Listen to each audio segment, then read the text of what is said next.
Ladies and gentlemen, please welcome to the stage Ruth McKernan and Marion Sudbury.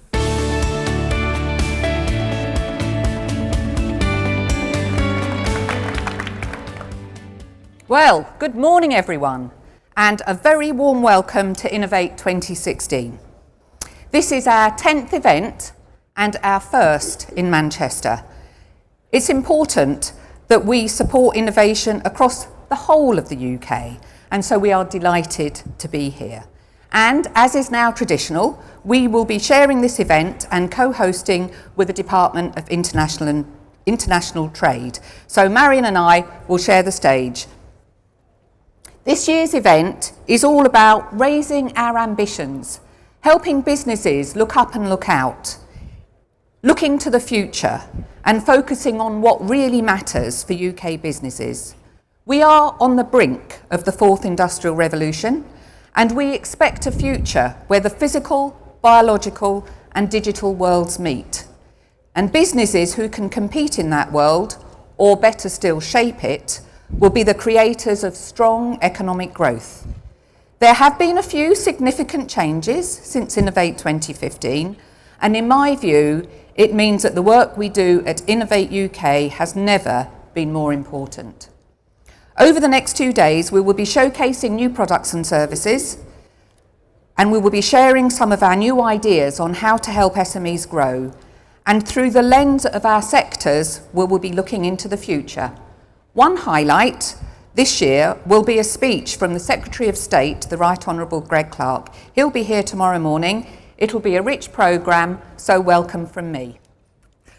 So we have some fabulous treats in store for you whilst you're here. As Ruth mentioned, this is a showcasing of ideas and a preparation for the fourth industrial revolution. It's also the chance to turn those ideas into business growth from increased productivity and from reaching new markets.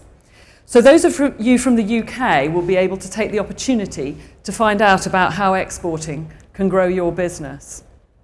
We did a survey a few years back on how businesses benefited from exporting. More than 80% of them said they'd experienced growth beyond what they thought was possible as a result of starting exporting, and that they'd benefited from exposure to new ideas. They also said that exporting had increased product lifespans, it had helped them to fully utilise capacity, and it had enhanced their credibility with customers. So do take the time whilst you're here to think about exporting if you aren't already doing it, and think about approaching some new markets if you are. And we also have a fabulous contingent here from overseas markets, from Argentina to Australia, from Brazil and the USA to Japan. And you've been smart enough to realise that the UK can help your business and help your business to grow.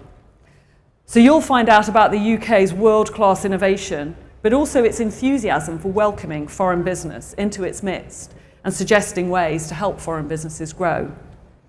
And we from DIT, the Department for International Trade, can help both exporters and investors to grow faster and more smoothly than they otherwise would. Because it can be tough coming into a new country, trying to find information and make friends in a foreign place, understanding customs and regulatory barriers, trying to overcome the fact that you don't have a network of contacts, trying to understand the different ways that people think. And we have people in over 100 countries who can help you to do that. And that includes helping you go on missions overseas. And Ruth's going to tell you a little more about that. Thank you. Now, this is one of the areas that we work very closely together. So last year, we had a mission looking at cities, businesses that are growing cities, and agriculture, and we went to Malaysia and Singapore. We also had a great mission, a space mission, looking at satellites and Earth observation to Houston in the USA. And our next mission will be to India. We will be off to India next week, where we'll be visiting New Delhi and Bangalore, and we'll be working with the Indian government, who've launched a smart cities program, where they are aiming to make 100 Indian cities smart in the near future. So half of the companies going on that trade mission have won funding from Innovate UK. And if you want more details about that, we'll be talking about it at the Innovate UK exhibition stand at 11:30, just outside here. So, what's our scorecard for the last year? How well have we been doing? We've just completed a full portfolio analysis, and you can see that since its inception, Innovate UK has supported 7,600 organisations so far. We've been creating industries and putting jobs in those businesses for the future. 55,000 jobs so far. At the moment, we have 2,300 live projects, and that's 1,700 organisations. Of those, 200 are very interesting because they work in more than one area. And that means transferring disruptive technologies from one sector to another. Now, when I presented our annual awards at the Palace of Westminster last week, one of the winners was Bar None, who are actually here today. And they've gone from trawling scallops to a technology very similar to the one they use for fishing that can be used in nuclear decommissioning. That's what I call innovation. Now I'd like to update you on a couple of other things. First of all, let's talk about funding. And here I'm talking about moving from grants to loans and potentially equity. There will always be a need for grants. And for many competitions we run, only a grant will do, particularly if it's a high-risk feasibility study or a collaborative R&D programme when there are multiple partners. Grants will still be the mainstay of what we do. However, we will be introducing loans and potentially equity. We will introduce loans first, and specifically to help smaller companies scale. We've been working very closely with the Department of Bays, and we now have a process and an understanding of how we will implement those loans, and the first competition will be open at the end of the financial year. We've also been looking at equity with the British Business Bank, and there will be more on that later too. We will be bringing in 2 new programmes, particularly to help SMEs. The first one is our Investment Showcase programme, where we will be taking small companies with exciting technologies and putting them in front of private sector investors. This is the timetable for the programme. We've already trialled this in the biomedical space. It worked really well. Now, many businesses don't actually want loans or equity. What they want is somebody to buy their product. So we will be bringing in our lead customer programme, which allows us to link large organisations who need innovation with the SMEs who are producing just what they need. And again, there will be more on that later. Now, you will remember that we have restructured into 4 sectors, and now that is very much in place. The sectors have broad competitions every 6 months, shown here, and we also have an open programme, which some people might remember SMART is part of that open programme. And that's important because we need to ensure that brilliant ideas that defy categorisation still have a home and somewhere to apply for funding. Our event today is designed around 4 future-looking themes. So today on the main stage, we have sessions on manufacturing of the future and cities of the future, and there will be a parallel track of seminar sessions in each theme. Tomorrow, the themes will be health in the future and technologies of the future, and we have over 200 speakers across the 2 days. And with such a strong strategic sector focus provided by Innovate UK, we can ensure that the UK is well placed to capitalise on the benefits that disruptive innovation will offer businesses in the coming years, and that allow us to build on the strengths that the UK already has. And what I want to emphasise now is the strengths that the UK has and just how easy they make it to grow your business in the UK. So those of you who are locals will know that in the UK we have a bit of a tendency to talk ourselves down. And it's really important that we don't do that. I mean, of course, we always want to be better, and we should challenge ourselves to be better. But when we're great, already great, let's say so. And I want to remind you of some of the ways in which we are great. So we have less than 1% of the world's population, yet we're the 5th largest economy in the world. So just think of that, less than 1% of the population, but we're the 5th largest economy. That's pretty cool. And we aren't stopping there. So in recent years, we've been the fastest growing major economy in the G7. We currently have the highest employment rate in our history, and we're the top destination for foreign direct investment in Europe. We're the main place in Europe that foreign direct investors want to come. So if you're in the UK, you're operating in a strong, stable environment, which makes it really easy to do business. And if you add to that the innovation assets that we have, so we've got 4 of the world's top 10 universities. So again, just think of that. We're 1% of the world's population, but we've got 40% of the world's top 10 universities. We've got a university in Cambridge that has more Nobel Prizes than any other university in the world. We've got a top rating for the protection of intellectual property. So if you're running a business here, we look after your IP. And we also welcome the registration of patents by foreign businesses, unlike many other major economies, which make it quite difficult for foreign businesses to register patents. And as well as that, we then have a range of tax incentives for doing research and development. So the next 48 hours are a time to reflect on how you can take advantage of that very strong backdrop that the UK has to offer. Place is an important factor in supporting innovation, and we are now bringing our Innovate UK staff locally to the cities, city regions and nations where businesses grow. Our new regional managers are now based across England, Wales, Scotland and Northern Ireland, and in Manchester, the Manchester Growth Hub has kindly offered to house us in their space. So thank you, Manchester Growth Hub. We are now here. I've been meeting with innovation leaders across the UK, gathering thoughts on industrial strategy, on how we can continue to improve opportunities for businesses. One consistent response has been to make it easier for companies to access grant funding. Starting next year, we'll be working more in partnership with our affiliate, regional or specialist funders. With the permission of applicants, high-quality proposals that have been peer-reviewed but for which we have insufficient funds will be made available to others without the company needing to write a new application. We're currently trialling this with Scottish Enterprise in our biomedical catalyst programme, and you'll hear more about that in the future. And so, just like Innovate UK, so too the Department for International Trade is increasing its presence in the English regions. And you'll have to indulge me a little because my specialism is the north of England, or the Northern Powerhouse, which I hope you've all heard of by now. So first of all, to get a sense of scale on the Northern Powerhouse, if this was a country, the north of England, the Northern Powerhouse, it would be the 10th largest economy in Europe. So it's a pretty big area and a pretty major area of the economy.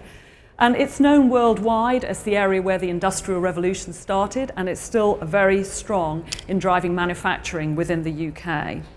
And I mentioned earlier that the UK was very strong for foreign direct investment. Well, foreign direct investment is increasing at twice the rate into the north of England that it is to the UK overall. So it's doing extremely well here. And so we are boosting the Northern Powerhouse. The government is putting money into skills, innovation, transport, and in devolving significant powers to local government here to really strengthen and build from the bottom up. And you'll have heard last week about the substantial further investment that Nissan is going to make into its Sunderland plant, which demonstrates its commitment to the UK.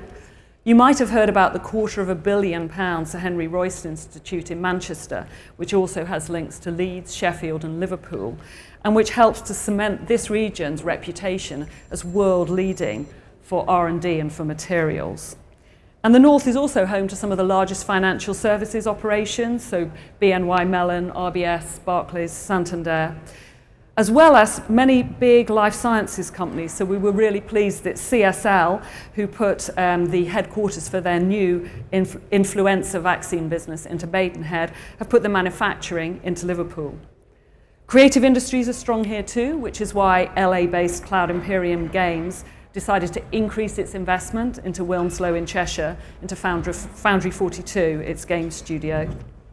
And then in oil and gas, the Norwegian classification and risk management business, DNVGL, is investing in a new conference centre and fire and explosion demo area in Cumbria.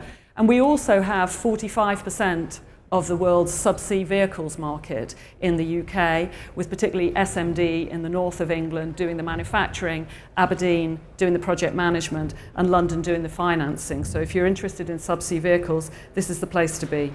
And that's just a fraction of what's going on. So, now to the practical side of the event. What is on offer for you here? We have a dedicated how-to stream of sessions for businesses, including how to go international, how to pitch and win, and how to navigate the investment landscape.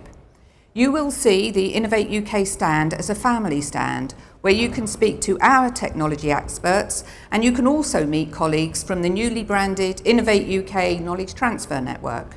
You can ask questions of the specialists across our teams and across our competitions. Our catapult leaders are also here in force, so find out about the National 11 Technology and Innovation Centres, from offshore renewable energy to precision medicine. In our innovation showcase, we have almost 100 trailblazing British innovators, and if you like what you see, you can vote for them.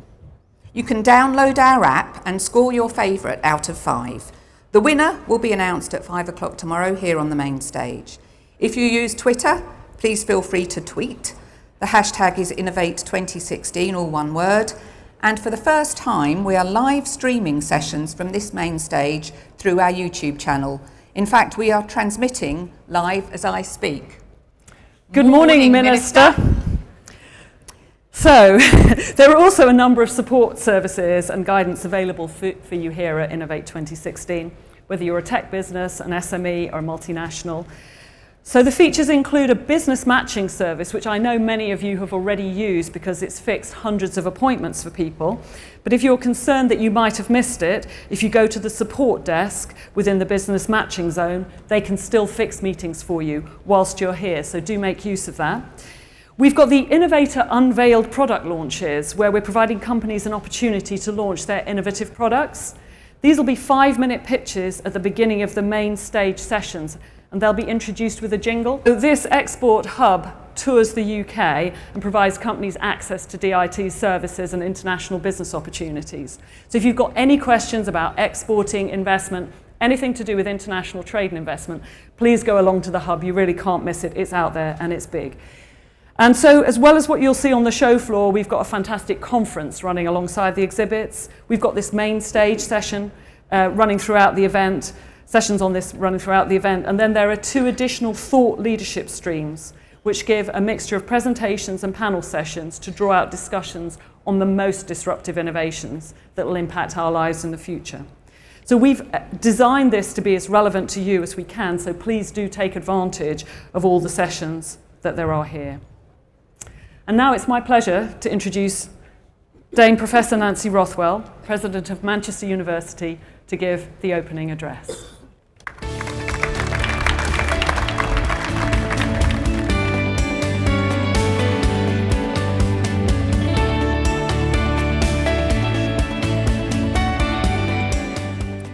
So a very warm welcome from me to Manchester and to this important conference. Congratulations to the Department for International Trade and Innovate UK. First 3 speakers are women. Well done. Can I just first apologise? You might find the transport around Manchester a little trying at the minute. It feels like a construction site. And of course, if you came in last night, there was a rather important football match. But the important thing is that the result was the right one. So I'm very pleased to welcome you here because Manchester has long been a city of innovation, both in product and in process innovation.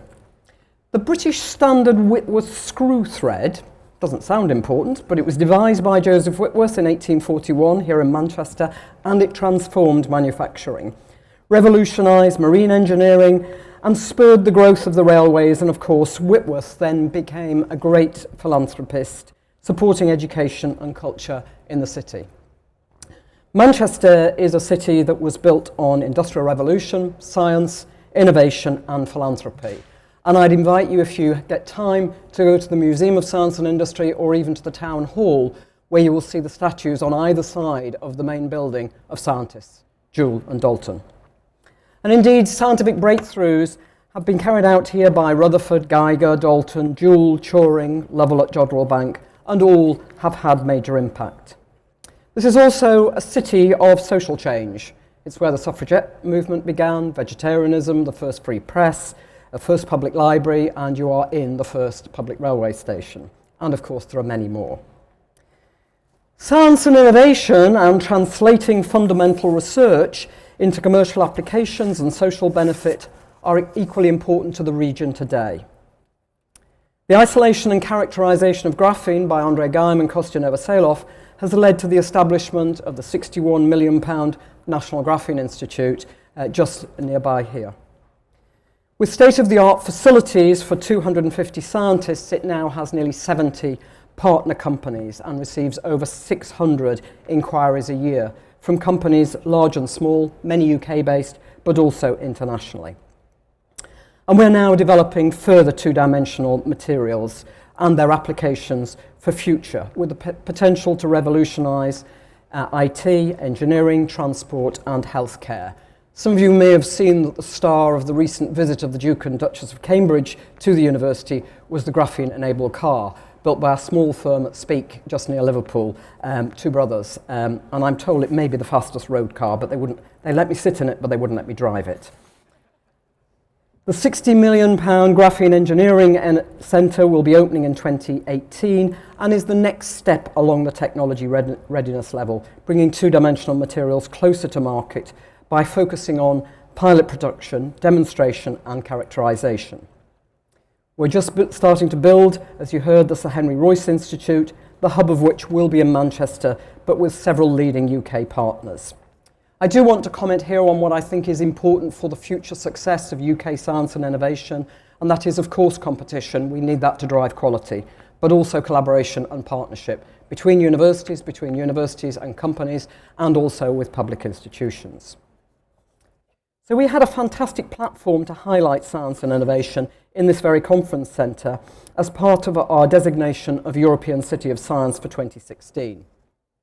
In July here, Euroscience Open Forum Conference hosted over 3,500 delegates from 83 countries and more than 700 speakers from over 50 countries, including a number of Nobel Prize winners, many business leaders, early career scientists and a big press contingent. Our City of Science Festival reached 40,000 people with over 70 partners, and 80% of members of the public said they learnt something new. Many were inspired to apply science in their everyday life. One part of this, which you will have seen in one of the pictures, was the Blue Dot Festival at Jodrell Bank, named by some attendees as the Glastonbury of Science. That might have been a reference to the mud. But last night they won Best Science Festival of the Year, so it's very timely. The European conference we held here was exactly a month after the UK referendum on membership of the European Union. You can understand we were somewhat nervous, but it did demonstrate the fundamental importance of international collaboration. Ideas, research and education cannot be restricted by borders. I'm assuming I'll carry on for now, so if you spot flames, please let me know. It's now more important than ever that we maintain and grow the UK's strong relationships with Europe and beyond. And as I said during my opening speech for ESOF, whether we leave the European Union, we will still be very much a part of Europe. Global collaboration will be essential in tackling the challenges of humanity: climate change, food security, antimicrobial resistance, and many more. We have in Manchester a vibrant startup community with nearly 2,000 companies set up the last year, a 10% increase on the previous year. GM attracted around 400 inward investment projects over the past 5 years, creating and safeguarding over 22,000 jobs. And we now have over 2,000 foreign-owned companies in the city region. So there is a pride in the city in being a global region in a global country. Yesterday we hosted entrepreneurs.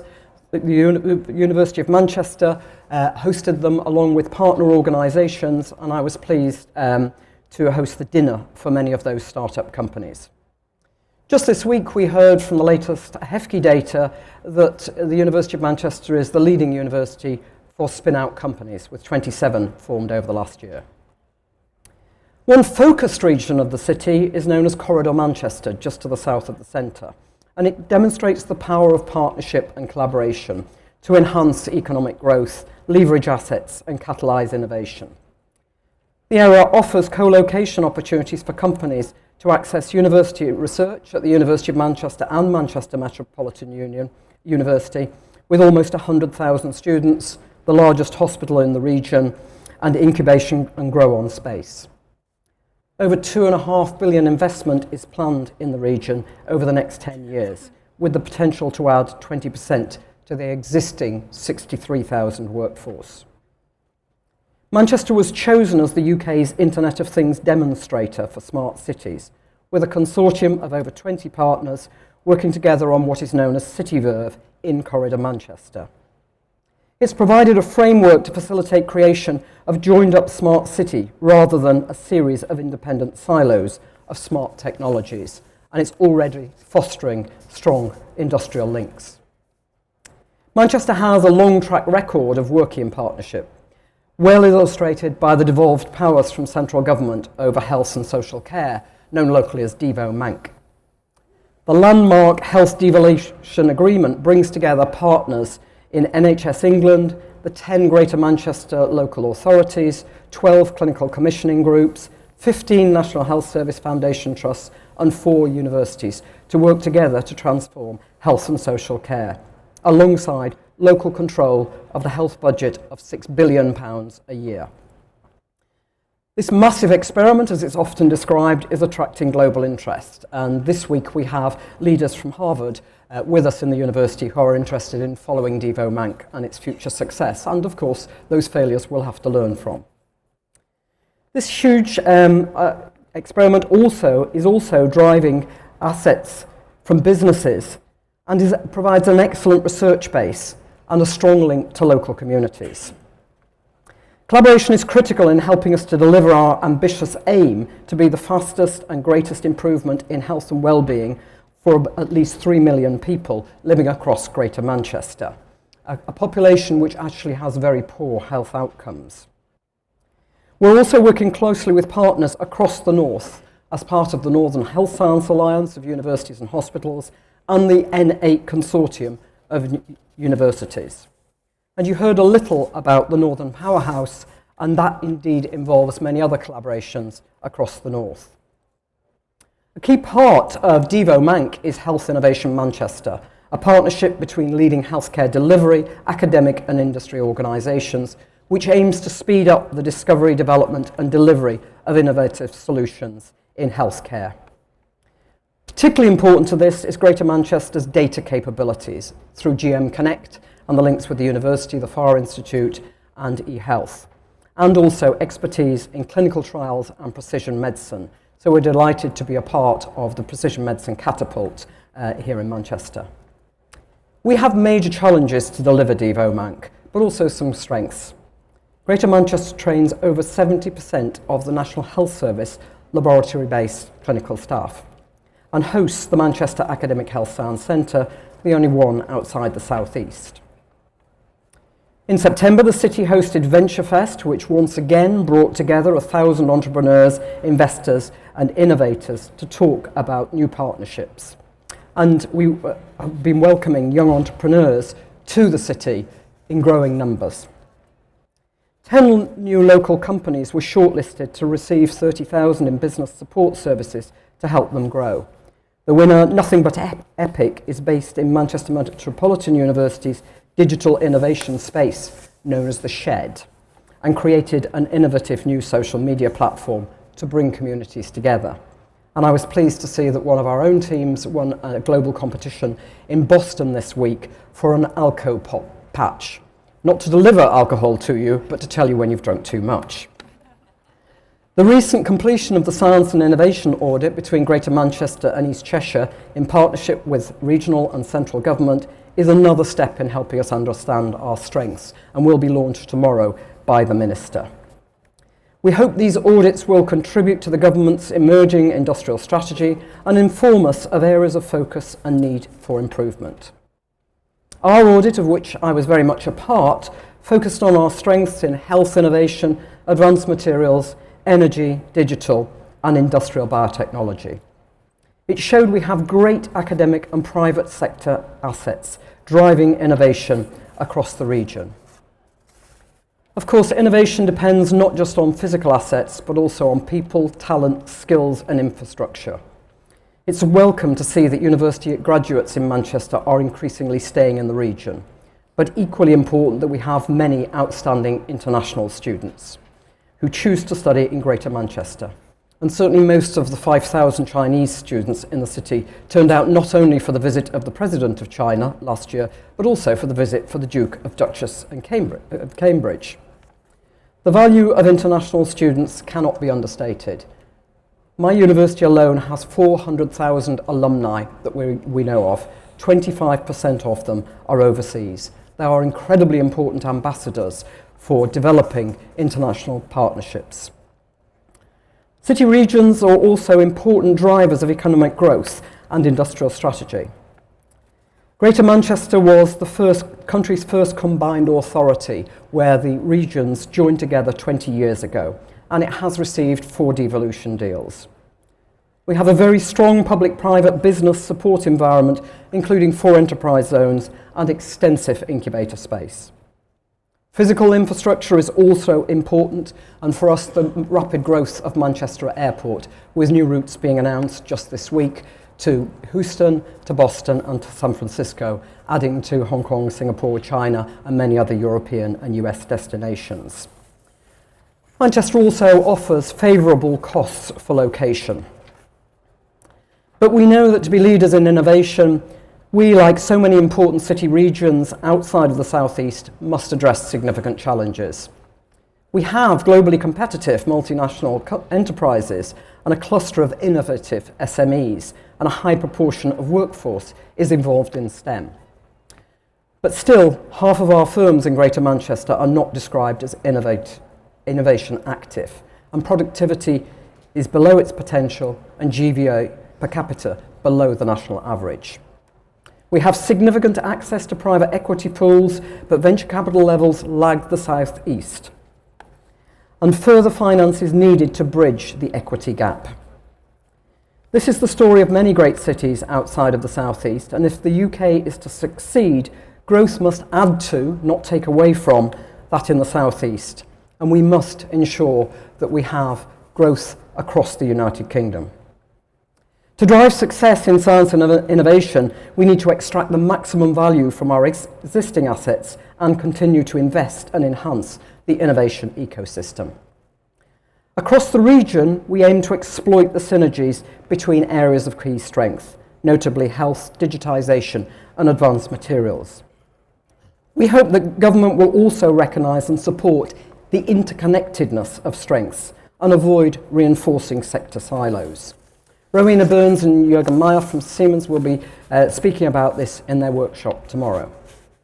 Future success for Greater Manchester, and I think for the UK, will of course depend on investment, much of it inward investment, on inclusive growth, improved productivity, jobs, and social inclusivity. This won't just be about money, but will be about identifying and relying on specific UK strengths, and we have many. So we're delighted that this conference is being held in Manchester, and we very much hope that you have a productive and enjoyable time here. I hope you get a little bit of time to see the rest of the city. Thank you.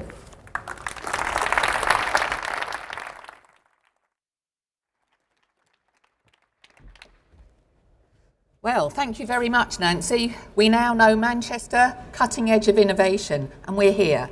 Now, before I introduce the next session, can I just ask the people on the chairs, if the benches, if you could move up a bit, because there are an awful lot of people standing around the room, and I would just like to give them the chance to sit down if they can. So thank you. Thank you for shuffling so efficiently.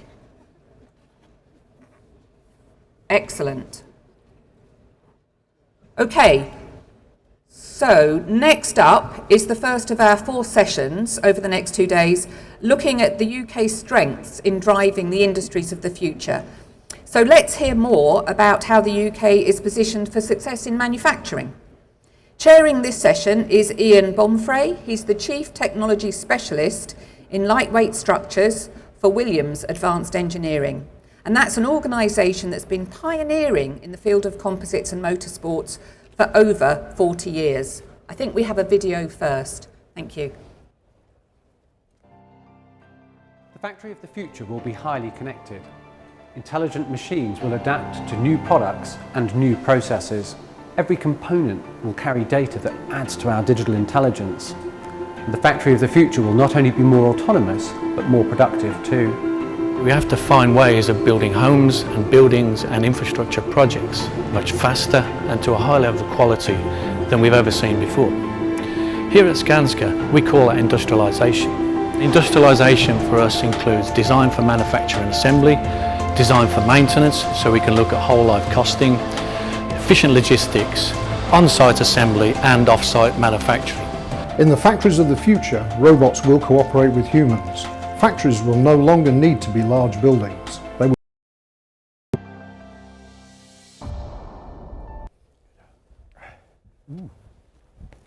Wow, that's bright.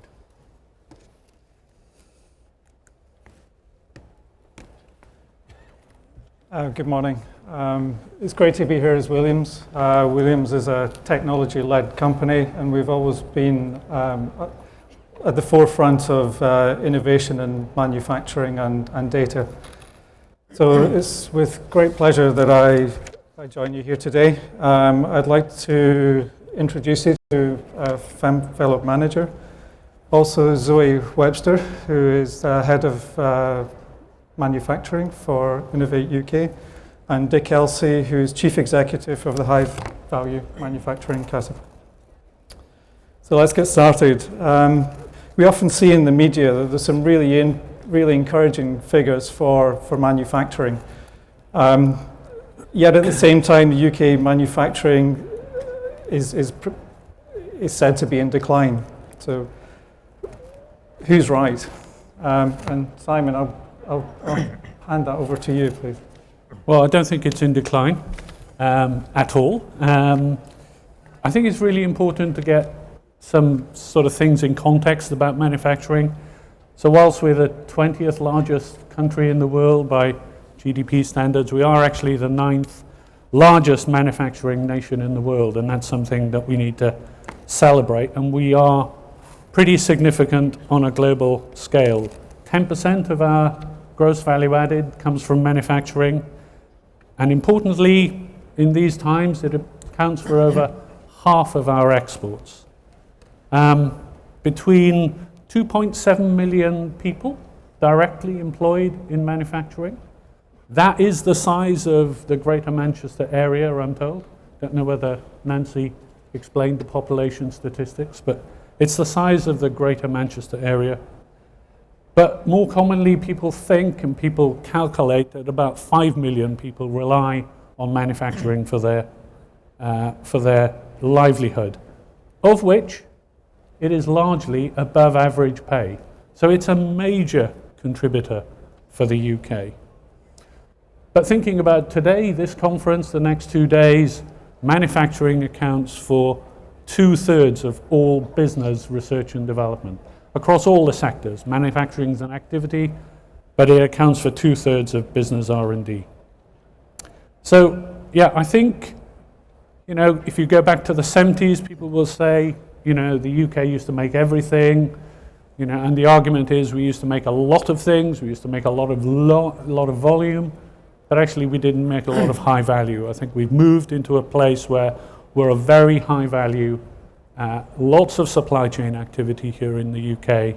And I think if anybody thinks this sector's in decline, we need to start educating them that they're not. And we've got great people like Williams helping people from one sector to the other. So I'm pretty certain this is not an area of decline. Well, in that case, Simon, why does the government need to get involved? Can't industry look after itself? Well, yeah, industry, with 2/3 of business R&D, it does look after itself to a large extent, but the need for collaboration, the need for cross-sector innovations from one place to another, it just doesn't happen automatically. People need to take risks. Risks are pretty difficult to do. Financing risks is difficult. And we need to make the UK a place attractive to inward investment, people to come here, locate their supply chains here. 5 years ago, we started the Catapult, 7 centres. Dick will talk more about that. Part based on the Fraunhofer model in Germany. Now that's been around for 70 years. It's part of the German system now, powers their manufacturing economy. And very quickly, under Dick's leadership, the Catapult has got itself on a par with the Fraunhofer production cluster, which is a cluster of similar centers supporting their key industry sectors. So I think there is a definite role for the public sector to match the private sector. I mean, we will be announcing next week our first competition in materials manufacturing. We're going to fund 64 projects with 170 partners, 25 million in total, from 25,000 feasibility studies to examine whether the idea is great, lasting 6 months, to 3-year contracts, 1.6 million sort of grant. The competition for that was intense, as they are for all of our sector competitions at the minute. Absolutely intense. And we could only fund the top 30%. So there is another competition opening on the 21st of November. Okay. So I mean, how does the government know, and Innovate know where to invest and when to invest in order to best support industry? So Zoe, I'll probably pass that over to you. It's about spotting opportunities, and in the UK we've got the benefit of a set of really good sector-based business groups, things like the Automotive Council. Sorry, I think you're. Could you? Is this? That's better. Okay. I'll start again. It's about spotting opportunities, and in the UK we've got some great sector-based business-focused groups like the Automotive Council, like the Chemistry Growth Partnership, who are there to work out which technologies we need for the UK to be competitive. So we can listen to them, we can look at their visions and roadmaps, and we can work across our wider networks to get insight into the opportunities coming up. So really a lot of those opportunities are actually cross-sector in nature, which I think Simon hinted at. So that's how we start to look at where to invest. Okay. And Dick, same question to you. Okay, I'm going to do a quick sound check first. Okay. Right, well, we've had the High Value Manufacturing Catapult in place for 5 years as the go-to place for advanced manufacturing in the UK. And you can imagine we're working with companies at the absolute cutting edge of new manufacturing technology. So we're uniquely positioned to understand the needs of industry both now and going forward. So we're seeing it, living and breathing this stuff on a daily basis. And we're also working with policymakers in government to advise them from the stuff that we see. So we've got a really good handle through that process on what manufacturing needs to be competitive in the future. And we work with some very progressive companies. Autodesk with Asif here is a very good example of a global player who is very advanced in digital engineering and manufacturing, and they've got a very strong presence here in the UK because of the ability to network with and collaborate with companies. Dick, sorry, Asif, as Dick said, you're an international company. You've got a presence in the UK. Why the UK? What's the incentives to do business here? And okay, so sound check, that working. I spend all my time speaking with leaders of design and manufacturing organisations, and we're constantly pestering them and asking them, how ready do you feel for this future of making things that we're entering? And they've given us some feedback and got some data here to share. And I'm not going to bore you to death with some data geeking out here, but there's 2 points I wanted to bring out. Number one is that business leaders don't feel ready for the future. In the 5 key areas that we feel are critical to companies who need to really take advantage and monetize things like Industry 4. So you can see those on the screen. And the more interesting question is why? Why are you not more ready than you currently are? And if we advance to the next slide, we're told that there's 2 reasons. Number one is that they don't feel they have access to the up-to-date design and manufacturing skills / capabilities / technology that they need to improve their levels of readiness. And number 2, slightly more worrying, is they simply don't have the time to go out and find out the art of the possible. So there's only 52 shopping days till Christmas. So if I was writing a letter to Father Christmas to say, this is what I'd like for a business strategy or an industrial strategy for the UK, it would be to enable leaders of manufacturing organisations, incentivize and motivate them to go out there and explore the art of the possible, identify the technology or the strategy that's most impactful to their business and implement it rapidly. And that means to have an environment where we're motivated to focus as much on adding value and opportunity creation as we are encouraged to cut costs and eliminate risks from our business. The second thing would be to create an environment where we focus as much on advanced design skills and design automation as much as we do on advanced manufacturing and manufacturing automation, because you just can't have one without the other.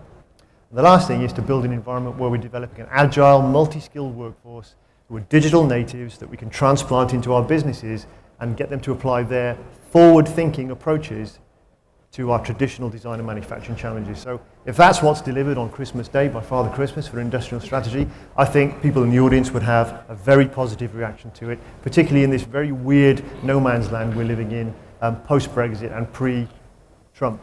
So. And Zoe, over to you again. In your opinion, what should manufacturing and materials companies be investing in terms of innovation? Oh, I've switched technology now, so hopefully this will go smoothly. Well, thinking about what to invest in now is really hard. Thinking about where manufacturing is going to be in 5, 10, 20 years' time is really, really tricky. We know that. We do that day to day. What we can say is that the 1.8 billion people joining the global consuming class the next 15 or so years are going to be much more demanding of manufactured products than they are now. They're going to want them tailored to their own needs, they're going to want them delivered much more quickly, and they're going to want them embedded in services that are always available on demand. They're also going to be these manufactured products will need to be made from resources that are available at a cost that is acceptable to both people's wallets and the planet as well. So all this provides lots of opportunities for UK companies who focus on quality and value. And where do you think these opportunities are going to be? I think there'll be lots of opportunities around, for example, manufacturing readiness. So we'll hear later on about the technologies that will be developed in future cities, for health, for example, but producing new product ideas in those areas is good, obviously, but if they can't be manufactured to the right time, quality, cost and scale, they're not going to make it to market and they're not going to make UK companies competitive. So we need innovation in how things are made and what they're made out of. There are also opportunities, for example, in resource efficiency, going back to what I said about materials. There are business risks associated with materials availability and cost.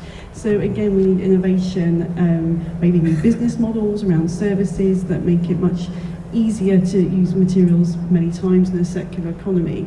So there are all sorts of opportunities. I think one specific case of opportunity for UK companies right now is in additive manufacturing. So for example, we're seeing additive manufacturing used a lot in rapid prototyping. We're not seeing it so much yet being used in production, in anger. So we need to do that. And UK companies have got the opportunity now to find the killer applications of that technology and to move forward. Mm-hmm. So there are businesses looking into these areas at the moment. What about the businesses that aren't? Well, we work with a wide range of business. Large or small, we'd argue that every business needs to adapt and be flexible to survive and thrive in global markets. So for those companies that may be finding it difficult now, if they have an appetite to innovate and grow, we can work with them either through competitions or with the KTN or the Catapult to find those opportunities, to understand what they mean for their business and to move forward with those. Okay. You haven't mentioned Industry 4.0 yet. There's been a lot of talk about that. Where does that fit in the grand scheme of things? I think Esther will talk a bit more about this in a bit, but I mean, for us, Industry 4, it's using transformative digital technologies and approaches to, again, transform manufacturing materials, and there's no place for that, not just within the factory itself, but within supply chains and reaching out to the consumer.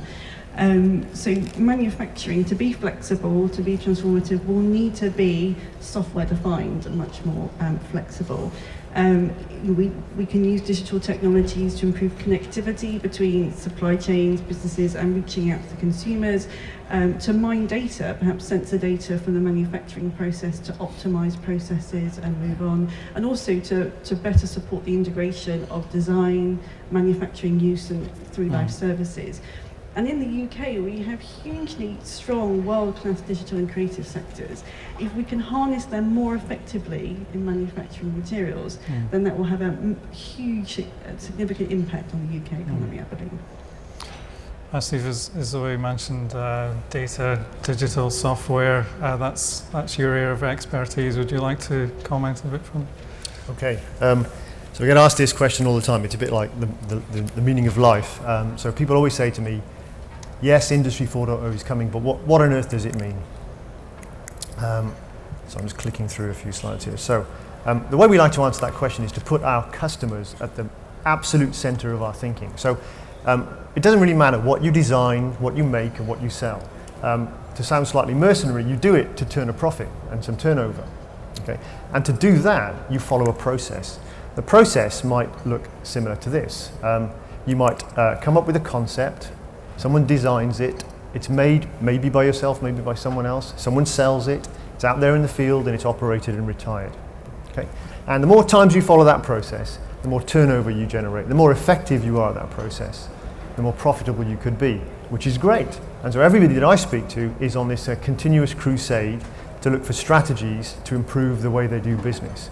And those strategies fall into buckets of productivity, process, or innovation, which it's great in itself. However, and when you step back and look at what we're trying to do, we're actually trying to improve a business model that's based on selling a fixed value product for a fixed price, which will only ever go one way.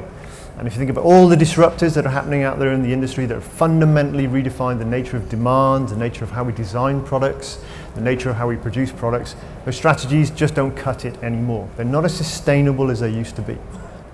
What our customers want us to help them with is to move away from offering a best fit concept to a highly personalized, configured product or solution, almost tailored to their market as if it was a market of one. They're looking to then collaboratively develop that with their customers and supply chains side by side in a safe, secure kind of environment, because it increases the chances of spotting that really transformative piece of innovation.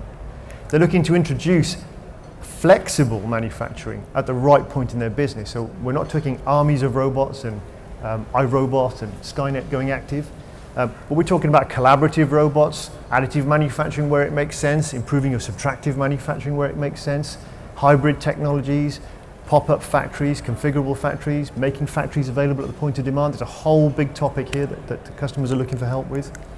And then they're looking to change their relationship they have with their customers from one of, I'm going to sell you some stuff, to you are going to have an experience of buying and owning and maintaining my solutions with us, and we'll take you on a journey.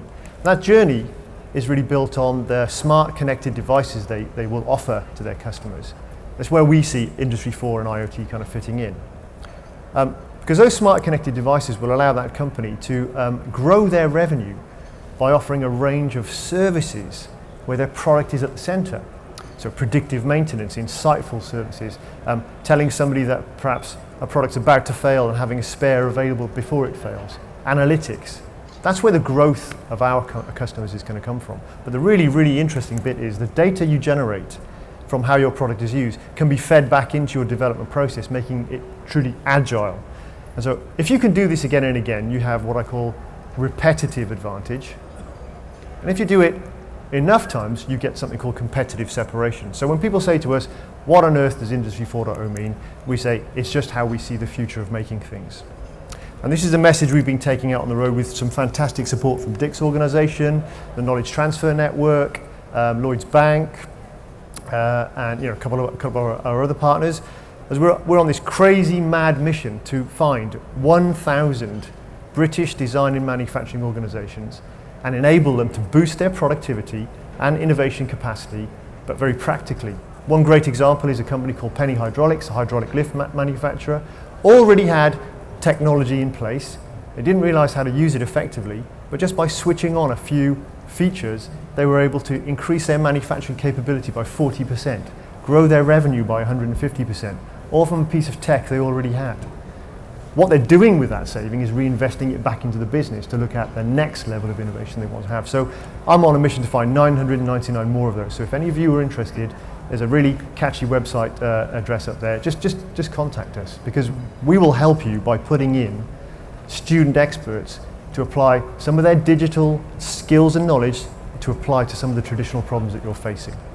I could bore you to tears with more examples, but I'm not going to, so I'll hand that to you, Simon. Thanks. I like that phrase, competitive separation. I'm sure that's something our racing drivers would appreciate from time to time, but I rarely get this season, I think. So thanks, Asif. So how can Innovate UK enable this process? How can it help with the manufacturing readiness? And what point does it come into effect? Okay, well, broadly speaking, I hope this is working. Broadly speaking, we can support businesses in two main ways. We can help offload some of the risk in trying new stuff. So we can provide funding. So as Simon mentioned earlier, we're about to fund a whole bunch of projects in this area, and we plan to do more of that. And we can connect people as well. So we can connect them up with the KTM, with other businesses, the know-how facilities, the people they need to take those ideas forward. So very broadly speaking, we fund and we connect. Okay. So Simon, over to you now. What does manufacturing readiness mean to you? So manufacturing readiness is getting companies to that state of manufacturing readiness, taking on board everything that Asif have talked about, that Dick will talk about. We all know the UK is tremendously strong at invention, has a world-class science base. Nancy was here this morning. That's a world-class science base, graphene invented here in Manchester. We create brilliant intellectual property in the UK. But we've not always been the best at translating that either through manufacturing or just translating it through to commercial success. A couple of examples, one we'll talk a little bit more about: lithium-ion batteries, LCD displays, both invented here. Clear inventions the UK made, but commercialized on the other side of the world. And we'll talk a little bit more about some work on lithium-ion batteries between Dick and I. And Dick, what about the challenges and risks associated with businesses at the moment? Yeah, well, bringing new technology, particularly if it's radical shift, is not an easy process. It inevitably involves investment in kit and equipment and expertise. The worst part about it is you're not 100% certain of the outcome. So it's kind of riddled with risk, and us Brits are, generally speaking, a reserved nation and slightly risk averse, and the investment community, particularly in the UK, is risk averse. So you've got this sort of compounding effect of risk, and that's why it's difficult. But that's why the High Value Manufacturing Catapult was formed through its 7 centres to help companies bridge that risk from the concept that they've got and the ability to get it into market. And companies of any size across any sector can come and use the kit and equipment we've got in the Catapult. We've got £600 million worth of assets, buildings, kit and equipment, 1,900 engineers, technicians and scientific staff, and world-class facilities to enable people to collaborate. And we're working on something in collaboration called horizontal innovation. It's a pretty simple concept. The technology or process that we develop in one market can easily be deployed into another. So you're thinking of taking aerospace technology, which we're developing, can easily be deployed into marine or even construction. We're in our 6th year of operation. We just had our 5th birthday, and the results are looking pretty good. Last year we helped over 3,000 industrial clients on well over 1,800 projects. More than half our clients were small and medium enterprises, and our clients collectively contributed £70 million to our activities next year. So it's pretty clear that we've got an offer that business understands and, most importantly, is willing to pay for. What are the kind of benefits from that? Well, we're developing new factory layouts, more efficient assembly processes. You've heard about Zoe talk about making stuff in new ways through things like additive manufacture. We're working on every form of working with metal you can think of, and things like composites technology, carbon fibre, which of course you'll understand well from your work, and things like graphene. And we make no excuses within the High Value Manufacturing Catapult. We've got a very successful formula. No surprise, I'm calling for the fact we do more of the same. And the other thing that we're working on, as we've just been talking about, is trying to demystify Industry 4.0, particularly for SMEs. And that's why we're pleased to be working with ASIF and others on that process.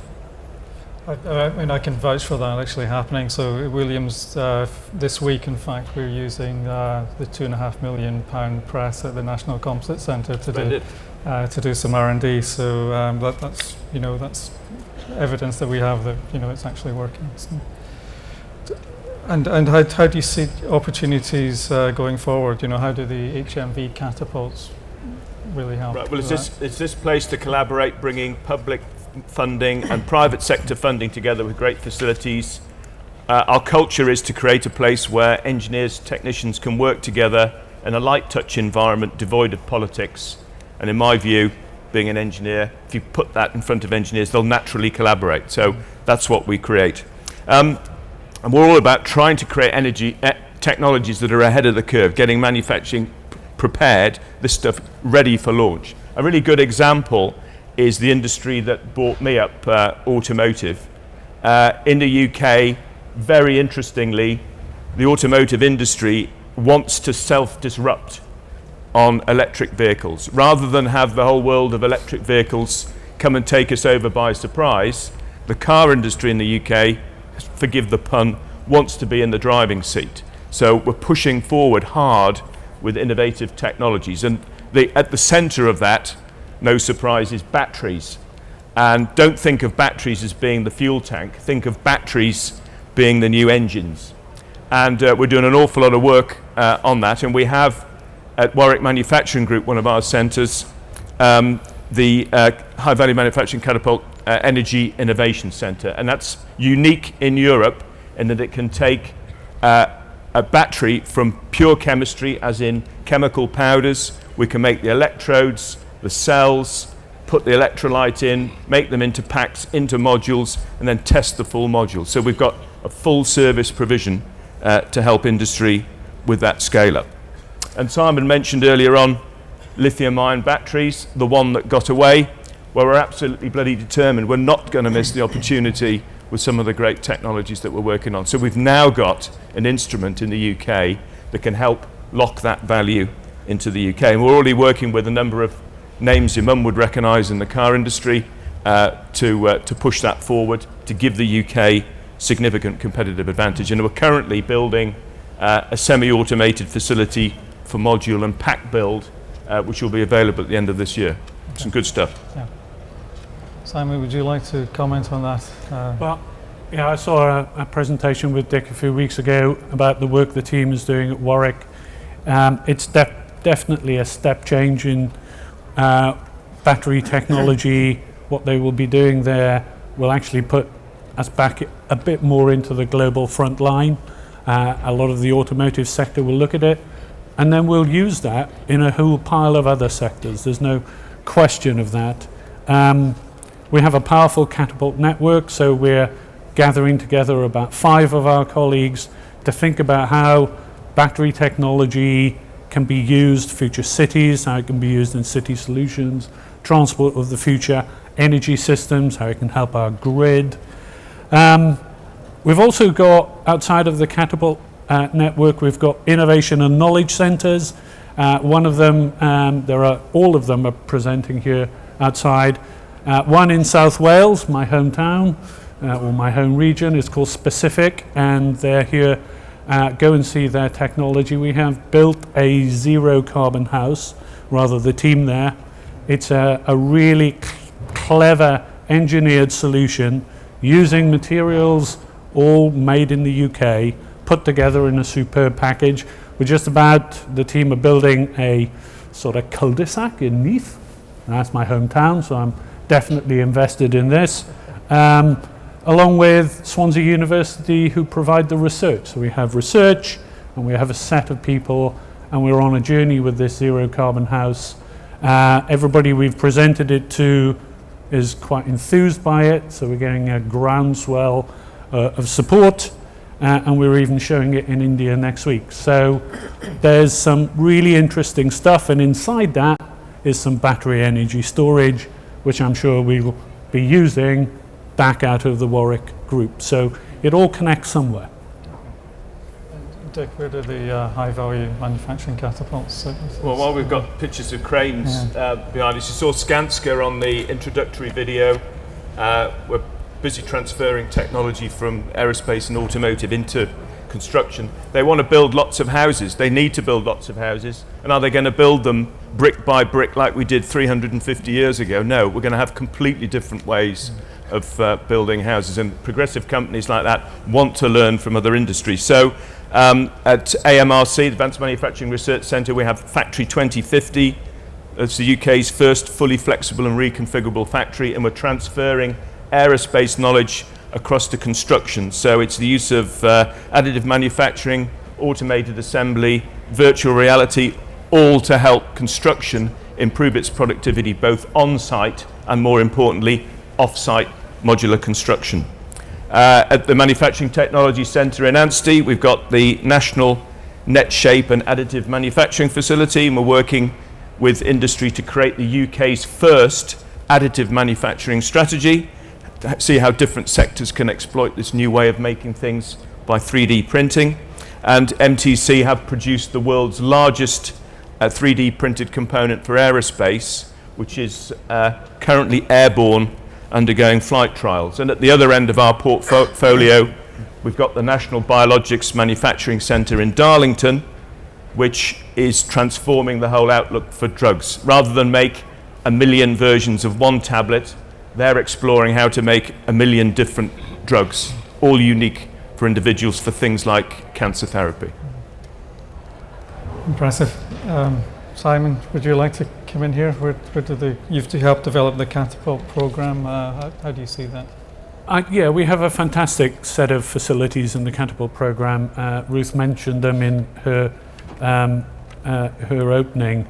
It's a sort of place where we call it a neutral space where people come and collaborate.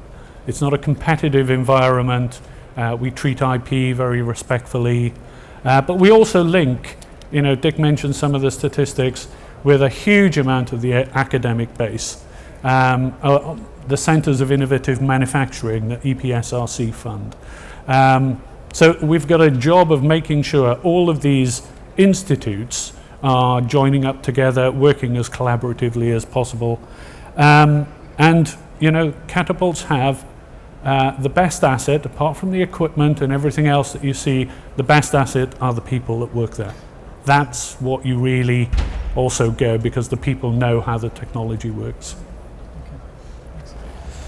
So we're nearing the end of the session now, so I'd just like to ask the panelists to take home messages for innovation and manufacturing in the UK. So possibly Simon, start with you. Okay, so take home. So prior to joining Innovate UK or Technology Strategy Board, I spent a lot of time in government. It is absolutely clear manufacturing matters. You just have to look at, the issues in the steel sector this year, the passion and concerns that raised in communities, amongst stakeholders, amongst politicians. Look at the whole debate around Nissan and what's happened this last weekend. Manufacturing really matters. It's a deeply intensive R&D sector, and our job is to make sure that we retain that, we keep our supply chains and we keep our skills invested in, and we create some really good inward investment. And I think finally, when we all ask Greg Clark tomorrow, we're going to need an industrial strategy with innovation at its core, so an innovation-led industrial strategy. Yeah, I'm going to break away from the script. I'm calling, as we've discussed things with the Secretary of State, we've got a very, very powerful innovation engine in the UK, which is a combination of the research councils, Innovate UK, and an implementation instrument called the Catapult Programme, which I've lived and breathed for the last 5 years. We need to stick with it because it works. Asif? So, take home. So, access to technology is not a barrier anymore. Cost of it is not a barrier anymore. So my message is go out and explore the art of the possible, because there's things you could do which are once thought of as science fiction and now science fact. If you don't have time to explore the art of the possible, then we're very happy to drop a student expert into your business at our cost to work on an innovative project for you. to accelerate your journey into this future of Industry 4. So go out, explore the art of the possible. That's my take-home message. Thank you. Zoe? Briefly, there are plenty of opportunities for transformative manufacturing materials capabilities that are more flexible, more resource efficient, and much more powerful. And actually, we want to make sure that it's the UK companies who are either doing the disrupting or see it coming and react in good time. Okay, well that's all for this session today. I hope you enjoyed the rest of your of the event here today. It just leaves me to thank Zoe, Asif, Dick, and Simon, and thank you for your attention too. Okay.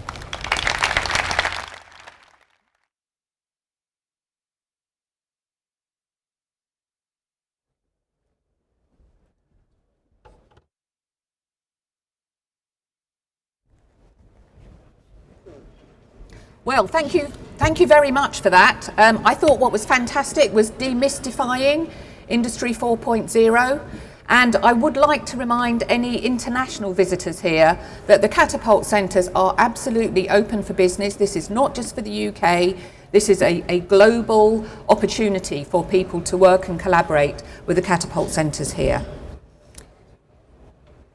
The next session looks at how cities of the future are the foundation of successful societies and are delivering new business opportunities in the UK. This session will open with an introduction from Ian Meikle. He's the Director for Infrastructure Systems at Innovate UK, and it'll be followed by a panel discussion moderated by Keith Clark. So Keith Clark is the chair of the Future Cities Catapult. He was appointed earlier this year in July. With more than 40 years' experience, Keith has worked in all sectors of the UK and international construction industry, including at Skanska, at Trafalgar House Construction, and as Chief Executive of Curvener Construction. He's held executive positions at Olympia and York and New York City Public Development Corporation, as well as being an advisor to the Qatari government. As Chief Executive of the UK's largest engineering consultants, W.S. Atkins, for the 8 years to 2011, Keith led the business to considerable growth, supporting its investments in the Middle East and its involvement in the 2012 Olympic and Paralympic Games. He's also credited with shaping Atkins to respond to opportunities created by the low-carbon economy. So that's what's coming up. Thank you.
Morning, ladies and gentlemen. Thank you for the introductions, Ruth. Very kind. The question really is, how do we create these cities of the future that we now have in our mind's eye, as it were? And how do we create the opportunities for UK firms in creating these cities of the future?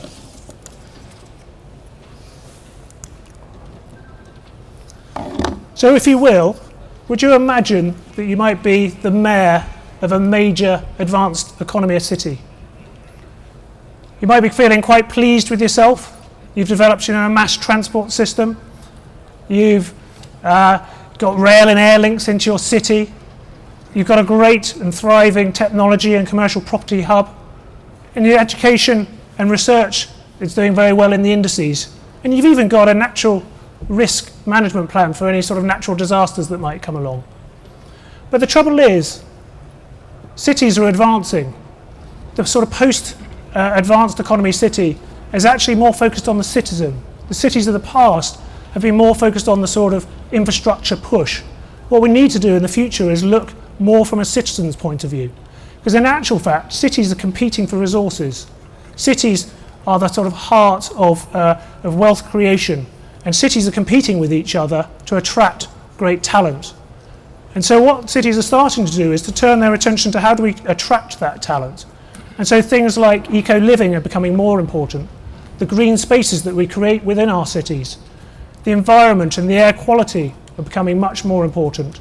How do we build the culture into our city and the leisure and the elderly care? How will we look after our older people as their health potentially deteriorates? And there's business opportunities here as well. So in the UK we have many advanced economy cities, but actually we've got a big retrofit problem if we're going to move them to these sort of quality of life cities. So there's business opportunities for UK firms there. There's also countries, say in the Middle East, that are sort of new cities are rising out of the ground, jumping straight to these quality of life cities. And UK firms can play their part there too. And there's also developing nations as well, which are trying to leapfrog some of the stages that we went through ourselves. And how can we help them develop their cities as well. So again, some potential opportunity for UK firms in those spaces. And this resonates really strongly with the fourth industrial revolution as well. It was touched on in the previous session, but it's this bringing together of the physical, the city systems, the transport, the energy systems that we've got, and the digital, this big disruptor in this fourth industrial revolution that we're talking about here. So in the previous session we talked about digital manufacturing, digital construction, where we use digital for the design and then digital for the construction and manufacturing. Let's take that digital thread even further as we run and operate our cities, and actually in the feedback loop so that we can design better cities in the future as well. And of course this data, we can use this data to manage our cities and for us to sort of track our transport around cities as well, this sort of more dynamic city. And the biological. Let's not forget, us humans are biological. We're a big part of the city. That's why we have these cities. Our smart watches are starting to tell us, when we're running into sort of our blood sugar levels are running a little low, we might need to take some food on. But in future, these devices are going to start to tell us, our healthcare needs, when we should go for a checkup, and if we might have any difficult conditions that need to be looked after. And this is where we start sort of merging and blending in the hospital of the future. How does that sit within the city of the future? And in the future, might we be using autonomous vehicles to bring people to hospital and those types of things? And there's a whole session, of course, tomorrow on the hospital of the future. So that really accords, and the real challenge for us in cities is how do we work in this new sort of industrial revolution and bring these three things together to create these very citizen-centric cities that we're looking to create. So this looks like quite a big global number. We've got to put that's the projection for 2020 on the slide. But already in the UK, there's a £3 billion market in smart city infrastructure. In reality, it's about 2 to 5% of infrastructure spend, but it's the sort of high-value, smart digital part of the infrastructure spend. We're not so interested in the concrete pouring and those sort of things, but the real challenge is how do we integrate, when we build these big infrastructure projects, how do we actually integrate these smart aspects? And the UK is well positioned. We're very strong at this precision engineering, blending in the digital and those sorts of things. We've got fantastically creative firms as well who can really work on the user experience, because we've got to develop that in early as well. We've got fantastic architecture firms, engineering type firms, and all of those. And we've also got really backed up by our city as well, which provides the finance and the legal and the insurance that go behind these. And UK firms are already out there around the world developing cities for other countries, but how do we take that next step to these advanced economy, post-advanced economy cities? But there are barriers. It's difficult. I mean, we're told the fourth industrial revolution has started, and we're starting to see this in our handheld devices. We're starting to see what it's sort of occurring in digital photography. But actually, cities are big and complex, and they're going to be towards the back end of this, this industrial revolution. So there's a lot of barriers in the way. Cities are big and complex. We're going to have to break down that complexity. They're capital intensive. These projects are big, hairy, audacious projects often. And there's also, we've got to keep people safe as we're changing these systems, and we've got to keep kind of the wheels on the bus as we're changing the bus. We've got to keep people flowing and moving. And it's going to take new thinking. We can't do it in the way that we have done it before. We're going to have to bring different types of players together. We're going to have to understand value chains, possibly new types of business models, work with investors, those types of things. So that's part of our role at Innovate UK, working strongly with the Future Cities Catapult to break down these barriers, to lower these barriers of entry, because that's the difficult bit. Sort of market making, as I call it. How do we set up the market so that the companies can flow in? At this stage, it's a little early, it's hard. You need some public sector help, and this is the role that we play. I think there are two key things that I think are quite important as we move forward. We're not going to roll out, big city systems, straight off the bat. We're going to have to trial them, we're going to have to test them, we're going to have demonstrators, test beds, whatever you might want to call them. We've got to think through these test beds. In the past it might have been quite tech push, and we might have forgotten some of those more subtle aspects. So how do we actually build our demonstrators such that we actually deploy them in cities? So I think we've got to start with the end in mind. I think we've got to start with who's going to buy these systems if we do the demonstrator. So who are going to be the procurers? Maybe the cities themselves or the utility firms. Who are going to be the investors in these sort of smart digital creative companies that are actually going to help those companies grow and kind of mix this space up? Let's start with those guys. Let's bring in design people so that we actually really design these cities for the citizens of the future. And let's not forget the standards and regulations people. These new cities are going to challenge those things, and we need to, the regulators need to innovate as well, and they know that. Let's get them involved in the demonstration as well, and let's get that sort of rich connection of different players before we start thinking what technologies we're going to put in there, so that we start thinking in a very different way. And then the opportunity, of course, is a more global opportunity. There's a very big market out there for the UK know-how as we develop it, but also these precision engineering type solutions that we can be so very strong at. So I hope that gives you a little bit of an insight. I think I've provided a sort of an optimistic idea of the opportunities, and we're coming up to a panel session where I think Keith is going to sort of talk about some of the real world challenges of building our cities of the future. I am now. Oh, yeah, very good. Thank you, Keith. Thanks, Cheers. Thank you. Good morning, my name's Keith Clark. I'm privileged to be the chair of Future Cities Catapult. And that's a great privilege, actually, to be involved in something that is so difficult. And it's not just because we have a catapult called Future Cities, it's because we have a variety of catapults, including transportation, which Steve is the CEO of, working together. And the characteristic of cities is they're highly inconvenient organizations. They don't work as silos terribly well. And to be a smart city, and I don't know any mayor or mayoress who actually wants a dumb city, although many of them actually are, for good reasons, it's hard to be smart.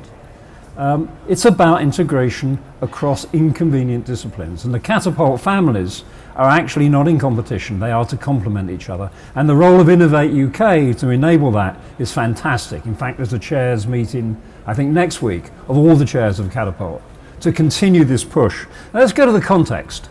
The context is we're 7.4 billion people. We are going to get to 9.5 to 11 billion people on the planet. 70% of those are going to be urban. That's where they're going to be. That means that we're going to have about another, in that context, 3 or 4 billion people who are going to become middle-class urban people. And they're going to want a fridge. And they're going to want electricity and water and safety and sanitation and transportation to have a choice of job and a choice of recreation. They are going to want the middle class life that everybody here has. Fantastic challenge. Fantastic challenge. Actually, it's the wrong challenge. Because if we do that the way we have done the last 50 years, which for many people have been successful, and for some people miserably unsuccessful, and actually if you're a young child in London at the moment getting asthma, it's unsuccessful for them because of air quality. And that's true in Delhi, and it's true in many parts of China. In fact, we have a delegation from China here today because of Future Cities Catapult and Innovate's program. If we continue to answer the question the way we have done in the past, we will be at a 4-degree world. And then the issue of being smart actually becomes one of stopping migration, of defending those cities that can adapt. So the mitigation of climate change is fundamental to the way we develop cities. And that means you have to innovate. not only do we have to innovate, but we have to innovate at a rate which we don't normally do as a society unless we're at war. We could develop the Merlin engine 15 times in 6 years. We are going to have to develop the way we run and manage cities to cope with all the challenges of aging population, energy scarcity, water scarcity, air quality, social deprivation, AI coming and taking out simple jobs, revolutions in the way we run our society and the economy itself. All of those are going to go on. And oh, by the way, we are going to radically decarbonize the way we provide the lifeblood of cities, which is energy, which enables all those things at the same time. And we're going to do it in terms of infrastructure in the next 20 years, because we have to be decarbonized by 80% in the UK by 2050. And that means now. It means right now. So the opportunities for innovation, if you're optimistic, are fantastic. The skill sets in the UK are fantastic. The sophistication of local government in the UK is actually one of the better ones in the world, and I've worked in most places.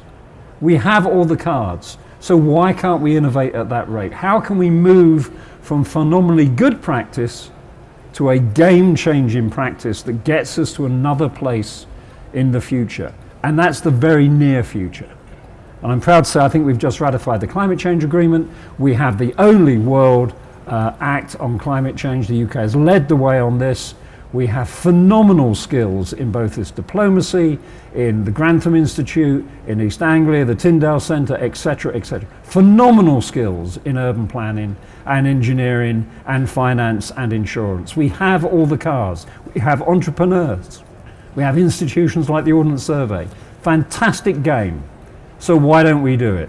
Why don't we do it differently than before? So let's talk about what's inhibiting us. What would really make the game change? And if I could ask Julie from Siemens to start and introduce yourself, and we'll work our way along. Good morning, everyone. My name is Julie Alexander. I'm Director for Urban Development at Siemens and leading on the Smart Cities topic.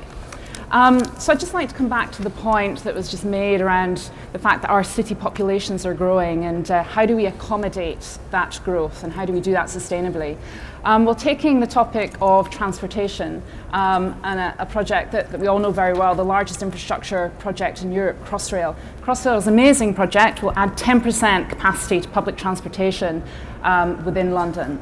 But with the growth that's coming to London between now and 2030, several million more people in London, that's still not going to be sufficient capacity on the public transportation network. We'll need an extra 30% capacity to move people around the city, to stop the city coming to a halt.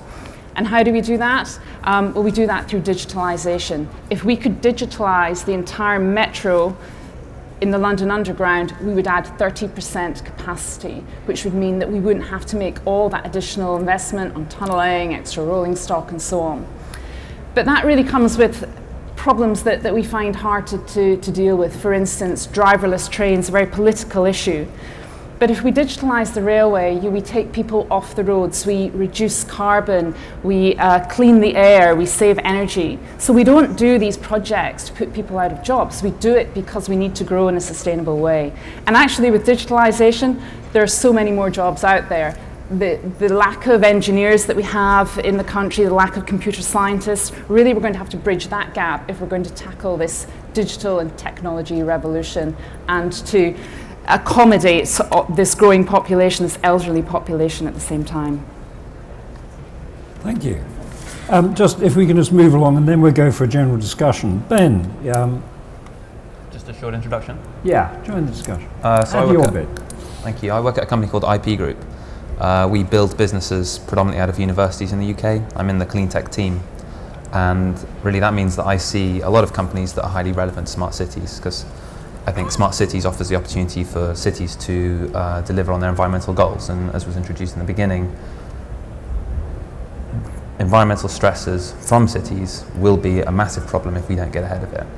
And so the set of companies that I look at are pretty consistently relevant to the layering of Internet of Things on smart cities, which for right now is predominantly what people are talking about when they talk about smart cities. Later I can reflect on what I think future waves of innovation will come, relevant smart cities, but I'll leave that as just a basic introduction about what I do. Thank you. Miranda. Good morning. I'm Miranda Sharp from Ordnance Survey. We use the power of location data to digitally enable economies and enable them to compete. Our data is a great way of integrating. We're very proud to be part of the CityVerve consortium that is looking to instrument this part of Corridor Manchester. And the areas that we're particularly interested in are the integration of things like connected autonomous vehicles, the 5G and advanced telecoms, as well as the blending the inside and the outside world in a digital and built Britain. Thank you. Chris, we're working our way along. Hello, I'm Chris Taylor from Mastodon C, where I'm Head of Commercial Development. We're a big data and data science company with expertise in cities, and we're currently building a data sharing and modelling platform that we've deployed so far across London. I guess a couple of the themes that had been picked up so far, I suppose one of the things that I believe quite strongly about how to achieve a sustainable future is the need to make sure that it's not just about putting in the right sort of hard infrastructure, it's also about enabling behaviour change amongst citizens or responding to people's desires for behaviour change, which one can latch onto by taking a very user-centred approach to designing services and being able to iterate very quickly through the process of doing that. So hope you can come back to some of those themes. Steve, last but not least by any means. Good morning, I'm Steve Yarney, I'm the Chief Executive of the Transport Systems Catapult. And in a nutshell, what we try to do is to make stuff happen by demonstrating new transport system solutions. And I look forward to telling you more about that in the conversation. I'm now going to pick on Ian again. Is this a technology problem, or is it just people being inconvenient? What's stopping us leaping forward with innovation? Is it politics? Is it training? Is it what's our big barrier? I mean, I think, as I said in my presentation, I think they're just big challenges. If we're looking to, even change the area around Victoria, or I came through Birmingham yesterday, Birmingham New Street. Those sorts of projects are massive. And they require so many different players. There's investors involved in them, maybe lots of different construction firms, lots of different facets to design. I think it's an organisational challenge. But we also need that organisational leadership as well. As you rightly say, Keith, there's some much bigger problems. It's not just about delivering these fantastic environments. There's also things, we've got to think about population changes. We need to be considering the environment. I think there's a good example. I mean, last night I came through Birmingham New Street. It's fantastic. Compared to what it was in the old days, it kind of felt like a city of the future in some ways, the sort of place where people want to visit. But I must say, and this is nothing against Birmingham, there's lots like this, down on the platforms, the air quality was still the same as it was previously. And it was quite toxic down there. So, when we build these cities in the future, we need to consider these things. Yes, it looks beautiful, but actually, how do we tackle some of these bigger problems? And I think it's an organisational challenge that we kind of need to all gather ourselves and just face the challenge. Can I just pick up, is this something where the clients aren't good enough to realise what the private sector can offer? Or is it, why can't we get more quality? I mean, Birmingham New Street, the day it opened I was there, and it was full of people who were dressed up, proud to be Birmingham, going out for, a sushi it was fantastic atmosphere. They were really proud of it. And the platforms are terrible and the circulation doesn't work. Apart from that, neither of us can go back to Birmingham. Where is the weakness? Okay, where is it? Private sector not selling the wrong thing, or government, local not buying? Sorry, come on. I would say that there's multiple things going on. These are big, complex projects, and in the defence of cities or whoever that end customer might be, we have a lot of processes here in the UK that we have to go through to get these projects underway. And let's not forget they're there for a good reason. So participatory consultation, the planning system, public procurement processes, all of these things take time. But notwithstanding that, I think now that we're moving into this digital age, there is certainly a role where cities and the private sector can get together and really talk about these technologies that are coming through. There probably isn't enough of that.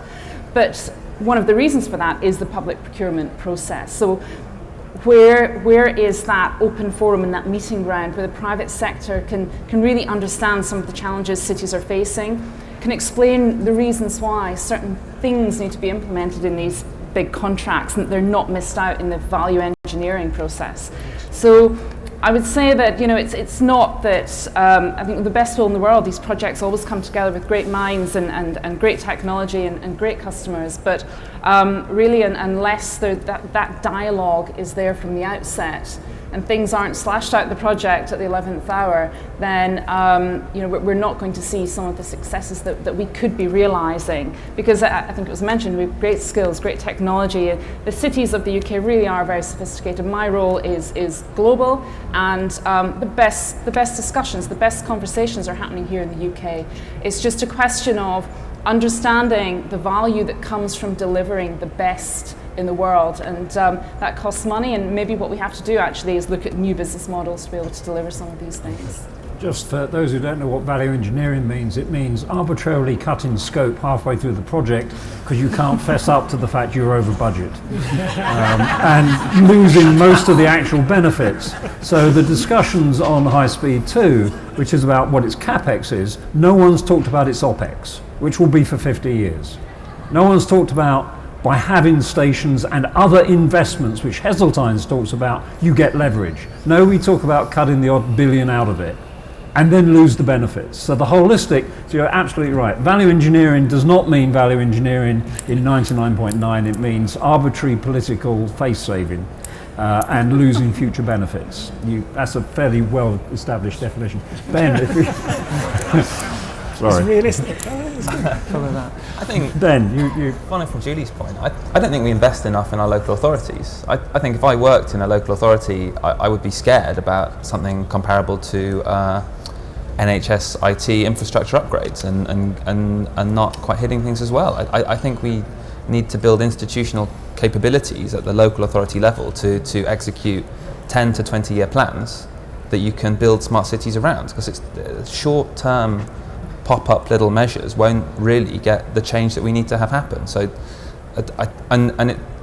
it needs institutional capacity within the local authority. You can't just outsource everything to consultants. I think, for me, that's the bedrock of getting things to happen and doing it in a smart, digital, dynamic way that enables these institutions not to become a bureaucratic nightmare, but to execute plans well. Basically.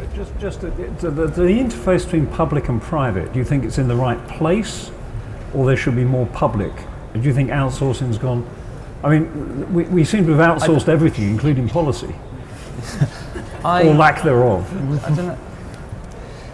I don't think there's enough institutional capacity within local authorities. I think we've cut the budgets too much, and it's very difficult for people to work long enough on single projects to make long-term plans. So, on balance, I think the balance either side right of public or private. I think you definitely need private support because you'll get different experts. I just think the volume of activity isn't enough.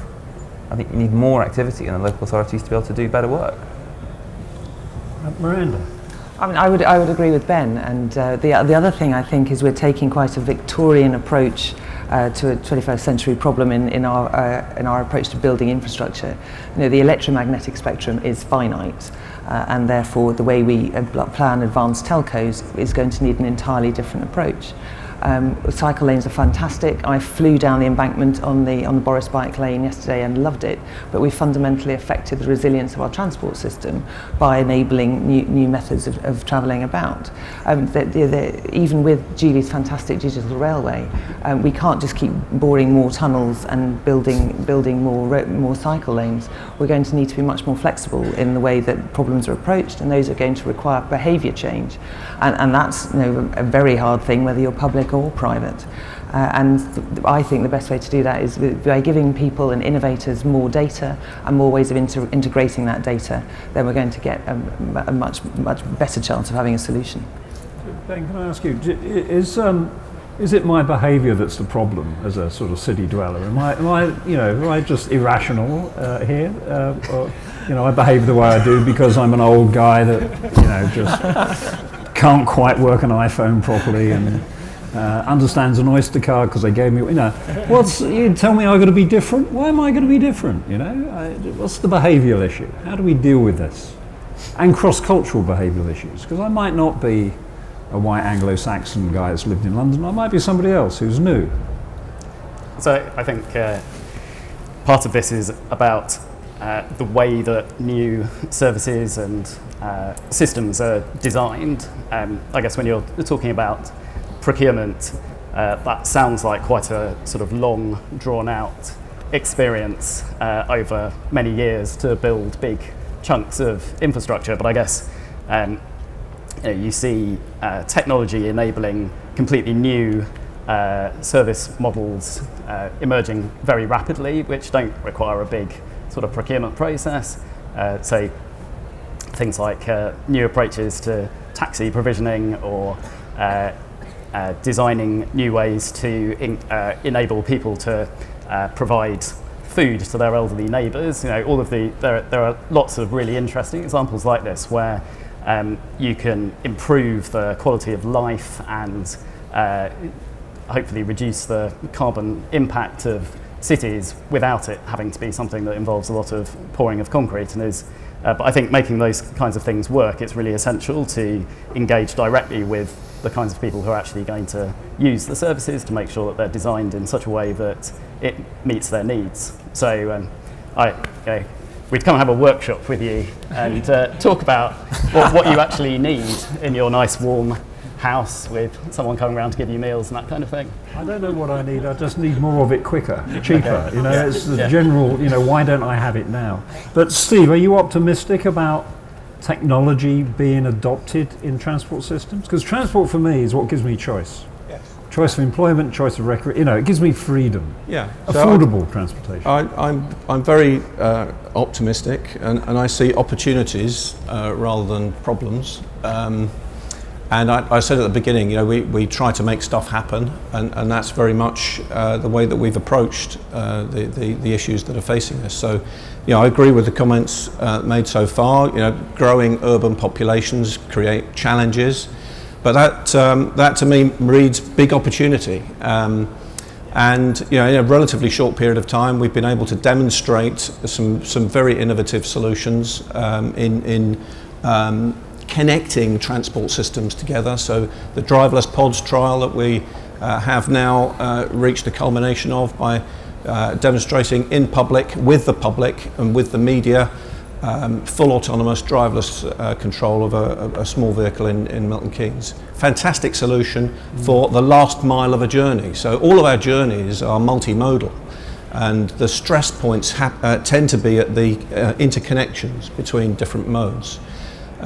So you drive to your railway station, you go on the train, you then may get on a bus for your final destination. All of those transitions create problems. And by opening up choice and providing information to people, we can offer new solutions. And that driverless pod trial is really about demonstrating one application of the last mile of a journey. But in terms of addressing those opportunities, so an earlier question that you raised was around, what are the issues that we face in terms of bringing innovation to market? And I think there are a number, but I think they're all solvable. I think one area is leadership. So as we're looking at new ways of doing things, we need to be bold and step forward and try new things. Innovation is an environment where you need to try. I'm a great believer in doing things. You learn from that. If it doesn't work, you try again, and you come up with a solution that does work. So there's a leadership element there. Skills have been mentioned. So we do have great skills. We have great opportunities in the UK with our academic base and our industrial base. We just don't have enough people with the right skills.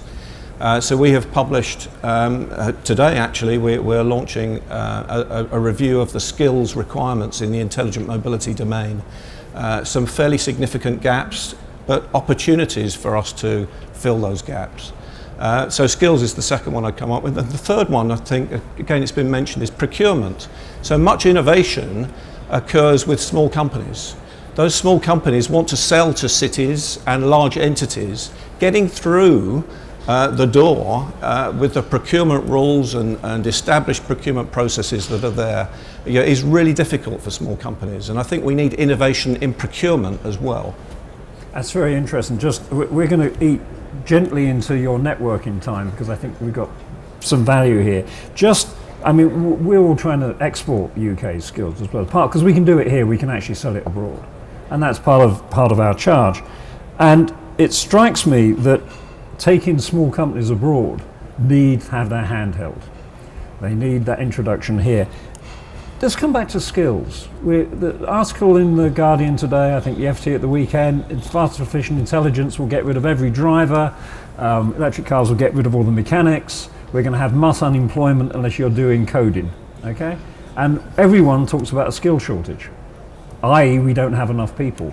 They don't seem to be reconcilable here.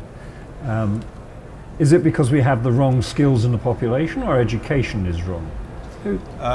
Well, okay, I don't think there's any simple solution, but fundamentally, I think systems engineering. So most things are systems, and I use the term systems in the broadest sense. Includes the human in the system.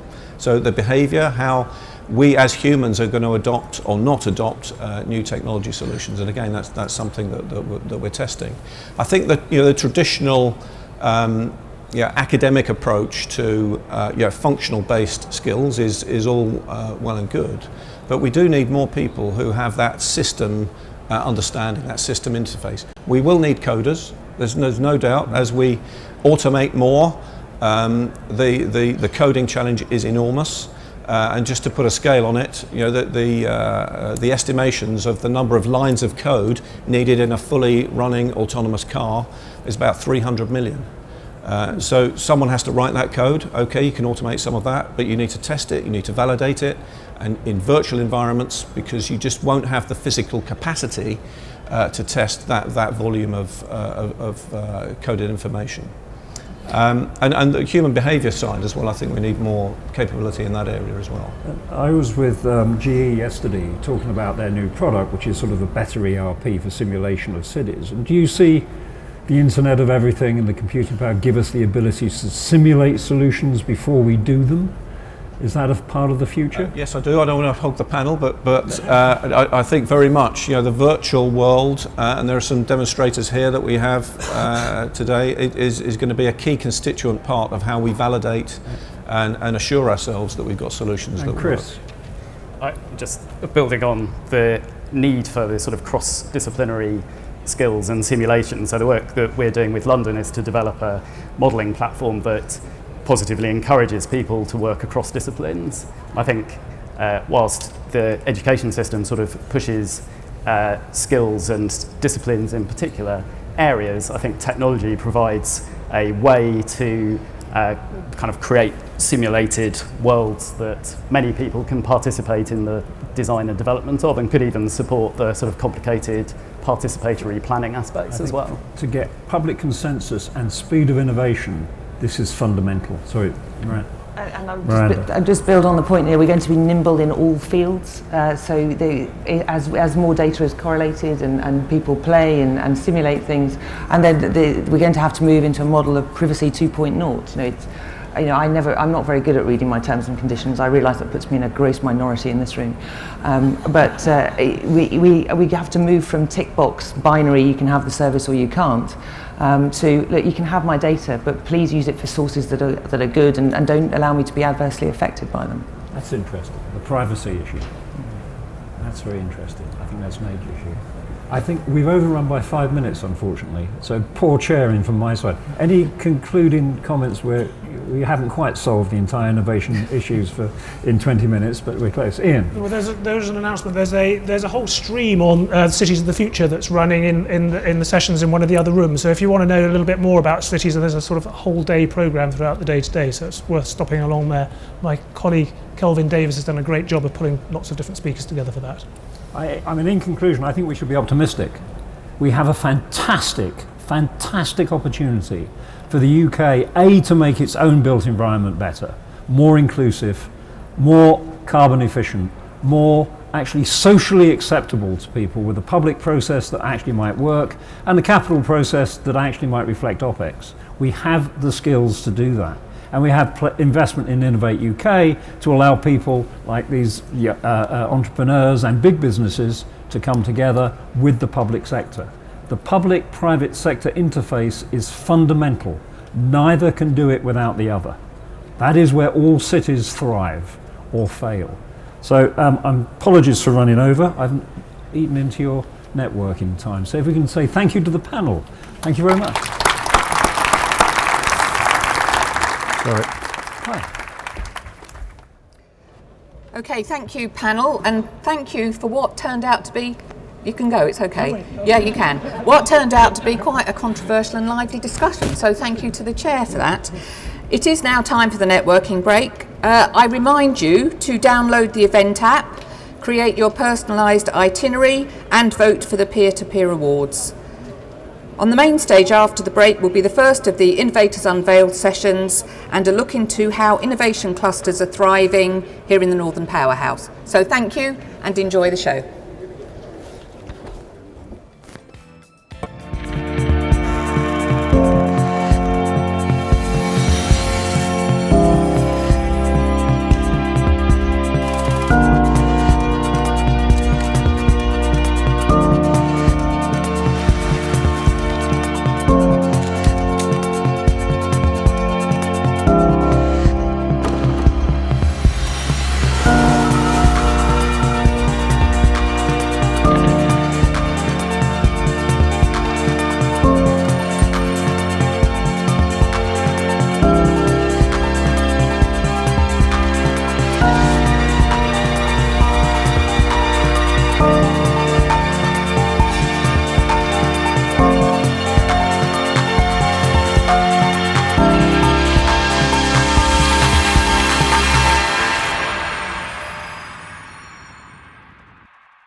So welcome back. Innovator Unveiled is what we're going to have now. We're going to start now, I should say, because it's a series of speed pitches where a selection of the UK brightest and best innovators will launch their product to a live audience. And it gives you a chance to hear about these new and exciting companies before they hit the market. So do remember that you saw it at Innovate 2016 first. And I'm excited to introduce the first of our innovators, Mark Hester from the Imagination Factory. Welcome, Mark. Good morning, thank you very much. My name's Mark. I'm from a company called the Imagination Factory. We are a product design engineering agency based in West London. We take a human-centered design approach to all of the projects that we do. And very excited to be here for this show, Innovate 2016, where we're launching an idea called Swimmer. So Swimmer is a heads-up display for swimmers. It can be attached to a regular pair of goggles, and using Sony Smart Eyeglass technology, it provides real-time performance information in a display that appears to float just in front of your eyes. So it's very natural to use, doesn't obscure your view, and doesn't require you to look down at your wrist as other products do. We're hoping it'll bring the sort of things that you get with running watches, the benefits in cycling that you get from wearable devices into the world of swimming.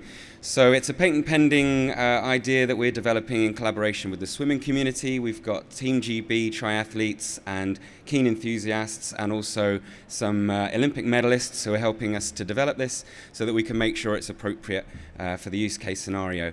And we're at this show because we're seeking commercial partners. There's a conservative estimate of 3 million swimmers in the UK, 65,000 regularly sign up to triathlons. It's a growing market, and yeah, we'd love to speak to commercial partners who might help us bring this forward. If you want to visit us on the stand, it's B607. You can try the heads-up technology and see the latest design. Thank you very much.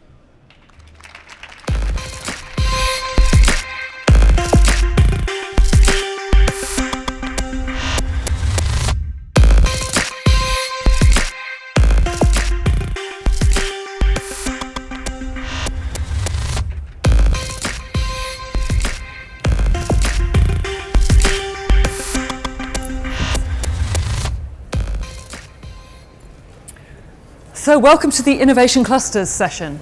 So we've got a range of very high-level speakers for this session who are going to look at both the general conditions for a cluster within a city or a science park, and the specific conditions for clusters within an industry supply chain or a group of related sectors. Each of my panelists is going to do a short 5 minutes on their special subject, and then we're going to discuss as a panel the interconnections and the synergies. We will take questions at the end, but just so that you can prepare your questions with this knowledge in mind, there are 2 questions we won't be taking on this panel. One is to do with Brexit, and the other is to do with Marmite. Okay, so my speakers are Sir Richard Leese, the leader of Manchester City Council. He's been leading Manchester City Council for the last 20 years, in which time it's gone from strength to strength, as you've heard from many of the speakers already this morning. And Richard has spent a career refining how cities, as a form of cluster, can be developed in a way that nurtures innovation. Catherine Johns, the Innovation and Growth Director of Business Durham, is a leading thinker on the role of science parks in developing and nurturing innovation clusters.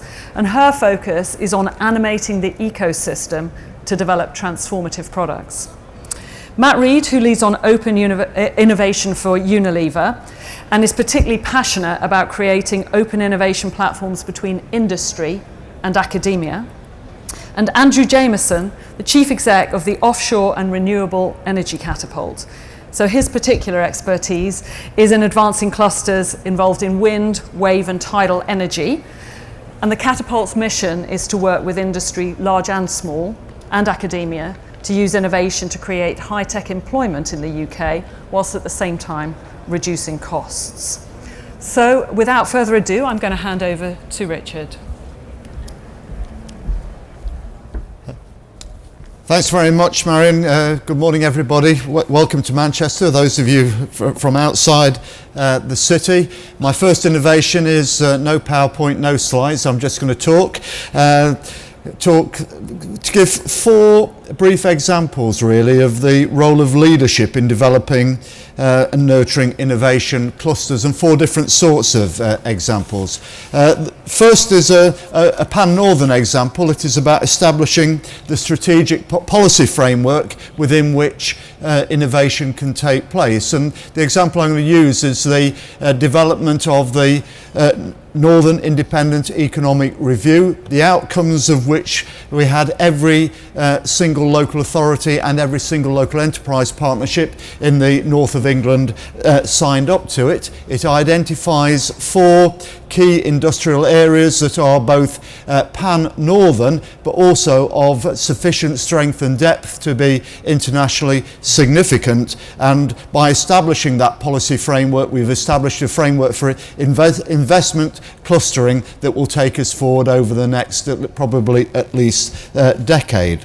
The second example I'm going to give is an investment example. It's a more localised example. It is the Sharp project in East Manchester, somewhere where Manchester City Council bought actually an old Sharp building in that part of the city and created a base for something like 60 digital and new media industries within that. As those businesses have developed within that particular building, that they have increasingly worked together, they have become customers and partners with each other and have generated innovation out of that. As well as the investment, one of the other requirements there is that we've maintained a particular focus on who can use that building. So it can't be any business that goes into that building, it has to be businesses who are relating to those particular sectors. Third example I want to give is that of brokerage, and there it is the work that Manchester has done with Cheshire East and a whole range of partners to develop the relationship between the corridor Manchester in particular, potentially Medipark in South Manchester and Alderley Park, to be able to create both the critical mass and the connections, including growth fund for support, joint growth fund proposals from Cheshire East and Greater Manchester to be able to support biotech developments across the whole of that cluster.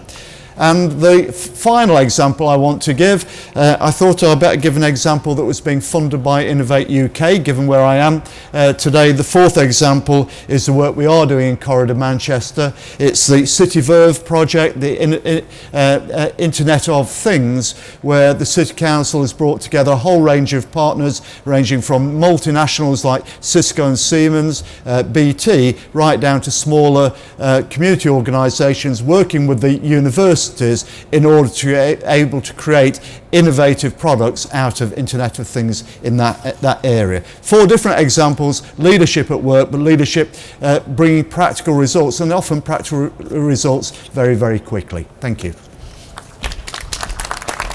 Thank you, Richard. Catherine, is there a slide clicker up there? I think there should be. Tell me if there isn't. Would you like it? Good morning, everyone, and thank you to Innovate UK and DIT for the invitation to speak today.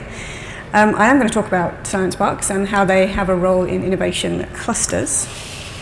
And I'm going to start with this point, which is, if you've seen one science park, you've seen one science park. And that diversity is a strength, and I'll come back to that. But what are we?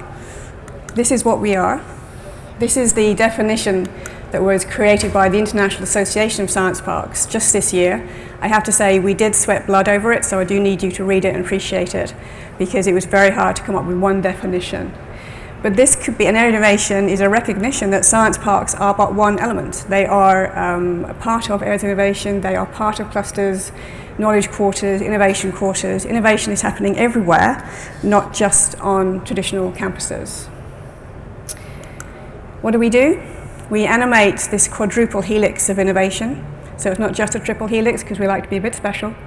It's government, academic, industry, and citizen. So we animate that ecosystem to develop products and services that transform lives. And the image of the sleep mask, I'm sure, will be very familiar to you. Polyphotonics, Innovate funded, halts diabetic retinopathy. So, some Northern Powerhouse Science Parks. Unfortunately, I only have time to talk about one, but there are many, and this is actually just a selection of science parks across the Northern Powerhouse region. So I'm going to focus on NetPark and its role and how it's done this. And it's done it in two different ways. One is Campus Plus, and the second is how it's moved from sector-led innovation to challenge-led innovation.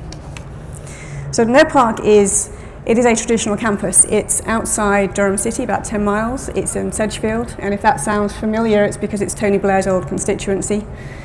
And for quite a while, it was a couple of buildings in a field in 2004, 2005. And in 2007, we launched NetPark Net, and this is a much broader innovation community. And there's about 200 members of NetPark Net, 200 innovation companies which are spread across primarily the Northeast, but also the UK. And they can access the same services that companies on NetPark have. And those services include things like 4 national technology centres, all managed by CPI, so graphene applications, printable electronics, healthcare photonics, formulation. Durham University's on site. We have grow on space, we have incubation, we have a number of different facilities that people can access. So that was an important step to say beyond the campus is important. The next important thing we did was to reach out with our Project C initiative. And that was about interacting with families and students, because when NetPark is finished, there'll be 9,000 people working there, but they're still at school, so we have to inspire the next generation. So there's about 45,000 people we've interacted with in our outreach program. The second way we did it was from sector to challenge. And NetPark was really about physics, it was about electronics, it was about instrumentation. The Germans call it hard tech, which I really like. But that was the focus. And we started shifting to a more fundamental, a really fundamental change, and that is, what's it all for? So I think if you put 39 LEPS sector specialization strategies up, and probably 30 of them will probably say we're great at digital and creative, we're world class at digital and creative, and I'm thinking we can't all be world class at digital and creative. So what we've decided to do is take a very different approach, and that is the challenge-led. So we have the Satellite Application Centre of Excellence for the Northeast, kindly funded by the Satellite Catapult. Thank you very much, Stuart. But what we're saying is it's satellite applications for a safer world. So we're focused on the problem that we're trying to solve. Yes, we are quite good at healthcare and life sciences. There's a good cluster there. But what we're interested in is making Durham a living lab for tackling the healthcare causes and consequences of social isolation. And what this means is that we are now sector agnostic in Durham. If you have an interest in using satellite data to create a safer world, if you have an interest in solving the fundamental problem of social isolation, then Durham is where you come and play. And this is the thing that started it all off. This is Chromec. This is a company at NetPark, a Durham University spin-out. And they integrate cadmium zinc telluride into really innovative, high-value products that give peace of mind to people all over the world. So NetPark's focus is now materials integration into high-value products. In essence, we're just planting flags. We're planting flags to say, this is where you come and play. If you're interested, come and talk to us. How are we doing as science parks generally? Well, please feel free to read all of these, but I have read all of these. And generally speaking, they focus on a lot of points around job creation, very high quality job creation, high salaries, higher productivity, indirect job creation, and all of those things NetPark is true on. 2 last points to finish on. First point, and this is really important to us as admirators of the ecosystem, is that clusters are actually people. And this is a very different kind of cluster. This is women in the International Association of Science Parks who have gathered together and decided that we will work across the world to try and solve the big problems. So you have people in that photograph from Russia, from Colombia, from Iran, from Sweden. You also have 2 ladies from the Northern Powerhouse there as well. So we're going to be tackling those challenges on a global scale. And this is my final point. There are some threats and opportunities to science parks. One is diversity and fragmentation. Science parks are not national policy instruments in this country. They are in some countries. They evolve locally to meet local needs, and that diversity, which I started with, is both a threat and also an opportunity. And finally, the pipeline. The pipeline is changing radically for science parks. And I'm just going to leave that hanging, as I think we're going to pick it up later. Thank you very much.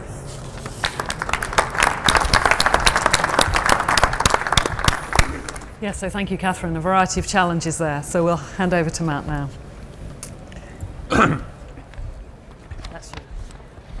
Okay, so thank you for giving me the invitation to come speak today. I work for Unilever. Unilever is a global company with an annual turnover of about 50 billion euros and operations in nearly 200 countries. We aim to make sustainable living commonplace by doubling the size of our business whilst reducing our environmental footprint and increasing positive social impact. Nearly 60% of our sales today come from the developing markets, and nearly 2 billion consumers every day use a Unilever product. But Unilever is also a northern company with a long track record of invention and innovation based on in-house research and development and innovation partnership. Port Sunlight is Unilever's northern powerhouse. It underpins our sustainable growth ambitions in the UK, Europe and globally. We employ 2,500 people there in 1 square mile in state-of-the-art manufacturing, IT services, research and development. Within the lab, we have 800 scientists from 20 different nationalities, 200 of them with PhDs. Nearly 40% of our global patent output have Port Sunlight inventors on them, and over the last couple of years we've invested nearly £200 million in Port Sunlight and partners around that hub. Since 2008 we've been building innovation ecosystems around our strategic labs, and our aim is to build innovation capability faster and better through partnership than we can do on our own. Our partners in the Northwest include the University of Liverpool, the University of Manchester, the Science and Technology Facilities Council at Daresbury. So with Liverpool University, we've now co-created a number of open access facilities in high throughput chemistry, biorefining, novel processing, behavioural neuroscience, and high throughput formulation. So as an example, we built the Centre for Materials Discovery, which opened in 2006. This is a £16 million co-investment by Unilever, the University of Liverpool, the North West Development Agency, and the European Regional Development Fund. The core of the facility is an open access lab that's shared between academics and industry, equipped with specialist staff and capital equipment. Company staff work in the facility to create inventions. University staff work there to do breakthrough science, and all of the users share in common platform improvements. This facility has attracted nearly £20 million in grants to the University of Liverpool. It's led to significant SME impact and activity, delivering tens of millions of pounds of economic impact and more than 40 new jobs in Merseyside. And the same facility has had a significant impact for Unilever. So within that facility, we work at about 10 times the speed we used to in synthetic chemistry, and doubled our patent output per researcher. By connecting the output of that facility to our global supply base, we've taken a number of innovations in the last few years from back of the envelope in the lab to full global production in less than 3 years per innovation. So the Centre for Material Discovery is an example of what we call the Liverpool model. It's an open innovation research facility hosted at the university, which comprises 6 elements: specialised space, differentiated equipment, differentiated methodology and software platforms, flexible technical staff resort who really are the glue that keep everything together, a cluster of high-tech equipment and service providers, and very importantly, world-class academic leadership, all within the same institute. Companies pay for access to this facility, not ownership of equipment, which leads to a very simple IP framework. The facilities are genuinely open to all, multinationals, SMEs and academics. By June 2017, the Materials Innovation Factory will open in Liverpool. So this is like the Centre for Material Discovery but on steroids. It's a £68 million state-of-the-art facility co-funded by Unilever, the University of Liverpool and HEFKI. The users will include university academics at the University of Liverpool, Unilever staff and other commercial companies, academics from other universities, and a focus on SMEs. At the core of that will be an open access lab that's professionally equipped and managed. The Material Innovation Factory aims to be the world's leading centre for computer-aided material science. It will accelerate scientific discovery and innovation in materials chemistry, soft solids and complex mixtures by seamlessly integrating computational and experimental modules. The Material Innovation Factory will also lead academically, and is highly aligned with the prestigious Leverhulme Centre for Functional Material Design that's led by Professor Andy Cooper. So the Centre for Material Discovery and Material Innovation Factory show how universities can be the host for very significant open innovation facilities that deliver world-leading science and high-impact commercial innovation. We found that there's no need to choose between either university academic research or commercial research and development. If you get the model right, you can do both of those within the same institute. Thank you. Thank you, Matt. Thank you, Matt.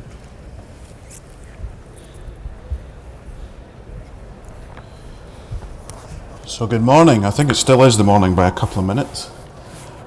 I'm Andrew Jameson from the Offshore Renewable Energy Catapult, and I'm here to talk to you about clustering, which is not the first slide, that's the second slide, in offshore renewable energy. So first of all, if you're not aware of the Catapult programme, there is a massive stand sitting out in the exhibition space out here. There are now 11 catapults, all dedicated to their art of bringing innovation to the fore in the UK, helping small businesses become big businesses, helping small ideas become big ideas, and very importantly for the clustering effect, pulling people together to collaborate. Whilst we need to have competition in the various sectors we serve, I firmly believe we also gain an awful lot by parking some of the, what we might think are the real or issues around competition and collaborating. So the bigger dots on this map are the presences of my business, the Offshore Renewable Energy Catapult. We're based in Glasgow. We've got a turbine in Fife in Scotland, and then we've got very significant assets which will come back to the northeast of England and Blyth. And then the red dot at Hull is what's called Project Aura. That's the University of Hull working with Siemens, which has got a big factory down there, and we're looking to see, well, what else can we do to make that investment between the university and what Siemens is doing get locked in and make sure we've got full value into the UK's economy. Now I know what most of you are thinking in here. Why should I care? This is renewable energy stuff. I flick a switch and a light comes on my computer start up. Somebody provides these services to me, I just pay for them. Let me show you why I do think you should be caring, which is on the bullet points here. There are legally binding agreements now under Paris to be tackling emissions and controlling the temperature rise globally. Even the Chinese are looking to do a lot more green generation than they'd ever done before, and that was always the kind of, well, I'm not doing it if the Chinese are doing it, if they're just going to have coal burning. There's a real global effort now to properly control greenhouse gas emissions. And for this island in the UK, where we're surrounded by ocean and it's very, very windy, and if you live in Scotland, it's very, very wet and windy. There's going to be, no matter what scenario you cut about whether I like nuclear or whether I like carbon capture and storage, offshore wind is the technology that will deliver in abundance in the next decade to 2 decades to 3 decades. We're going to have an awful lot more wind power around the UK, and most of it will be offshore, not onshore, no matter what. And the good news is, as the chart shows on the right-hand side, prices are tumbling faster than anyone had ever predicted. We've taken about 30% of costs out just in the last 3 or 4 years, and all the estimates are that in 2020 and beyond, we'll be well below £100 a megawatt hour, which was the target set for us about 5 years ago, and actually very, very competitive, to the point we might not need any public tariff support at all. So, it's becoming cheaper, very affordable, and there's going to be a lot of it. And that is where I think the UK needs to keep looking an awful lot more of what does that mean for the supply chain. So hence, what we do in the Catapult. This is an example of what we have in Blyth, our big testing capabilities. We can test blades up to 100 metres long. So if you can't imagine what's 100 metres, if you've seen an Airbus 380 airplane, which is about the biggest passenger jet you can fly on, we test blades bigger than the entire wingspan of one of those jets. So you're looking at something, an offshore wind turbine looks akin to the London Eye, but it sits 80 metres up in the sky as well. These are enormous bits of kit. And within these enormous bits have come opportunities for UK supply chain to be thinking about the various components that go into them. Don't think about turbines so much. Think about the individual components that go into them, like bearings, like gearboxes, if there are gearboxes, control mechanisms, all the cables that connect everything up, you name it. There are lots and lots of innovation, high-tech opportunities for UK PLC to be grabbing hold of as we build more and more of these, what I call power plants. They're not wind farms, they're power stations.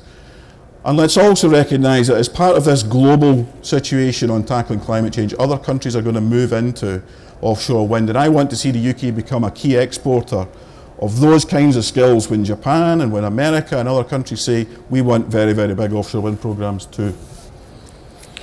So why does working with this industry make a difference? Well, if you look at this triangle, we start with the big boys at the top, the manufacturers, and we then provide solutions and challenge solutions to the technical issues that those manufacturers have. It's called the value cascades down this pyramid, and that's where we bring SMEs into bringing and providing novel solutions into things. I'll come back to that in a second.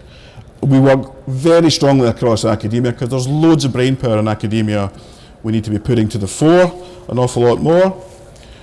So we're solving problems that are today in the here and now, but we're also looking very much into the future with disruptive technology. So one of the projects we've got takes sails that they use in the America's Cup race to make fabric blades with carbon masts. It's very, very early days, but it's a sign of other technologies from other sectors can actually come in and provide longer term solutions that we haven't thought about in our sector here. But the example I've got on the slide here is oil and gas technology. This is floating wind. You've got oil rigs that float in the sea out in the North Sea, and they don't bobble about, and there are prototypes with wind turbines sitting on them that don't move, so even no matter how windy it is, these things remain rock solid. And as you go to deeper and deeper water and further from shore, you can't have always a fixed foundation that is fixed to the seabed. So here's an opportunity to be looking at carrying on all the good skills manufacturing we've got in the oil and gas sector and giving them a new lease of life by looking at wind power in ways that have never been thought about before. So there's loads and loads of opportunities, and that's why I think everyone in this room should be thinking about it in terms of caring for the planet, the environment, and your own business and your children's future in terms of having a greener electricity mix in the future. And my final slide, which I'm not going to go through, does it work? Does the stuff that we do work? Yes, it does. Here's the impact statement that you can find copies of, again, back out in the hall. So thank you very much. Thank you, Andrew. So we've had some very interesting presentations there. I took sort of 3 core themes out of that. I think everybody talked about the importance of collaboration. Everybody talked about the fact that you need to grasp opportunities, and that everybody also talked about the fact that we need to challenge ourselves if we're going to make innovation happen. And I was particularly curious at the challenge that you put up, Catherine, at the end of yours about a sleeping giant. So public procurement's the sleeping giant of innovation policy. Do you want to tell us a little bit more about that? Gladly, because I say this everywhere I go. Because it is, and I think everyone who reads Mariana Mazzucato, or there's a fabulous paper by David Connell called Creating Markets for Things That Don't Exist. The role of the state in de-risking innovation and de-risking private sector opportunities has always been there, it's just we've never articulated it really before. So I'm just going to be very challenging and say that I personally think it should be compulsory for all government departments to participate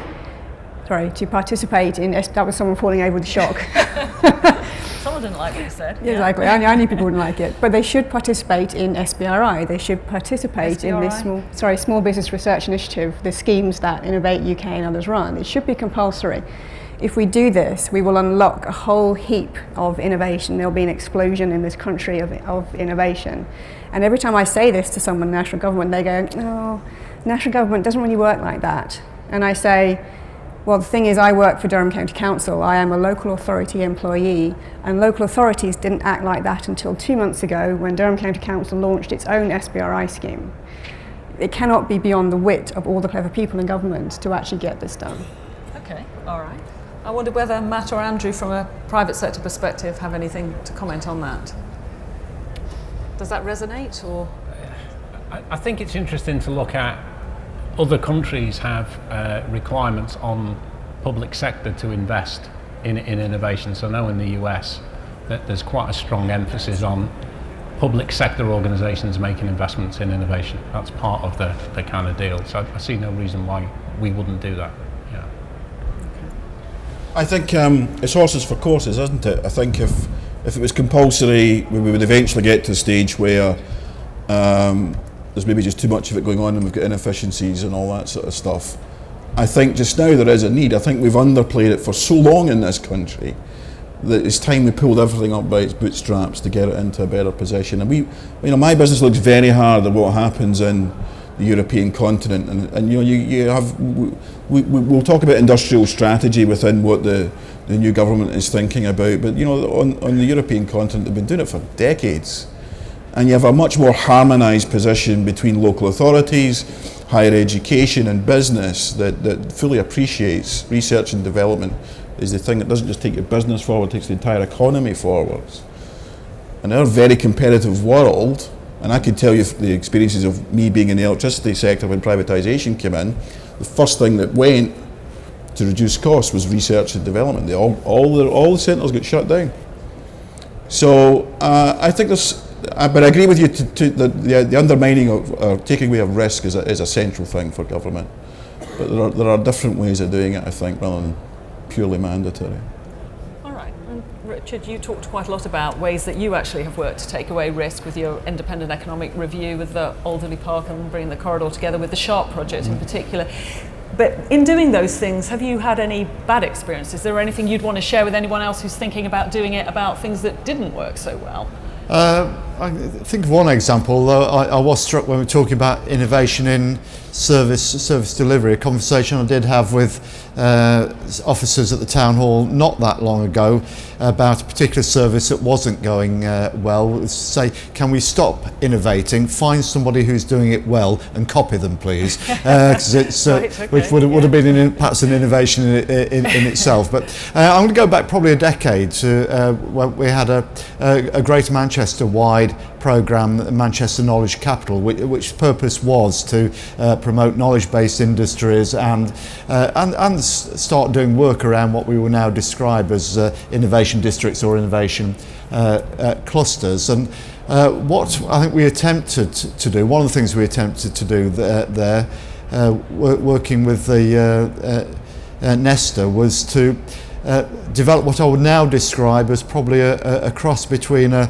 continuous hackathon and Dragon's Den, and that it was trying to create circumstances where ideas could be generated with those people that could then turn them directly into marketable propositions. And there were one or two good ideas came out of it, but ultimately it turned out really just to be too contrived, too clunky and too difficult to sustain. And if there was, I think, learning that we took out of that is that even when you have something where there is a direct intervention investment, like the Sharp project, that a lot of innovation has to be organic in its nature, and to a certain extent we get as much innovation out of the coffee bars in the Northern Quarter than we do about anything that we create institutionally. Right, okay, so there's something about the chemistry of it that has to work.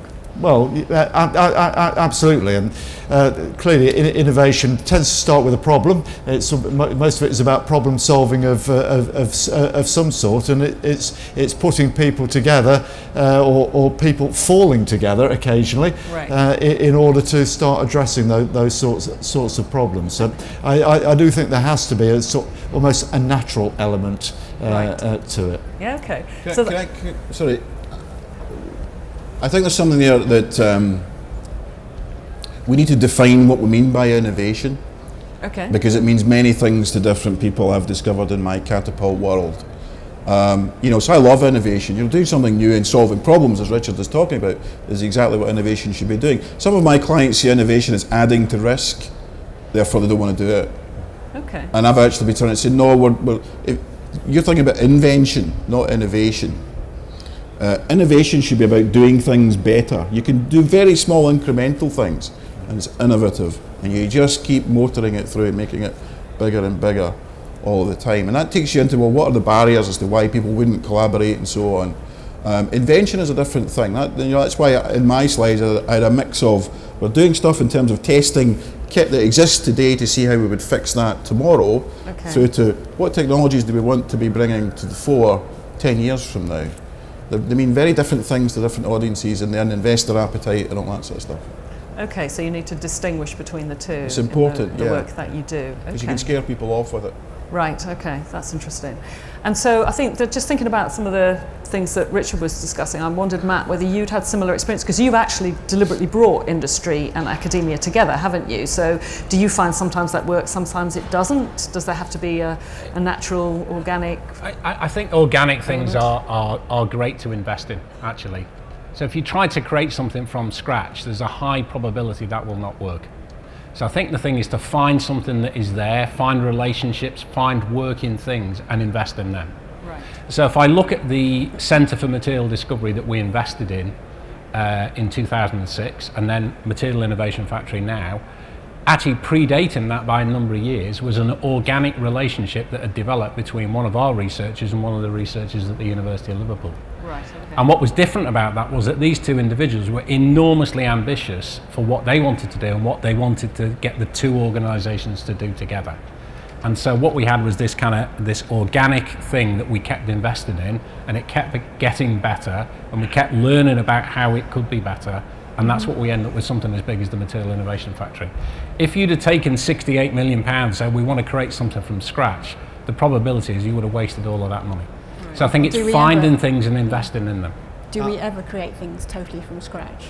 Because I'm reflecting on the experiences of science parks across the Northern Powerhouse, and generally they do that. So you mean they build on something that's there? Yes, and Net Park was the missing link between fantastic creativity and invention and fantastic manufacturing capabilities, and it was our innovation infrastructure that we put in place to capitalise on that. So I want what I said to be suggests that I'm sort of advocating a sort of laissez-faire approach to innovation, which I'm not. And if I think of an example where we've created a structure in order to innovate in the way that Andrew's described, i.e. it is largely about process or additive changes, and something like the Manchester Area Health Science Network, which does bring together health practitioners with pharmaceutical industry, with academics and so on. So it has created a network in order to be able to quite often develop or create new products, but the starting point there is that they have got so many problems to solve. It's probably where to start rather than anything else, but there are real tasks and real reasons why those people have been brought together. Right. And I think, reflecting on the last 15 years that I've been around innovation ecosystems and science parks, I think what we have got a lot better at in this country is understanding that sense of place and why it's so important, and that sense of local nuance. So it used to be, oh, we're going to create the next Silicon Valley, and actually we're never going to create the next Silicon Valley in this country because we're British, and the definition of social awkwardness is two British people getting into a lift and having to talk to each other. We don't operate like they do in California, and those local characteristics and those local strengths are incredibly valuable, and that's what ecosystems can capitalise on that. Okay, so you need a proper problem to deal with, and you need to build on the strengths that you have locally. Yeah, and I think the problem is how do you gain the benefits from place in the world that's flat? So one of our marketeers once said, how do you avoid being mindlessly global or hopelessly local? And I think that's the problem, right? So how do you use the benefits of place? What is specifically special about that area, coupled with the fact you can't cut yourself out and say, I'm on my own. You're part of a much more global thing. Right. So I think that's the trick about using place. It's about using what's really special there, not convincing yourself it's special, but it really has to be special. And being very honest about that. Yeah. Okay, right.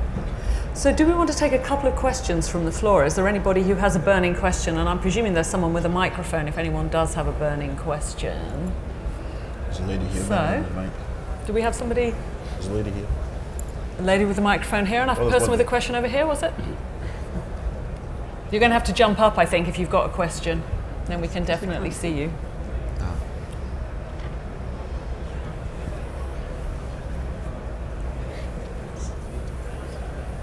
Hi, So can you tell us more about... Could you tell us who you are first? Sorry, just so we know. Dan Aris, Liberata Limited. Can you tell us a bit more about how the Northern Powerhouse might address these issues? Okay, might address innovation. Okay, Richard, would you like to start on that one? I think the Northern Powerhouse in itself won't. What it does is provide a framework, particularly an economic descriptive framework that allows clusters within the North to come together. And I think the key element of that, although Matt was talking about place there, is to recognise that some of our industrial strengths are not located in one specific locality within the North. If you take pharmaceuticals, for example, there are strengths in research and production in Manchester, in Cheshire, in Merseyside, in Cumbria, up in Tees Valley, and it is to do some of that mapping that allows those clusters to be created across those broader geographies in order to be able to create innovation. Actually, in very similar way to what Andrew described with wind power, which again was using clustering that went across geographies, because that's where the different strengths lied. And that's what I think the Northern Powerhouse does. In some respects, it changes a mindset that allows us to think about how we cluster and how we have the capacity to cluster over that broader geography, because that creates the critical mass to allow things to happen. Thank you. Okay. I think we've got time for probably one more question.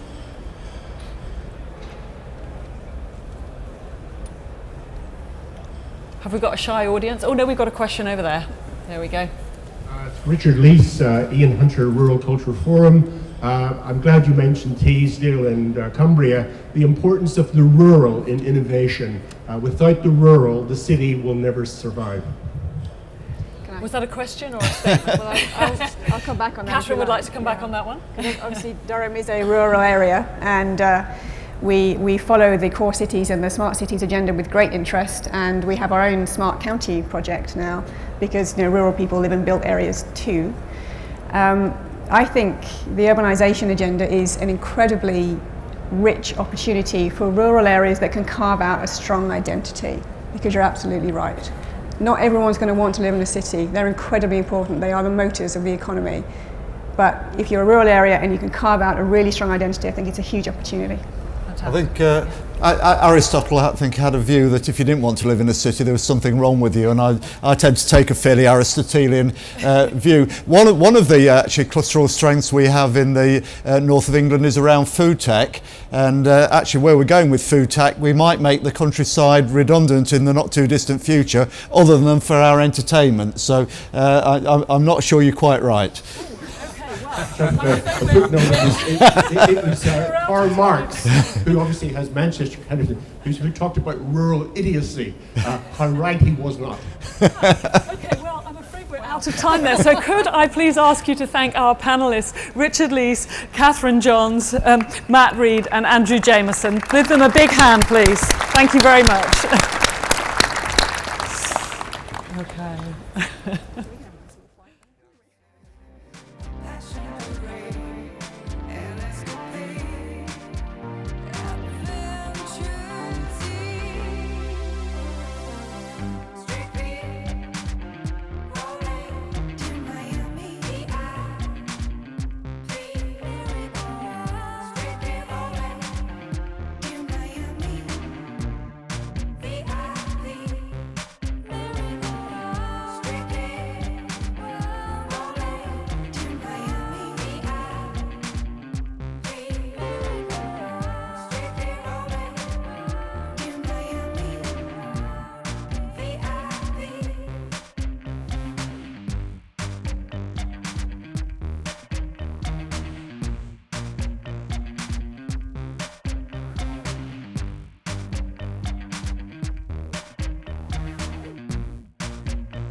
Good afternoon, everybody. My name's Liz Flint. I'm Head of Cities and Regions at Innovate UK. Well, what a great morning we had. I don't know how many of you were in the sessions this morning, but I absolutely thoroughly enjoyed them. I particularly enjoyed the session, as you might imagine from my job title, on clusters and regions. There were some great sound bites in that, so I particularly picked up the idea of areas of innovation, not just science parks, the idea of a value cascade. There was some great stuff there that I think bears a lot of further reflection for us all. So we've got some great sessions for you this afternoon here on the main stage. By way of a bit of a taster, we have things on how the innovation support landscape is evolving, how the UK is open for business, and later on we've got a really inspiring session coming up on disruptive technology. But before all of that, we have our second innovator unveiled. I welcome to the stage Mark Harrison from Triple Tread.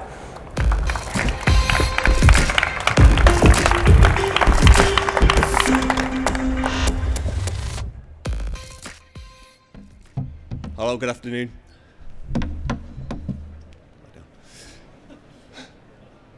I think I've got another slide actually. It's coming on now. Okay, good afternoon. At Triple Tread, we understand the millions of people who can't access the health benefits of from cycling, maybe down to lack of confidence or maybe poor balance. So we created a really cool upright trike. It's got it's made to look very, very similar to standard bicycles. It uses a lot of the same standard bicycle components, so it's easy to maintain. It's got independent suspension and a patented tilting steering system. We're really proud to announce here at Innovate UK, we're seeking investment or maybe a manufacturer or commercial collaboration to be able to take it forward, to strengthen our patent globally, to finalise our production design and go out to manufacture. Please come along and join us on this journey, and let's get more people active and going active outdoors. Thank you very much.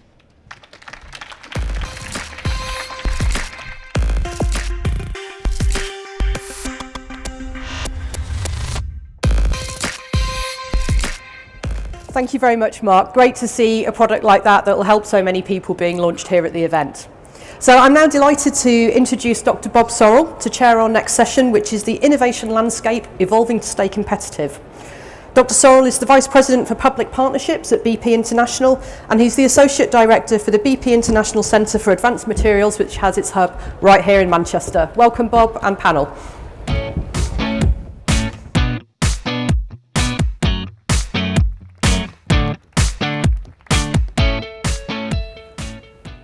Okay, Liz, well, thank you very much for that kind introduction, and welcome everybody to this afternoon's session on the innovation landscape.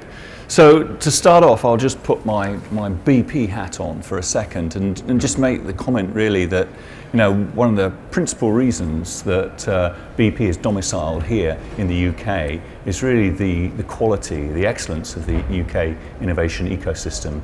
And that's reflected in the fact that we invest some 40+% of our R&D investment here in the UK with 3 major research centres. But of course, it's not just about BP, it's about other companies, and many other companies choose to do the same. And that's good for the UK because that creates inward investment, and it's good for exports because this drives many of the technology-driven exports that the UK is engaged in. And so there's no doubt about the quality of the UK innovation ecosystem. But there's been some reviews recently that have looked at this, including amongst those are the NERSE and the Dowling reviews. And many of the recommendations from those are enshrined in the latest version of the Higher Education Bill, which is making its way through Parliament right now. And as part of that, we have the formation of UK research and innovation.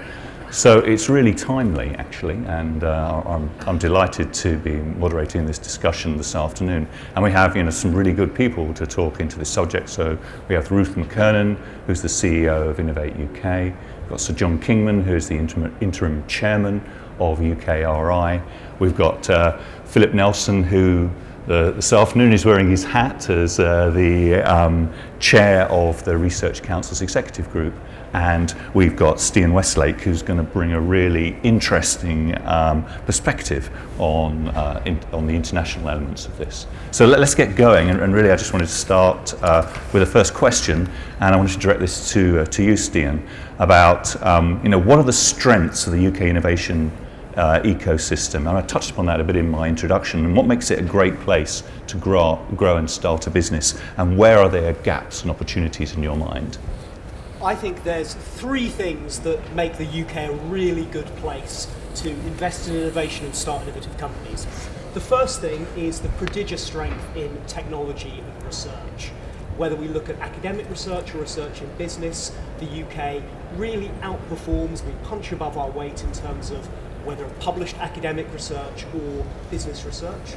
I think the second thing I would highlight is the real range and strength of thriving industrial clusters that we have, whether it's in big industries like oil and gas or advanced manufacturing, or whether it's in smaller emerging sectors that you might not think of as such traditional tech sectors, like video games or other aspects of the creative industries. And then I think the third thing, and I say this particularly in the context of the great international audience we have here today, is that the UK has always been and will continue to be a very open innovation system. We have the largest amount of foreign-funded R&D going on in the UK of any country. That's something we're really committed to. We are, after the US, the biggest research partner with China, something that we're keen to develop more on, and we're very keen to develop more partnerships. Now, we don't want to be complacent. We recently saw that in one of these, if you follow these innovation indices that keep getting published, we dropped behind Switzerland. We went from first to third place recently. But that's one of the reasons why I think it's so good to see that the UK government is now doing more and more to promote innovation, not just through funding research, as the UK government has always been committed to doing, but through the continued work of Innovate UK, and most interestingly now with the formation of UKRI, which has a vital role to play in joining up, focusing and carrying forward that agenda. So Stian, thank you very much, and actually that's a great segue into you, John, really, to sort of give a flavour of how do you see UKRI fitting within this landscape? Well, thanks for asking. I think it's very important to start with the context, which is set entirely by the fact that we have a new government to all intents and purposes, and we have the consequences of the Brexit vote.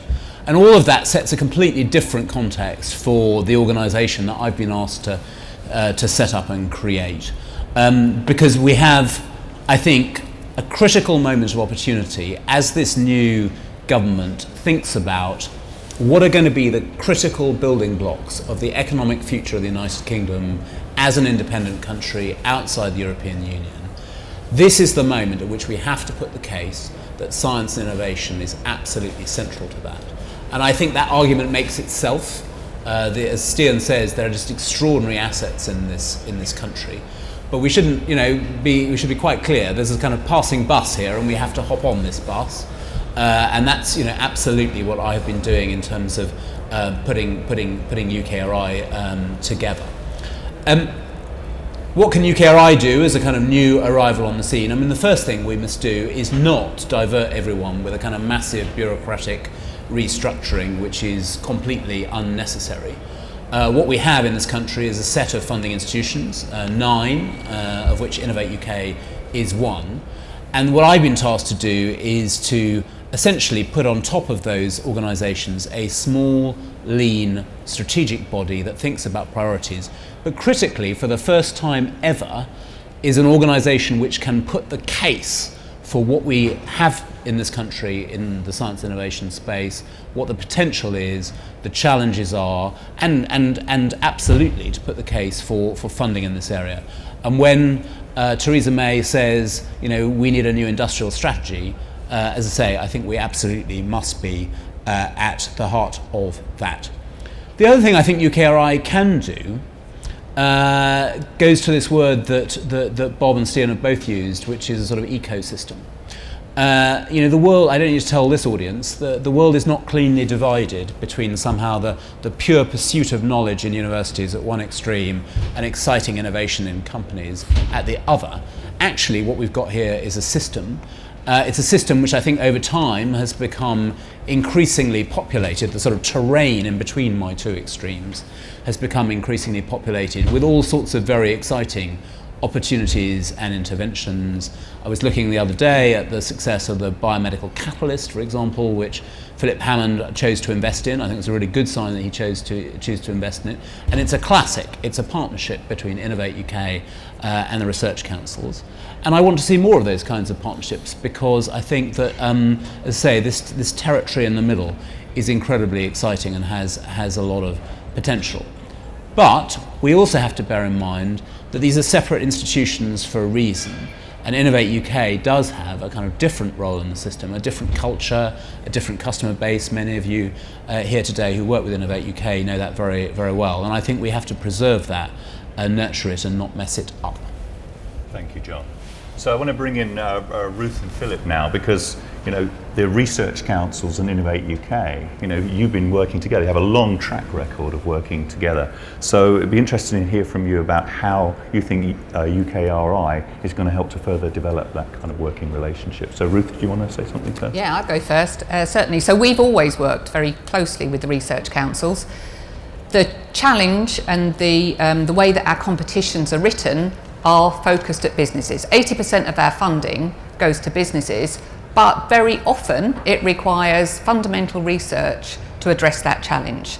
And sometimes it requires us and the research councils to work together to even start exploring a new area of technology. So our innovation and knowledge centres, where Phil and I both fund, they are really good at developing technologies and then spinning companies out of them.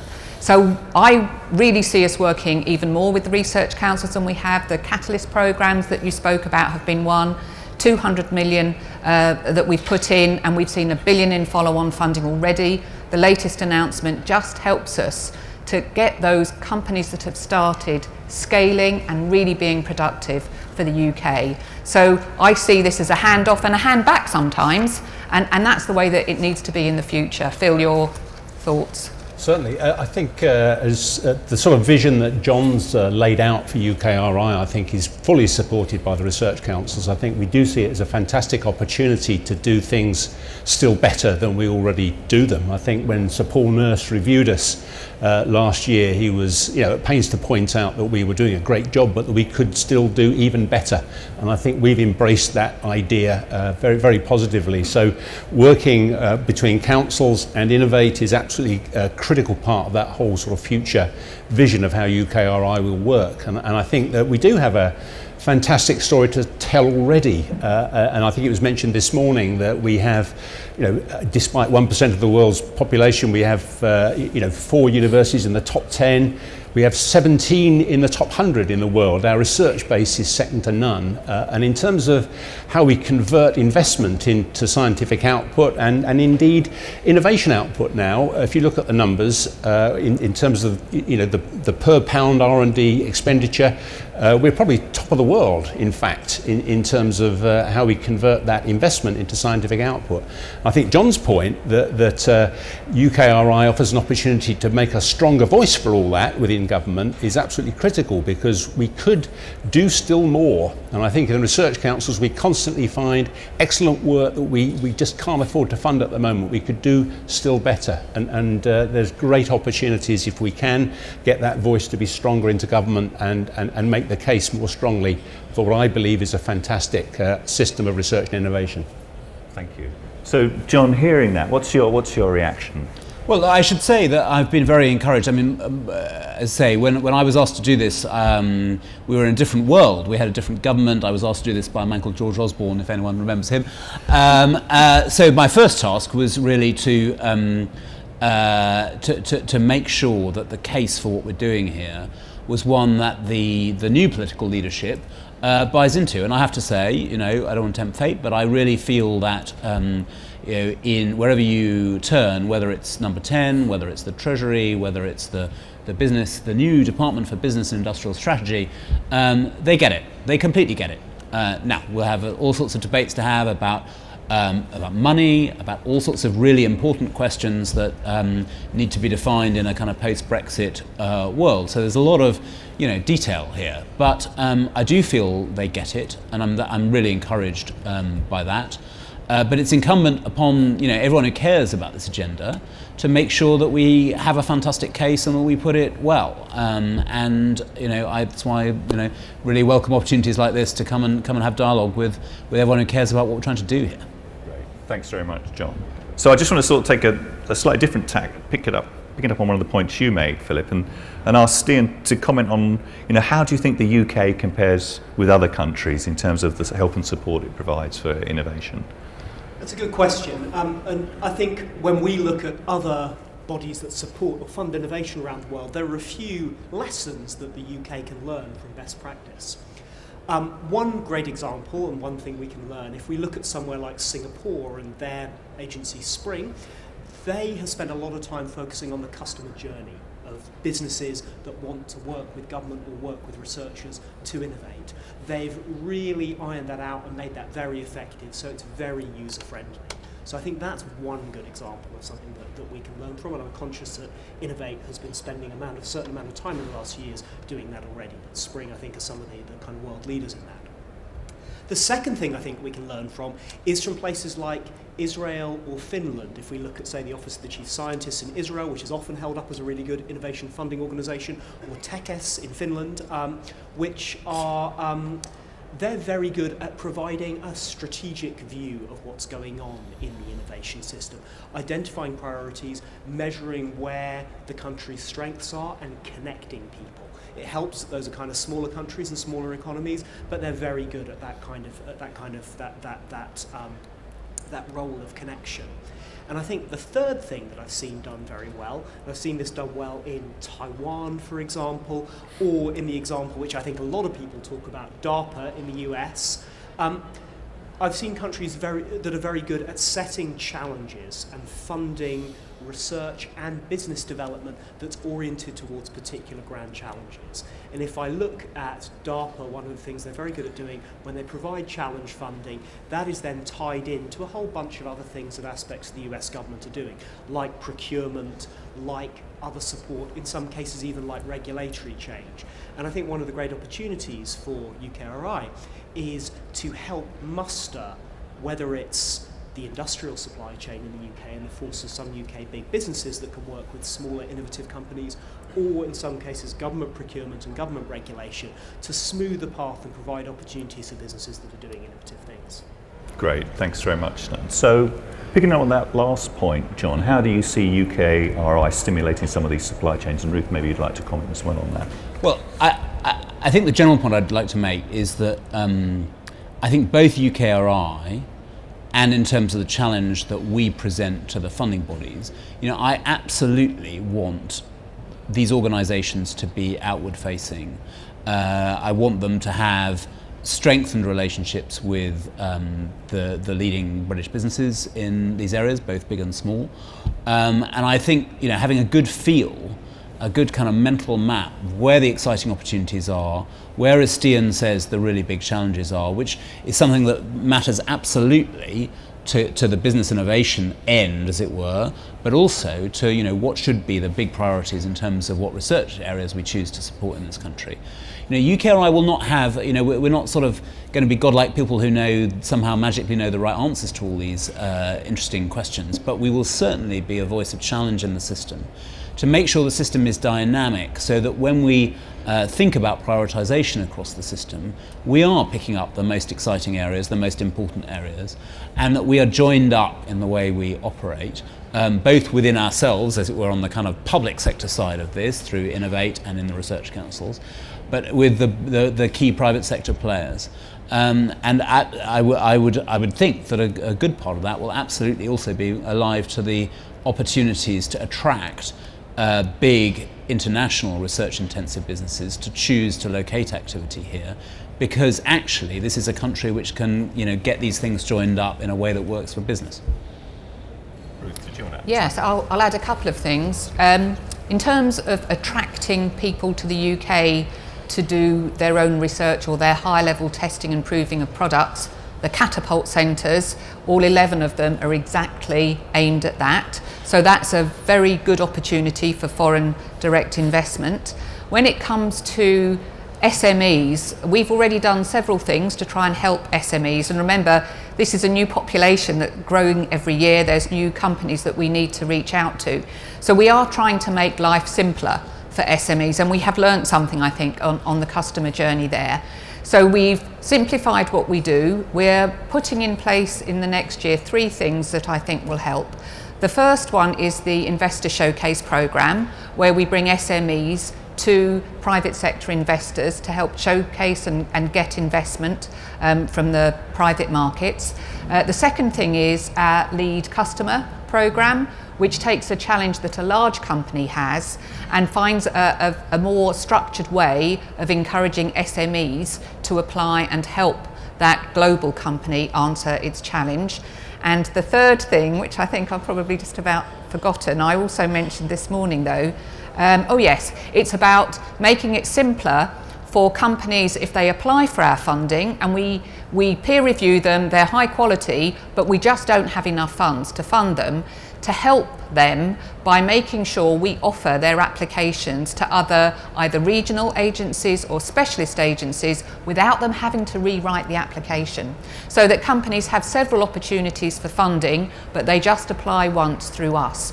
When we've spoken to businesses, what they want is they want to know life simple, they want to be able to apply once, and they really don't worry, they're agnostic to the structure that provides that funding, providing they know who we are and they know where we live and they know how to apply. So the customer journey, I would agree, has been very important for us in the last year. Thanks very much, Ruth. So, I mean, the UK undoubtedly has a world-class research base, and that's really important at feeding the hopper, so to speak, for the supply chains field. So how do you see your role playing in this broader context? I think in terms of the general innovation landscape, the research councils and our university system has both sets of organisations have evolved enormously in the last 20 years, really have changed the whole way universities do business. And I think that now we see really excellent partnerships between universities and industry that's been stimulated along the way. In fact, I know BP is one shining example of where that works, and there are many others, really sophisticated companies that get greatly involved in our university system. And in fact, if I look at my own, I should put my EPSRC hat on shortly. I also Chief Executive of Engineering and Physical Sciences in the UK, and we have something like 3,500 collaborators currently.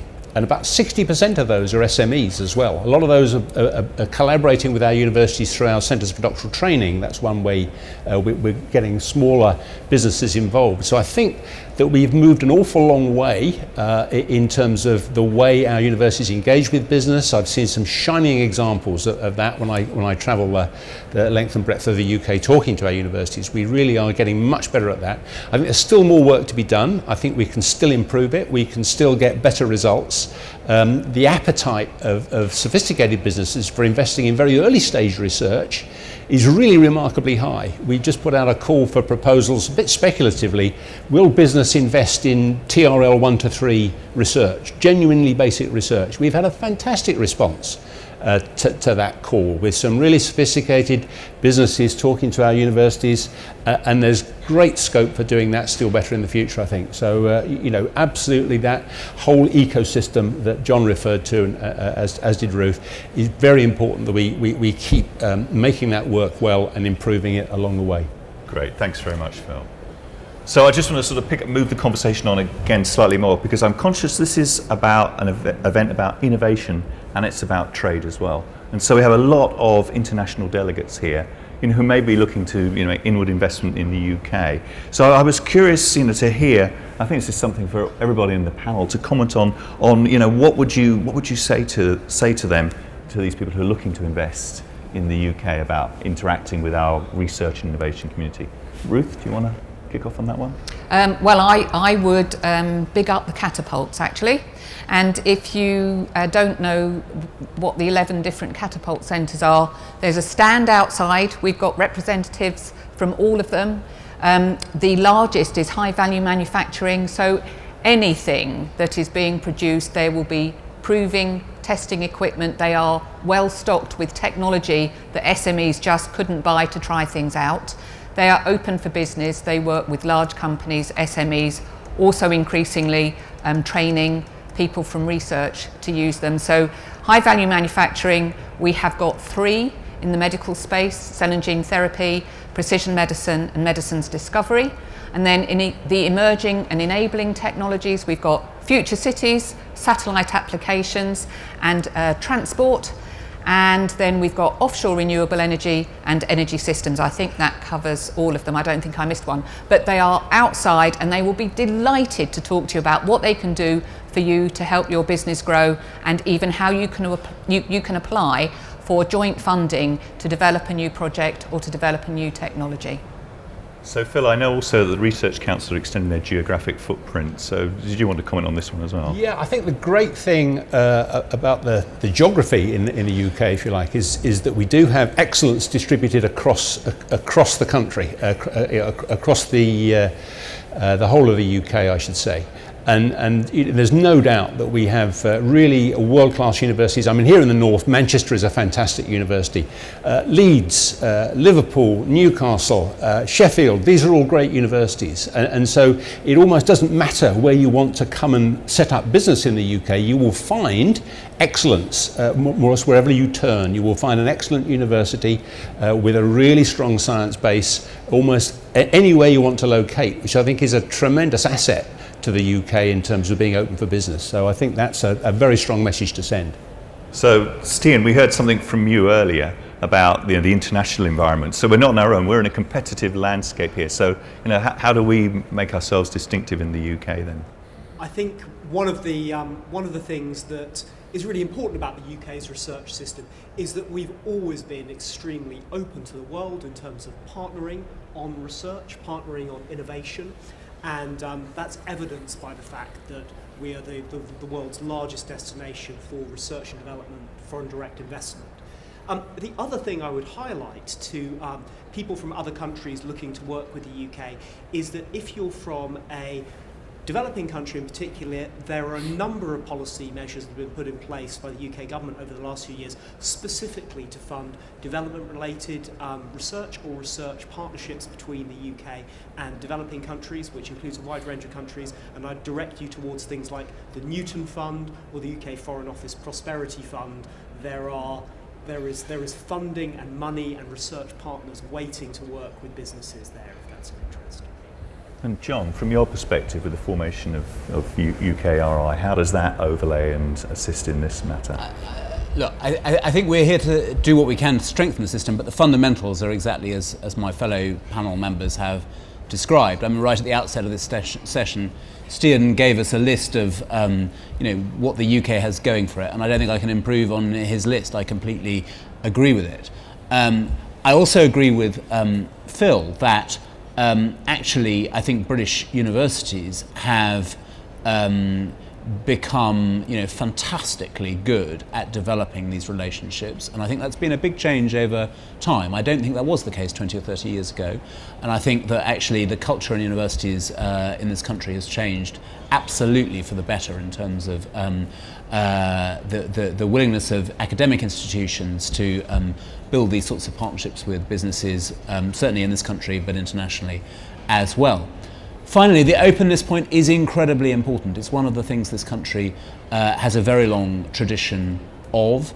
And actually, whilst Brexit is kind of like a huge issue, we have to find our way through and make sure we absolutely preserve that ownership. I mean, the fact is that it's quite clear that the government does get this. I thought it was really encouraging, for example, on the sort of first weekend of the Prime Minister's time in office, she had to decide what to do about SoftBank wanting to buy Arm, arguably one of our most exciting technology-based businesses, and she embraced it, and the dialogue with SoftBank is actually very exciting. So I think it's important as we find our way through this kind of inevitably challenging period in our national life, that openness, holding on to that openness, making sure that the message is out there in the wider world. The Prime Minister is going to India next week precisely to give this message that this is one of the most open economies in the world, and long may it remain so.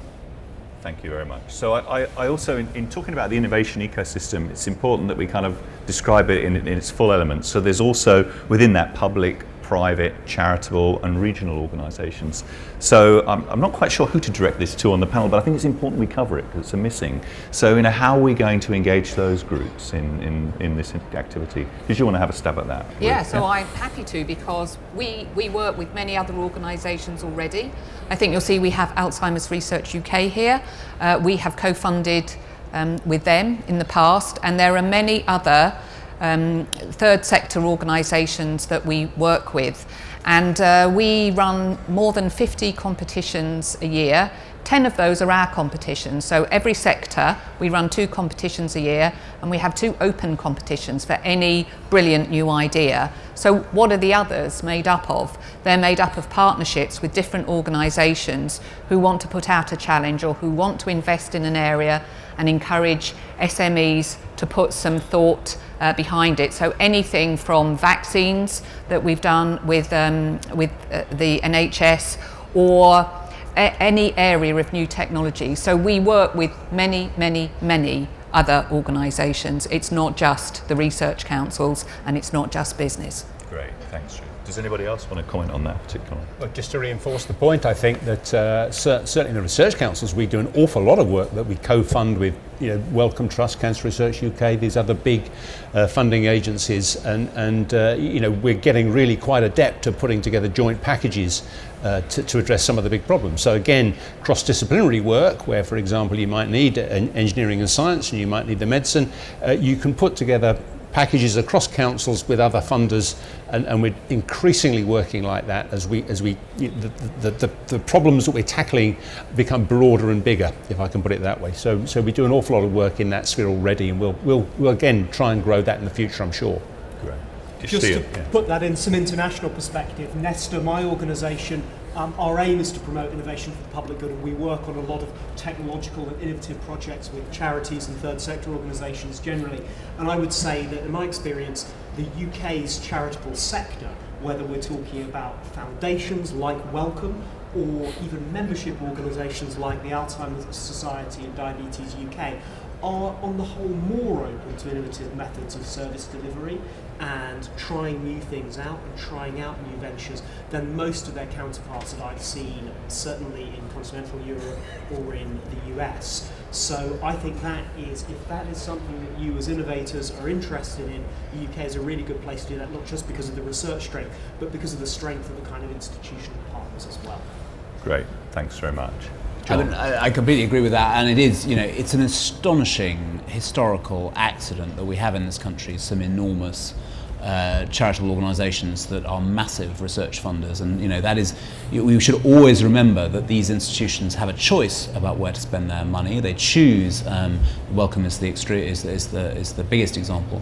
They choose to spend the bulk of their money in the UK when they could spend it, all over the world, and that is. Therefore, for me, having, as I do, a very active dialogue with organisations like that is incredibly important. The thing that I think we can do as UKRI is, we need to be the organisation that is, for sure, the sort of custodian of, spending $6 billion a year of public money in this space. But actually, that sits within this whole wider ecology.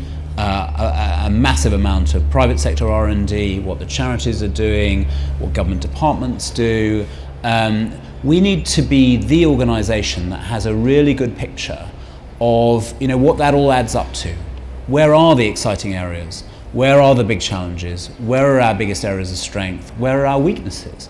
What are the choices that we need to make? And that absolutely needs to be informed by the choices that other big partner organisations are themselves making, and that map doesn't really exist at the moment. And my organisation, once it's kind of up and running, absolutely has to be the organisation that develops that map, that works with others to do so. And I think having that will itself be a really useful contribution.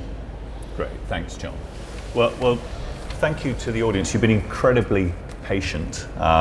So I wanted to open up the floor now to give people a chance to ask any questions, and there's a roving mic, so I can see a question here, and we might take these in groups of 2 or 3 just so that we can think about how we address them. So go ahead, please. Hi, it's Rufus Meakin from MSc R&D. Congratulations, Ruth, on the move to offer applicants to grants another option if their project's not successful. If you could pull that off, that would be brilliant. But I just want to ask, after the sort of the confusion last year with the changeover from to the new match funding programs, whether you could confirm that the financial year, next financial year, 17-18, will see the same sort of amount of and program of match funding with the 4 priority areas and the open competition. Will that be the same next year? It will. That's an easy one. Yeah, I'll just take that one straight away. So, yes, match grant funding will absolutely be our mainstay. We will be sticking with our 4 sector areas and the open competition. Always we will do more things on top of that, but that won't change. Okay? I saw another hand up at the back, and there's one here. Yes. Hello, Michael Pemberton from Trafalgar Marine Technology. I make concrete float, and I would like to ask very simply if Dr. Ruth and Dr. John will have an appointment with me after this session so that I can explain the frustrations of innovative and disruptive technology trying to get through your gatekeepers, and that would be helpful to you and helpful to me. Thank you. Okay. Have we got an appointment after this meeting? Another direct question, so I'm putting you on the spot. So, and I'm going to do what all chief execs do when they're on the spot. I'm going to ask the person who really knows about concrete and materials and manufacturing to meet with you, because I think that would be a better conversation than meeting with me. And if you don't get what you need from him, then I'll try and get you later in the day. Great. Okay. That's true. That's a very good answer. Can we pick up this chap at the back? I'll see you. Stay there. I'll see you. Don't worry. Don't you worry. There's a chap at the back who's been patiently had his hand up. Stuart Davies at Augean and the Innovation Advisory Board for NERC. I think this is a friendly question. So we talked about the context very helpfully discussed by the panel. Several times it's come up the importance of either inward investment in research or hanging on to the international companies that are UK based, so several people have referred to that. I'm interested in whether you think that that is a critical success factor that UKRI in its new form should be measuring and would be willing to undertake to turn into a positive story and not a defensive one. And secondly, what outside of UKRI do you think government should be doing to drive that investment in UK research forward? That seems one topic to you, John. Yeah. So the answer to your question is absolutely. I do think it's a critical success factor, and I'm quite happy to be judged on that. I think it's a really important measure of our success. In terms of what else we should be doing, I mean, that again is kind of my problem, because I think that in setting ourselves up as the voice of research and innovation, it's immediately obvious when you think about this system that actually our success is shaped by all sorts of things other than the levers that I or the funding organisations within UKRI will themselves hold. I mean, all sorts of issues, I mean, certainly the new trading relationships that will be struck around the world, issues around free movement of people, things like visas, all of those sorts of things. I mean, a list as long as your arm, obviously, is important. And a whole bunch of sector-specific issues. Now, we need to be, we won't control a lot of those things, but we are in a unique position when we get going to be the sort of rattler of the cage on some of these issues, the advocate, the person who's the people who are sort of going and talking to, let's say, for the sake of argument, the Home Office on the visa regime. For sure, I dare say we will be having some important discussions there to make sure that as the regime evolves, that is got right, and the things that matter to all of the organisations in this room that employ people from outside this country, that's going to be hugely important. So there'll be I picked that as one example. There'll be lots of examples, and I think we won't be able ourselves to deliver on all these things, but we will be the body that needs to be putting the case. Great, thanks, John. So I'm looking at the clock at the back. I see there might be time for one more quick question if anybody has one. So I think there's a choice between, I don't know who was there first. Yeah, person at the back there, I think. Thank you. My name's Roy Sandbach. I work at Newcastle University and I am on the innovation board for the North East LEP. I'd like you to give me some perspective on place-based innovation from the view of Innovate UK and then also from the view of UKRI. Thank you. Okay, sounds like Ruth. Do you want to Okay, start me off? again. So place-based innovation is really important. You may know that we map where all of our grants are won, and you can see it on our website, and actually they are won pretty evenly across the UK because we fund businesses primarily, and there are many centres for different types of businesses in different places in the UK. It comes up with a pretty even map that looks quite different from a Research Council investment map. As you probably know, we have recently put in place regional managers so that it's easier for businesses to get access to what Innovate UK does and how we work with our partners, not just through some kind of nebulous network or some electronic system, but also through a regional manager in your area. Now, for the North East, I happen to know that it's Dean Cook and he's here today, so if you don't know Dean, you can find him. But for people from other parts of the UK, many of the regional managers are here. If you can't find one, actually Liz, who is chairing this session, knows who they all are and can put you in touch with them. So we will be doing much more regionally and locally, and to help us with that, what is now the Innovate UK Knowledge Transfer Network, one of our partners in our family, they will be working much more closely with us in a regional way to highlight our competitions. Of course, they've always done work like this, but actually it's going to be a much closer family, and we will be trying harder to get to SMEs on a regional basis. So thank you for that question. I couldn't have been happier. John, do you want just for a quick reply, yes, and then we'll close. So I do think the answer is different on the innovation side from the research side. On the innovation side, I completely agree with what Ruth has said, and I have nothing to add to it. On the research side, the UK has a long tradition, which I completely believe in, of ruthlessly and rigorously funding the best research wherever it is found. And I am an unequivocal believer in that. I think it's served us well.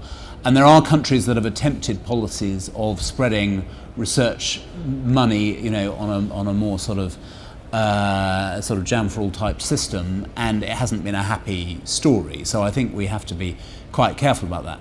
Now that said, I also think UKRI needs to be the custodian and the sort of believer in, you know, making sure that the system truly is dynamic. Because I don't think any institution or any part of any institution has a sort of divine right to be funded just because it always has been funded in the past. I think that has to be earned.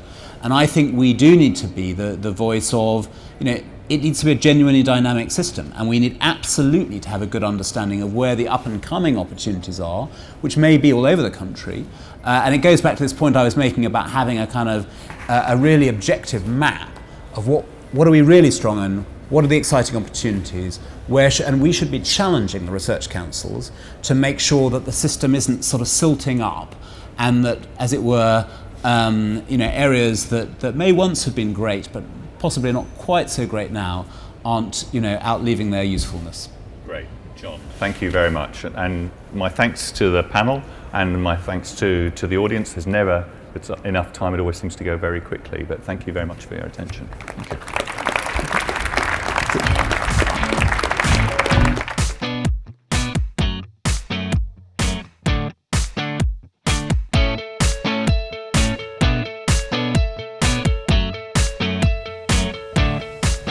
Okay, thank you very much, Dr. Sorrell, and thank you to the panellists. I was particularly struck in that session by the comments about the strength of the ecosystem we have in the UK, the maturity of the research and innovation support that we have in place. Albeit it's complex, it could bear with some simplifying, we do have a strong base to build on here. And particularly the comment that we have more foreign-funded R&D here in the UK than anywhere else in the world, I thought was really interesting and leads us very well into our next session, actually. So our next session is entitled "The UK is Open for Business." In this session, we're going to talk about the strategies that UK companies are deploying in order to be globally competitive. To lead this discussion, I'm very pleased to welcome to the stage Tom Thackeray, who is Director of Innovation at the CBI. Welcome, Tom.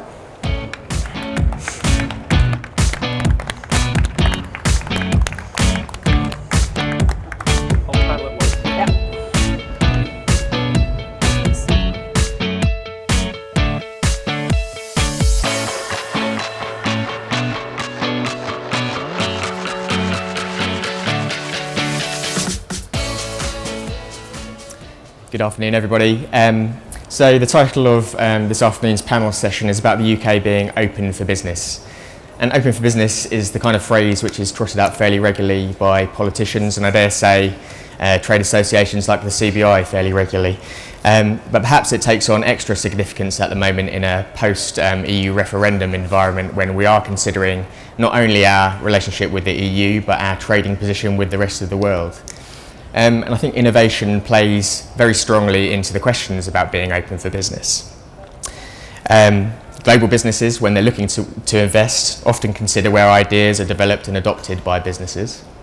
And the better the innovation environment, the stickier that investment tends to be. We know that businesses that invest in R&D are much more likely to be internationally focused and rely more on exports for their revenues. And we also know that the digital technology is transforming markets across the economy, and that's something that all countries need to be aware of when thinking about their global competitiveness. Our record in the UK is good in some areas, such as a fantastic research and science environment and drawing that through to businesses through innovation agencies such as Innovate UK. But in other areas it could be better. For example, we don't invest quite as much in R&D as some of our competitor countries. So what can we do to make ourselves more open for business, and what's the role of the innovation environment in reaching that goal?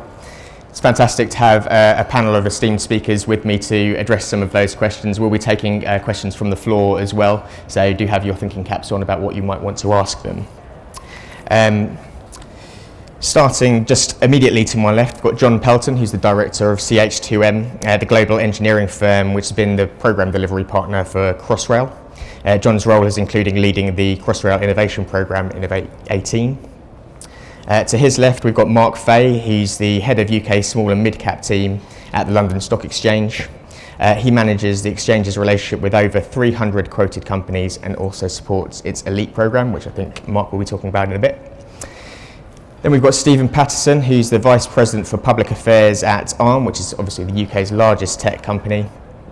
He's responsible for ARM's contributions to public policy thinking across the world.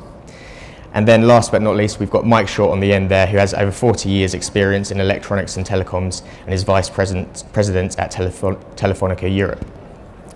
So Mike, perhaps I could start with you at the end there. So what does being open for business mean for you and Telefonica, and how does innovation play into that? Well, innovation is vital, but I think we start from the principle that we have a global supply chain to serve the many markets, the many customers that we have to serve. So we're in 25 countries, including most of Latin America, most of Western Europe. We serve 26 million O2 customers, mainly in the UK here today, but our supply chain is global. So being open for business is being able to trade with the partners we need to serve our customers. The innovation by its very nature is global as well. Mobile telephony, as you would know, is close to 8 billion customers globally today. I happen to have been at the beginning when there weren't quite so many, of course. But now there's close to 8 billion, we can start to see a mobile internet world or a digital economy world, which is now touching every sector. So by its necessity, it is a very global supply chain where we need innovation from everywhere. We invest close to £600 million a year in the UK every year. I'm sure it's not enough for everybody if we have gaps in coverage, for example, but that's a high investment level by any standard. And Stephen, from your perspective, ARM's a global business, has options about where it invests, and also has been recipient of international investment recently. Where does sort of being open for business sit with ARM?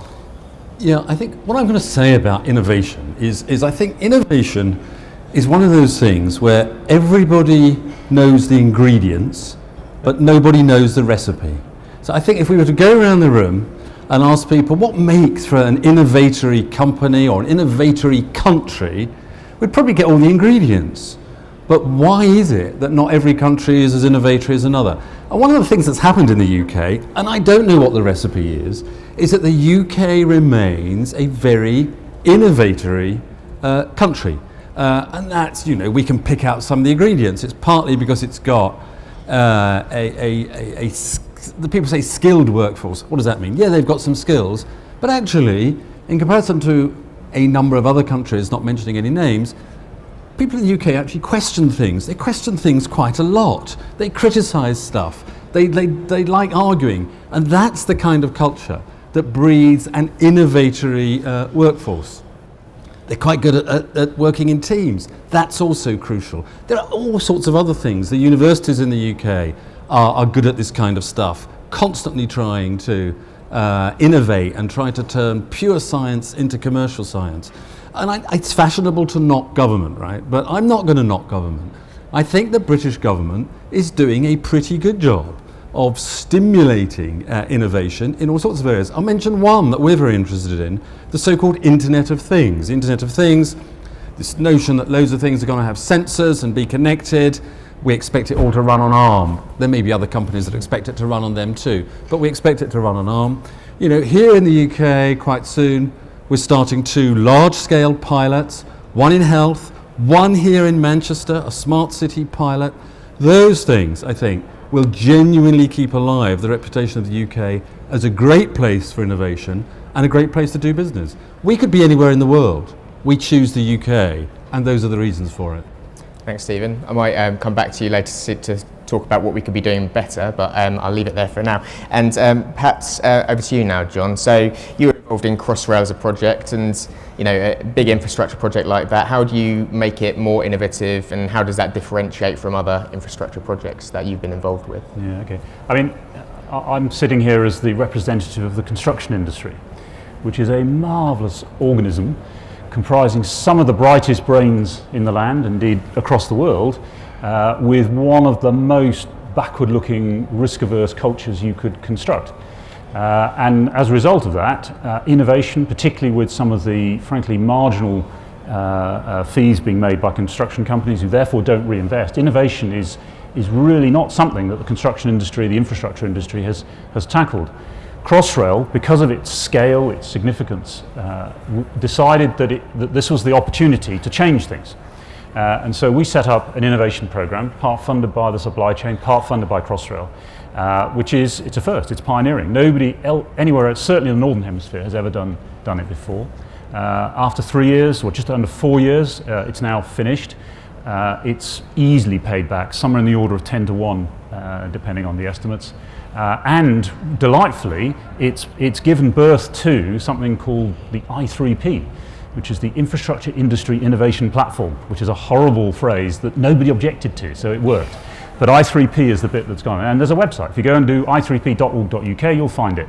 At the moment, we've got Crossrail, Tideway, HS2, Hinckley, Heathrow, Network Rail, Highways England, Lower Thames Crossing have signed up to it, along with about 20 members of the supply chain. So it is finally producing an industry forum for innovation. And that's a first as well. So 2 things in the construction industry.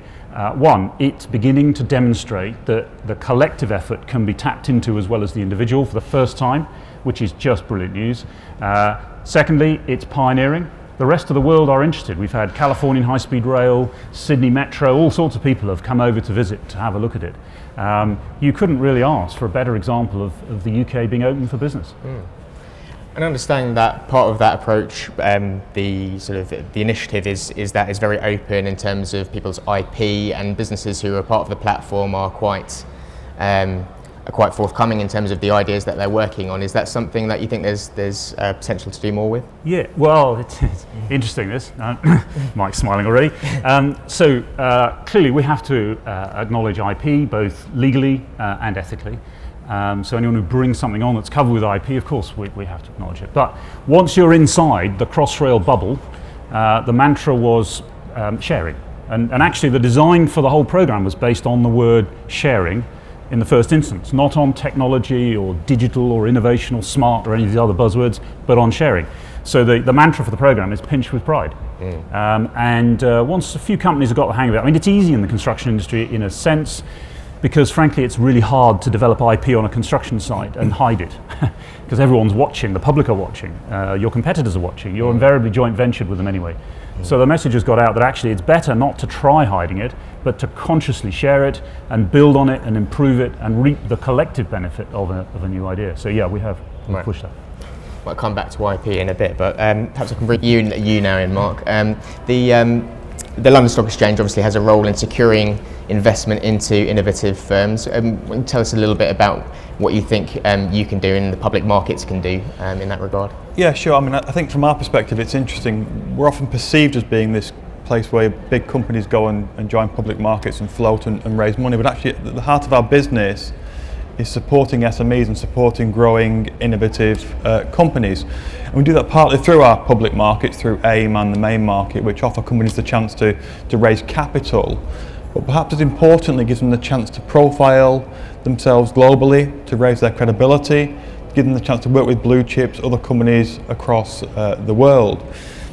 We also play a role, I think, in supporting that scaling journey in a slightly different way. So we're a 300-year-old company. I wasn't there at the start, in fairness, and we have our elite program, which is focused on supporting that scaling journey for growing companies, because often we find they spend their time head down growing their business, but where do they get the information to find the right funding or the right access to the right networks or people, the talent, the governance of the business? So that's a big part of our role, is helping those companies on that growth journey as they look to grow and scale and innovate and hopefully drive their export strategy. And then just beyond that, because of where we do sit in the kind of centre of the city of London, I think it's really important for us that we try and help encourage the investors to look at the wider marketplace and how they can support the economy more generally, the real economy. And I think, so for example, we work a lot with the vehicles who invest in university IP, and maybe we'll come back to that. And these IP commercialisation vehicles, which are often quoted funds or companies, are investing in university IP from a very early stage. But the great thing about them is they're not just investing at the point of that IP being commercialised, they can go back time and again and support that growth of that funding over time, of that business over time. So I think sitting where we do is at the exchange, we're in a very fortunate position. We've got to try and use that to help support the wider economy and support the drive for innovation that we see out there. Thanks, Mark. So let's stick on this topic of IP then. Perhaps Stephen, we'll go to you next. Arm's business is built around IP in a sense. So does it worry you, the kind of a shift towards sort of more open source innovation, or is there a role for that in your business as well? Well, Arm's business, it's not just say it's built around IP in a sense. It is about IP. We don't make anything at all. I mean, all we do is design microprocessors and a whole range of kind of ancillary stuff as well, increasingly. So it's all intellectual property, and you know, without protecting that intellectual property, we would not have the business we currently have. So in a sense, you can think of us as a kind of big outsourcing company, actually. You know, some of the big, let's talk about the mobile phone companies, they might have chosen to do what we do themselves, have someone set apart, design a microprocessor for them, protect it and make sure it's all branded product. Instead, what the industry has in effect chosen to do is outsource all of that to us. And the reason they choose to do that is because it's cheaper. Overall for the industry, it's proved much cheaper to outsource the design of the microprocessors to us, in effect, than for all of these different companies to try and do it themselves. But the result is we have to protect the innovation that we produce. Otherwise, our business is finished. Now, yeah, we try to do as much open source, if you like, as possible. We try to make as much stuff freely available as possible. But when it comes down to the core IP, we make it available on commercial terms, which, as everybody knows, are fair, reasonable, and non-discriminatory. And that has proved the basis for underpinning the success of a whole lot of intellectual property companies, as well as the pharma sector and so on and so forth. Mike, do you want to come in on this point? Yes, I think IPs in the mobile industry is a bit broad, if I can just put it this way, in the sense that it's not just devices. Clearly there are all sorts of elements in a mobile network or in a billing system or in a customer care system. We see a lot of open source apps now being developed, some with an uncertain future, some with a very rosy future. Sometimes people put it out there to see what happens and they get a reaction. So they don't always get paid for the first app download, but they might get paid for things that arise subsequently, like data gathering or advertising or something else like that. So the business models are also changing beyond original core IP to other value-added services, if you like. In an open source world, we're also seeing a lot of innovation around networks as well, how we can start to devise collaborative designs around base stations, big base stations or big switches. The move towards software-defined architectures is helping that as well. So again, in those other elements of the mobile value chain, there is other open source activity. We support a lot of innovation where we can see scale. So we run an accelerator down in London called Wira. We've just opened a new centre here in Oldham, near Manchester here. We will open other centres as well in due course. That particularly helps 20 startups a year to innovate in a variety of ways around the digital space. That's a kind of open innovation approach, but we encourage them to kind of file their patents for their intellectual property. We work with them on the investment side. We don't just give them space. You know, we mentor them, we introduce them to customers, we help them with partnering and so on. Thanks for that, and I think that kind of touches on an area which is quite pertinent to this debate. So one of the areas that could be argued that the UK falls down on is on the prowess of its SMEs in terms of innovation and in terms of export. So fewer SMEs invest in R&D than those on the continent, and fewer actually are exporters. I think it's 1 in 5 in the UK versus 1 in 4 in the EU. Do we have a problem there, and what can be done to support that? Yeah, it's an interesting debate because we've kind of gone down a route that I've seen panels do before, which is we started talking about SMEs, we started talking about big organisations, and I think we've touched on the customer. But we've completely missed one of the crown jewels of the UK, and that is our academic capability. And my experience of actually nearly 4 years on Crossrail has been that the richest seam of innovation has come from the interaction between some of our big academic institutions, Imperial, Birmingham, Bristol, Cambridge, Southampton, etc., SMEs, big corporates, and a client that knows kind of what it wants. And when you put that lot together, you get a lot of power. And if we can somehow mobilise that capability, I mean, I think someone put a dot in the middle of London and drew a 1.5 hour radius, which isn't a circle because it wiggles in and out depending on how fast you can get in. And there's something like 250,000 people involved in academic activity in that space. That's a really powerful engine. Of course, a lot of that's now spinning out in SMEs, the sort of people I think you'll probably advise. Is that something you work on as well, Mark? Yeah, I mean, we spend our time meeting with smaller companies, growing companies across the UK all the time, and part of that point is very well made. I think the universities are getting much better now at kind of commercialising or seeing the opportunities for their IP that's coming out of the academics to try and drive that and support the growth of those companies, but also the growth of universities. We're in a world which is quite cash-strapped, and therefore the ability to kind of make returns on that will be really important to them moving forward. But the education institution in the UK is the best in the world. I mean, university-wise, we've got some of the best universities. I think the number 1 in the world is Oxford now. So we've got to harness that and use that to help support the economy as it grows. And they're very innovative. They really are. I mean, if you go down the road 10 minutes from here and you go to the Graphene Institute, it's a great example of how within the UK we've kind of created this new kind of wave of businesses, this wave of innovation, excitement. On our market AIM, for example, we have 4 graphene companies now. One's just put graphene into fishing rods. Now that's brilliant. That makes them stronger and lighter. So a great innovation is out there happening. I'll tell you a quick story about University of Leeds spin out called Xeros, who they're now based in Sheffield, and they make waterless washing machines. So a tiny bit of water and they use polymer beads.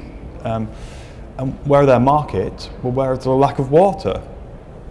California, Africa. I mean, that's fantastic technology out of our universities who've gone through this brilliant journey and are now selling into globally all over the world. It's a great story. Can you understand, I think the universities are a great centre of excellence and we need to value them more than we have done perhaps. But I think one of the issues I see is that we sometimes don't think about scale enough, international scale. One of the benefits ARM have had is obviously helping to scale up the mobile industry, but actually some of the other UK startups don't often think about international scale from the start. By the same token, I see more Brits, Scots, Welsh, Mancunians, whatever, around the world building mobile networks. So we export our talent, we don't always export our companies. And that talent sometimes comes from universities, sometimes comes from experience, but that talent is all around the world. And that's a great asset. But in terms of the other side of that debate, how do we get better at exporting our companies? I'm going to disagree with this a bit, because in the digital sector, I don't think there's any, I'll say, company that starts in the digital sector that doesn't have an international horizon. It might be at the back of their minds. And that's for all sorts of reasons. A lot of them are focusing on a niche technology, and they're thinking, actually, sooner or later someone will come along and gobble me up. But for the first 5 years, I've really got to develop the technology. And I think, if you look at SMEs in the restaurant trade or in hairdressing, dare I say it, or whatever, they're not going to be interested in R&D, and they're not going to be interested in exporting. And it was, I don't know, being in this city, this is a very 19th century city, and it's reminded me of that famous comment about Britain in the 19th century. It was a nation of shopkeepers, and to some extent it still is. But actually, all those shopkeepers that are working in the digital space, I think, have very broad horizons. You come down to Tech City in London, and it's full of people who are looking across at Silicon Valley. They're not, frankly, looking, at the suburbs of London for their business. And how is ARM supporting those kind of tech businesses? What's your approach? Well, I'm sorry, we do a fair bit of trying to support some of those businesses. We work with a lot of them, and in due course, the ones that really interest in us, we'll invest in and try to help. But another thing we are doing, actually, and it's not in the UK, it's in China. We have actually started a tech hub in China, an incubator in China. And it's in part for Chinese companies to get going, but it's also for British companies to go out there, work in our hub, and meet Chinese companies with whom they can form partnerships. And in the digital world, people often say, why doesn't Europe have a Google or a Facebook or whatnot? But actually, we have loads and loads of small companies. They can cluster together, and eventually, a nation of shopkeepers can lead the world. To ask perhaps a controversial question to you, Mark. So one of the reasons that is often posited as to why Europe doesn't have a Google or a Facebook is that the finance environment is very different in Europe and in the UK. Is there a role in terms of equity markets, public equity markets, in terms of that scale-up journey? Yes, undoubtedly, no doubt. I mean, interestingly, to your point, I mean, the UK is the biggest centre for international assets in the world. I mean, bigger than New York. So actually, the City of London has the tools in the financing sense. I think part of the issue has been the journey to get there has been either fairly stilted or perhaps not been seen, and that's there hasn't been enough collaboration across financing types in many ways. I think banks have been dominant in terms of financing across not just the UK but Europe generally, and debt doesn't lend itself to that huge scaling journey which we're talking about here. And part of our job is to educate about equity and how that can perhaps solve part of that problem and drive that going forward. And part of what we're doing with our elite program is about kind of trying to drive that ambition to scale, that need to grow significant scale businesses. There's a statistic that I think since 1975 of the biggest 100 companies in the world created, there's one in Europe, which is Inditex, and there's 16 in California. So that has to change. And the things we're seeing around this longer term investment, this patient capital theme, I think will certainly help, but it also comes down to other things. So it's also about talent, about the people, and Mike's already talked about that. It's also about internationalisation, it's about being outward looking. I think the point about digital companies particularly, they do look globally. They just do. It's natural now. That's what they do. But I think a lot of companies still see Europe as their marketplace. And actually, it's much, much bigger than that. Can I come in on funding? Because I think there is an issue. On the one hand, capital is global, right? And actually, there are plenty of US investment funds looking at the UK to find a really good high-tech company to invest in. So on the one hand, you can attract investment if you're based in the UK from all over the world. On the other hand, I have heard it said by people who were in banking that actually over the last few years, a number of our financial organisations, I'm thinking banks primarily, have lost expertise in the tech sector. So in terms of actually getting funding from British-based institutions, there is a kind of conservatism, a kind of reluctance to take risks, because I think we've lost a generation of bankers who really understood the tech sector, and not just the tech sector actually, generation of bankers who really understood what was happening in the real economy. Following the financial crash, I think that is beginning to change, and I think it will continue to change. And I think you'll find more money coming from financial institutions into the high growth areas like tech. John, perhaps you want to comment on this point? I think there's a related sort of line of action here that is causing us some problems that we haven't yet fronted up to properly, and that is that we're actually very good at growing SMEs. I don't have a statistic on my head, but they've been thrown on the screen all morning. We have a very high number of very skilled, capable, really innovative companies around the UK. We have some really good, big, and in the construction industry not big enough, I would argue, but we can come to that later, companies that are global companies. But there is a definite elephant in the room in the form of the interface between the two.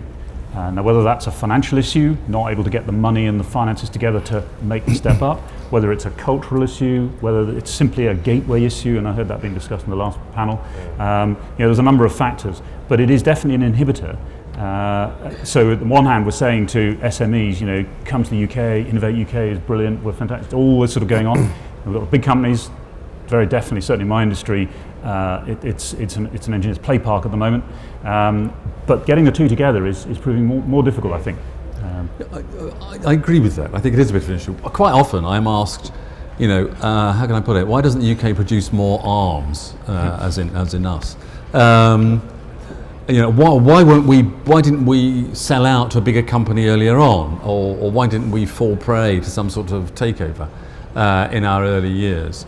And the answer I always give is that for a company to grow from a small SME into an arm or whatever, the key thing is that they've really got to want to do it. For a lot of companies, and I think this is an aspect of UK culture, there is a sense in which you start an SME, as soon as it's worth enough money for a big investor to come along and offer you that amount of money, you might be inclined to take it.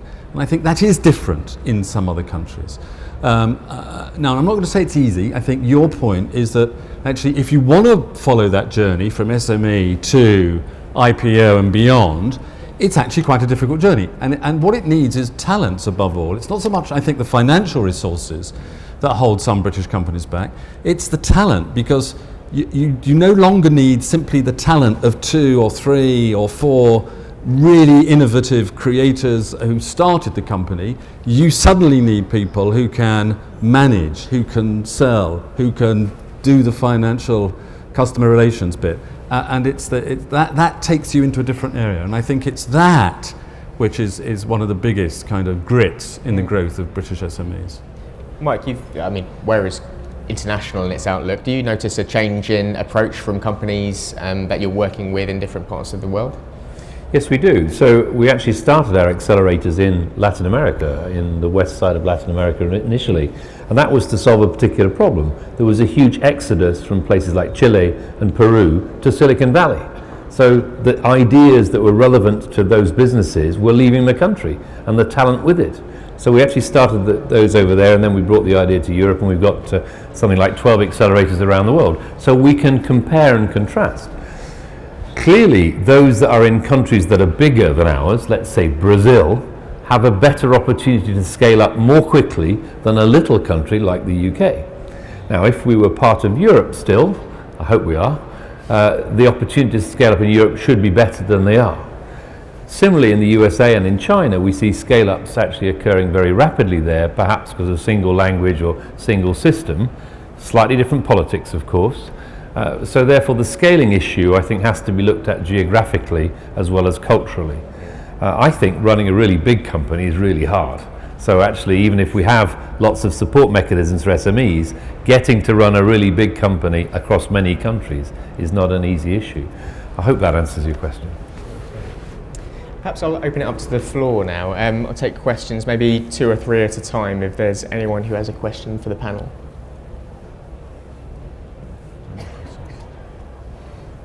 Go on to a question. A couple of questions. Now's your chance. Do the Brexit question. In that case, we've managed to get through most of the panel without mentioning Brexit, but now's the time, I think. It's obviously a massive question. There's a lot of uncertainties at play, though. But from your perspective, John, what do you think are the main either opportunities or threats that might come over the next few months in terms of our competitiveness as a nation on the back of Brexit? Blimey. Well, Crossrail, 40% of the companies working on Crossrail are European, as in from continental Europe, and 30% of the workforce is drawn from continental Europe. So you might expect the immediate reaction to be, it's dreadful, it's the right. Now I have to say, from a personal perspective, I think it is the wrong outcome, but we are where we are. So where are the opportunities? Well, I guess the opportunities lie in actually being able to sell the UK now. We are still part of Europe, and I do think your point, Mike, we're definitely in Europe. We may not be in the EU, but we're definitely in Europe, is critical. And we still have some massive advantages in the fact that London is such a big centre, and it's not going to go away.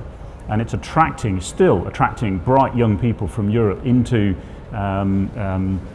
Old Street Roundabout and the tech companies around it. We still provide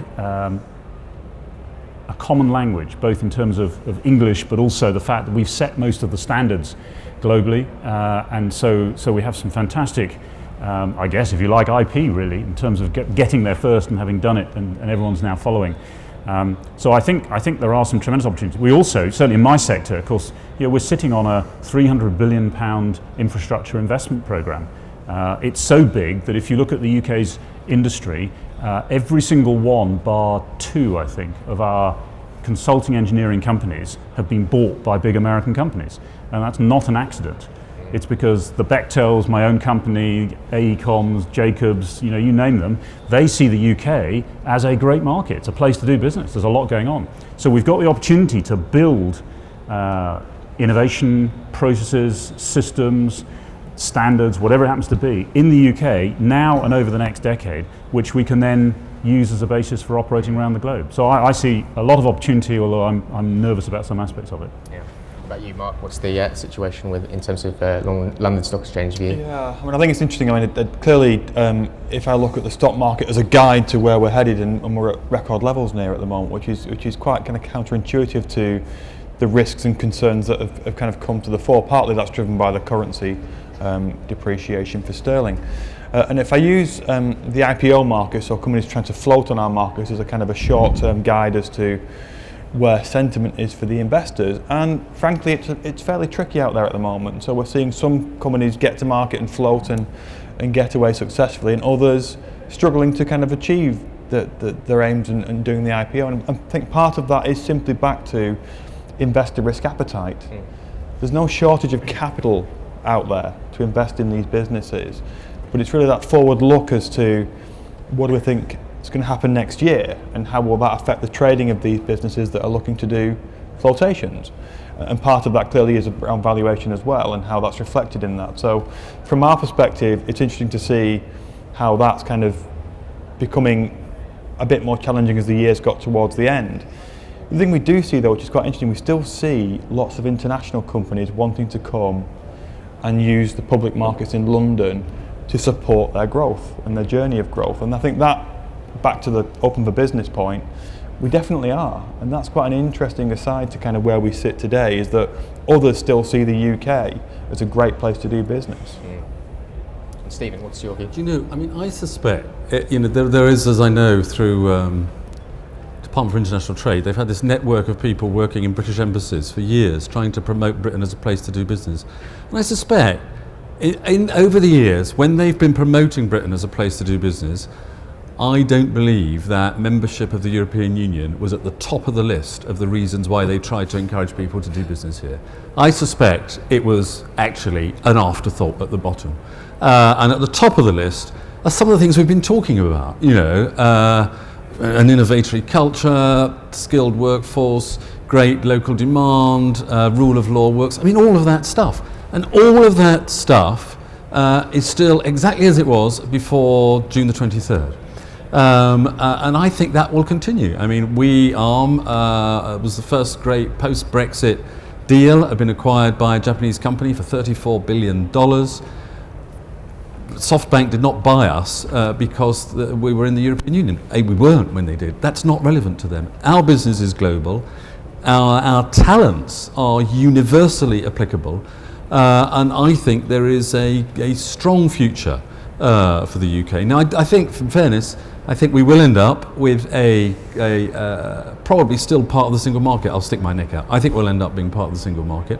And I think we will end up leaving those bits of the European Union that actually no one ever thinks about. The agricultural policy, the fisheries policy, justice and home affairs, and all that sort of stuff. And I think we will evolve a deal which I think may, in the course of history, turn out to have saved the European Union project from some of its recent proponents. Interesting point. Mike, do you have a view on this? So first of all, I can't give a view for the whole of Telefonica because we're in 25 countries and there are different views around the world even within Telefonica. But if I was to describe my worries and then the opportunities, I think the worries are already related to skills. We've lost some skills who did not like some of the discomfort to do with the vote. So some of the skills may have been international in nature. They said, I'd rather go and take my skills somewhere else. In addition to that, we have some worries about currency. I don't think we like the uncertainty around the movement of currency. I've said already we have a global supply chain. If our costs go up, there are some issues to face there. If I take it the other way around, though, the opportunities, then I think actually if it means for the country that we have more flexibility in terms of what we do, it could have been the case that the decision to allow Hutchison Whampoa to buy O2 could have gone ahead.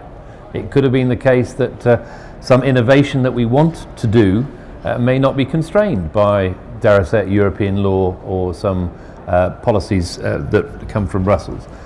Overall, I think we need to be very clear, though, that if we are to remain open for business, we've got to stay really strong on our key investment projects for the nation to make sure that they are multipliers for the nation. And we've got to protect at all costs the skills base that we need for the next 10, 20 years or so. Can I just add on that skills point? Because actually, if I could send one message to the British government, it would be to confirm that EU nationals will continue to be able to work in the UK. Because, I mean, a bit like Mike, we recruit globally the best people in computer engineering from all over the world, and actually access to that EU pool of expertise is very important to us. Perhaps that's a good last question to ask for the rest of the panel. And so government's always saying we want to give a signal that we're open for business. So what signal should they be given? Perhaps I go back to you, Mike, to start off with. So I would like to see actually longer term decision making to do with big infrastructure projects, because I think that adds certainty when there is sometimes a planning vacuum. Just take a more parochial point on a mobile network front, we cannot get the sites we need. Actually having better planning policies to give us sites would help us and give better coverage to customers. But in addition to that, better certainty on long-term investments, whether they be in transport or energy, I think actually is something we now need. Mark, is there anything that you'd be looking for from the government to signal openness for business? I'd echo Mike's point, actually. I think that's a really important part of what they should be thinking about moving forward. I mean, from where we sit, we're clearly a bit more finance focused. I think SME finance is going to be crucial as part of growing the economy in the UK, growing businesses, providing the economic growth we need. So I think more support there. I actually think so far they've been pretty good in that space. I mean, if you look at some of the tax breaks around EIS and VCT and support there has been fantastic. So I think more of the same will be really helpful, and more of a culture of long-term finance will be very helpful as well. And finally, John, you can have the last word on this point. Well, how nice to have the Telefonica taking the credit for the infrastructure. I mean, investment in infrastructure at this stage in the game is is probably the biggest single message that the government could send, but not just investing in it sensibly. Sure. And I think we just about got there with the National Infrastructure Commission in terms of a long-term planning mechanism. I think we've just about done enough for John Armitt and his team to actually deliver it now. I mean, John Armitt says that for every £1 you invest in infrastructure, you get £4 back. 95% of the investment in our domestic infrastructure is recycled inside the economy. We're beginning to realise that things like the innovation initiatives going on, the skills academies that are beginning to appear, we are beginning to address some of the issues that frankly we should have been doing 30 years ago, and in many respects the German economy is a shining example of how you can do that, although they may have found it more difficult recently. So all the pieces are in play. We now need the government to stand behind that and not to flip-flop and change direction and all the rest of it. The signs are quite good. Hinckley, Heathrow. We need a bit more now in terms of things like the highways planning. We need to sort the railway plan out. That's not formalised, and I think we need to be thinking about it. And when the industrial strategies come out, they need to be based on, or the other way around perhaps, to get the industrial strategy to be based on an infrastructure strategy as part of that process. But we're getting there. But that would be the one thing definitely infrastructure first, of course. Thanks very much, John. We're just about out of time. I think that's a good place to leave it on. Thank you very much, panellists, and please do enjoy the rest of the afternoon. Thank you.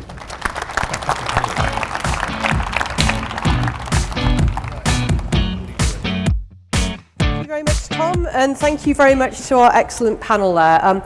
I was particularly interested to hear the comments about thinking about your international scaling and working on an international scale even early in your journey as an innovating company. The reason that particularly struck me is it's very relevant to the session we have next. So ahead of our networking break, I'll be back to make a few final comments, but before then we have our third Innovator Unveiled. So please welcome to the stage Martin de Hever from Geomi.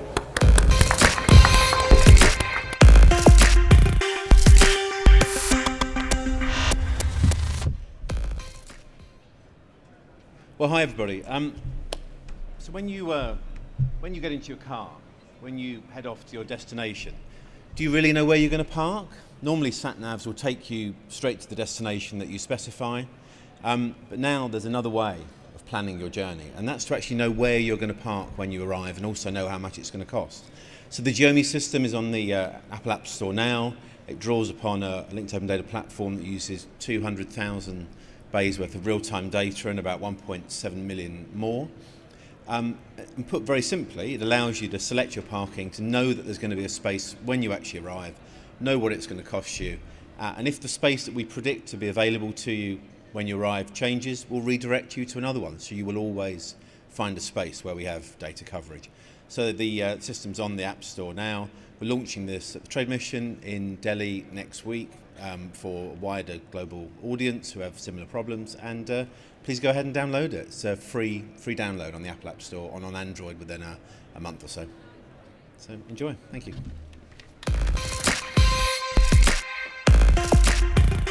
Hey, thank you very much, Martin. Now, before I let you go and get your coffee, just a couple of last things I wanted to say. First of all, I'd like to whet your appetite for some of the sessions that we have in the remainder of the afternoon. So after the break, we'll be looking at how we disrupt the future here on the main stage.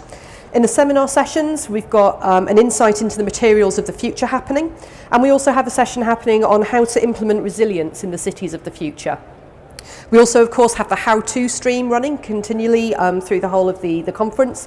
And after the break, there will be a session on how to protect your IP when you go international. So if you're thinking about internationalising your business, I would recommend going to that session. It'll be very informative. So go get your coffee, visit the support zone, check out the exhibitors, and of course, don't forget to tweet your thoughts. And I'll see you back here in half an hour. Thank you.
Please welcome back to the stage, Liz Flint.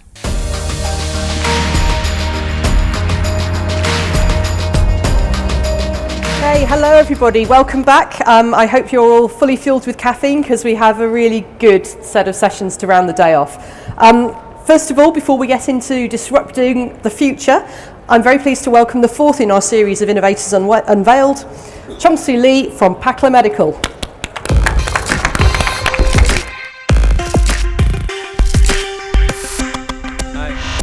Hi, Chung-Soo Lee from Pakla Medical. Let me introduce our RoboPhysio.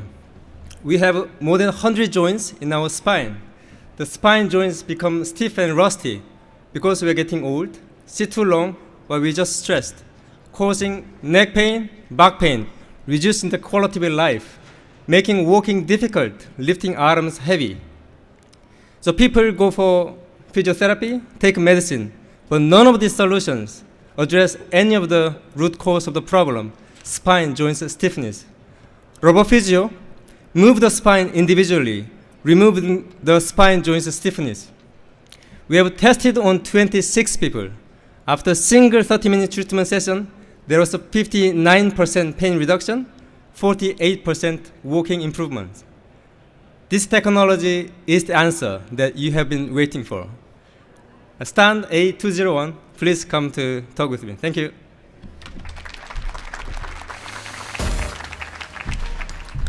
About you, but I know quite a few people who could really benefit from that. I'll be telling them all to come here tomorrow. So thanks very much, Chung-Soo. And next up we have a series of speakers who are going to look at how innovation is disrupting the future. To host those speakers, I'd like to invite the Chair of Innovate UK and Cisco UK and Ireland Chair, Phil Smith, to the stage to lead the session and take us right through to the end of the day. So just a few details about Phil. I shan't reveal the length of his career for fear of embarrassing him. But Phil has a very long and distinguished track record in the information and communications technology industry. He was CEO until August of 2016 at Cisco, leading around 5,500 people in the UK and Ireland. He's the chairman of Innovate UK, the chairman of the Tech Partnership, and sits on various eminent boards as well. So please join me in welcoming Phil Smith.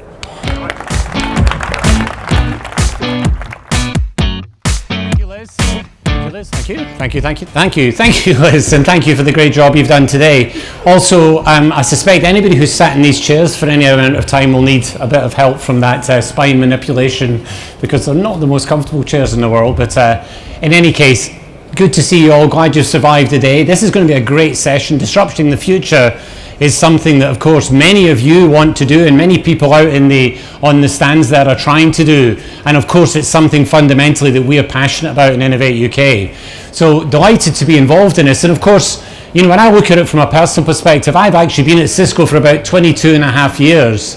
And, you know, we always had to think about disrupting the future. And Cisco's a Californian technology company. And shortly after I joined, I remember them saying to me, okay, we've got this company vision. And the company vision is we're going to change the way people work, live, play, and learn.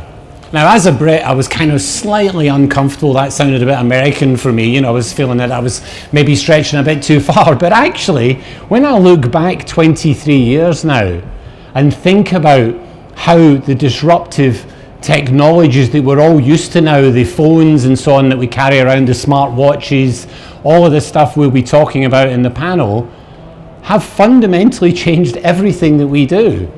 They have changed the way we work, live, play and learn. And I think that opportunity to do that over the next 20 years or more is incredibly exciting. And in fact, the sense is that really a significant number of companies, and of course it varies on the stats you listen to, but basically somewhere around 4 out of 10 companies who are currently in the FTSE or in the other indices around the world are probably not going to be there in the same form in 10 years' time.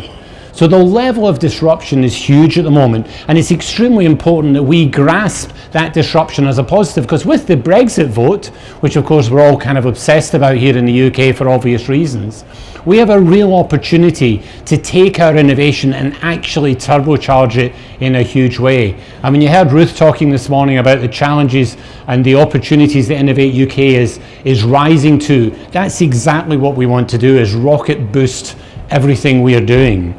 Now, we've got a great panel today to talk about this very subject, about how you do disrupt the future. And the way we're going to do it is we'll have a panel of 4 a little later on, but we're going to have a couple of speakers, first of all, from a couple of incredibly interesting companies, which I know many of you will know. So our 2 speakers are Paul Meisner and Dr. Alan James. Now, they come respectively from Amazon and from Hyperloop. So they're going to be interesting perspective about maybe some ways we can disrupt the future, or maybe we're already disrupting it. So first of all, Paul will come up, and Paul's actually the Vice President for Global Innovation Policy and Communications. Paul's extensively travelled. He's travelling at the moment. He's been over to Cambridge yesterday. I'm sure he'll talk about it, about some of the things that he saw over there, but you know, the disruptive innovation that Amazon has been bringing. He advises many government organizations in the US and around the world. He previously was at Intel before that as well, so clearly in a company that caused huge disruption in its time. But he's got that interesting blend of being a lawyer and an engineer. So an interesting kind of left brain, light brain thing, I think, going on there, which will be exciting. So Paul will be our first speaker. Straight after Paul, we'll have Alan James, and Alan is VP of Global Business Development for Hyperloop One. And Hyperloop One, I'm sure he'll describe much better than me, but it's essentially a mechanism for traveling at least 760 miles an hour to get you from one place to another extremely fast and extremely safely. The challenge we have today is that Alan actually has to get a plane, rather ironically, has to leave here at 4:45. So we're going to try and make this as tight as we can. So we're giving the challenge to Alan to keep his remarks so that we get some time for a panel discussion for about half an hour before he leaves. But he's got, he's working with a lot of cities. There's been a lot of discussion about cities today. He's been working with cities. I'm sure he'll give you some reflection on that, about how they can potentially use this very disruptive innovation system in the transport system for driving innovation in their particular cities. So that's what we're going to do. My other panelists I'll introduce you when we get up, but without further ado, I'll introduce you to Paul Meisner. So Paul, you click it up there, so good to see you.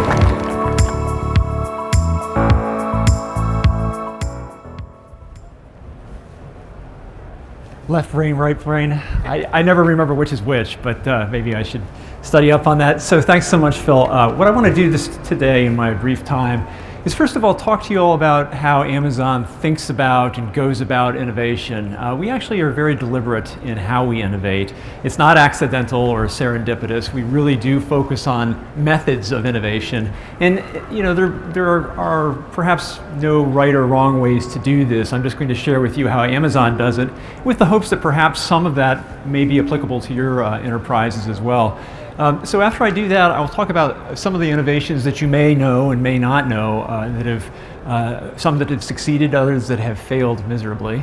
And lastly end up with the innovating that is going on right here in the UK. Some exciting stuff, and Phil mentioned my time in Cambridge. I'll tell you about that as well. So let's start off, just jump right into it.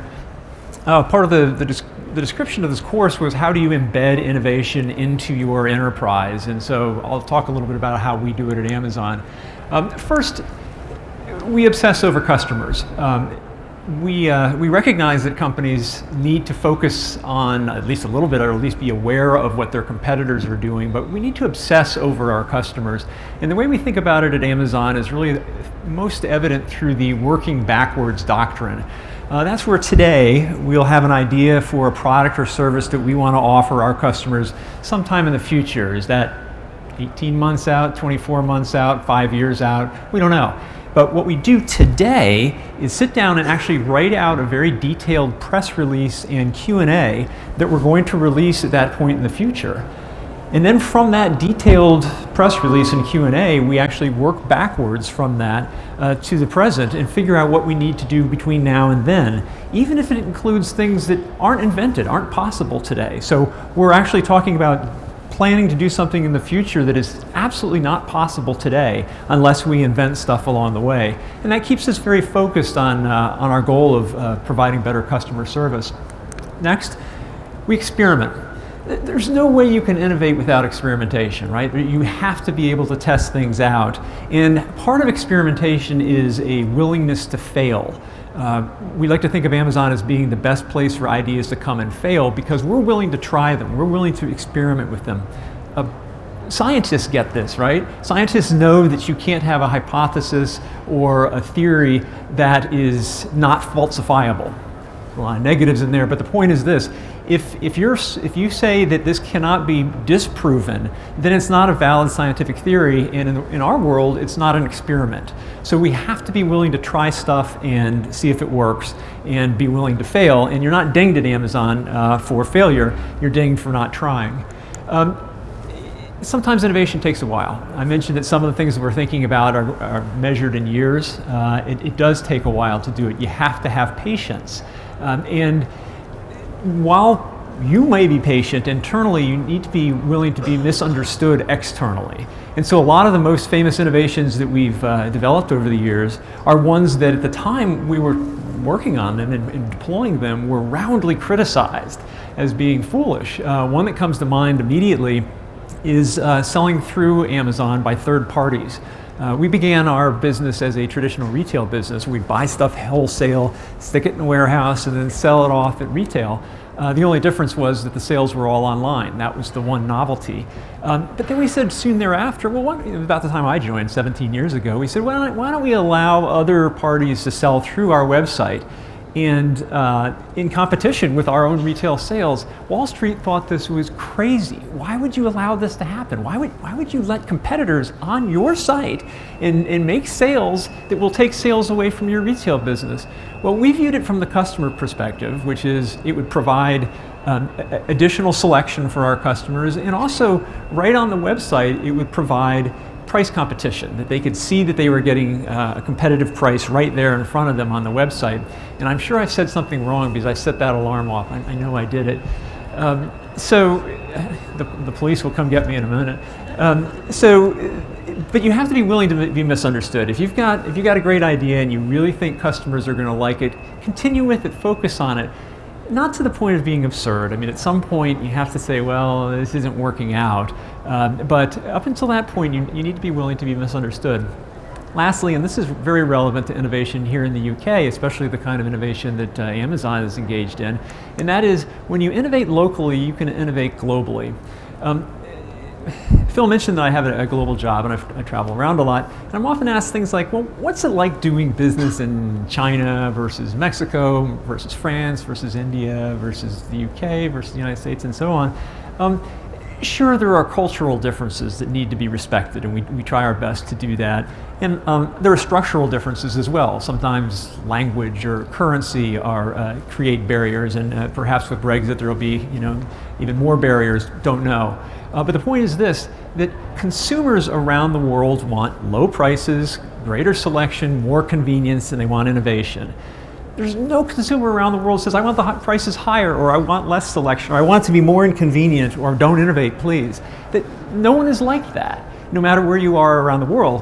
What that means for innovation itself by a company or an enterprise is that if you solve it locally, you solve it in one location, then you can deploy it globally, faithfully knowing that other consumers are going to want it just as much as the local consumers do. So let me walk you through a few of the innovations that you're maybe familiar with. Customer reviews is another one that was not understood.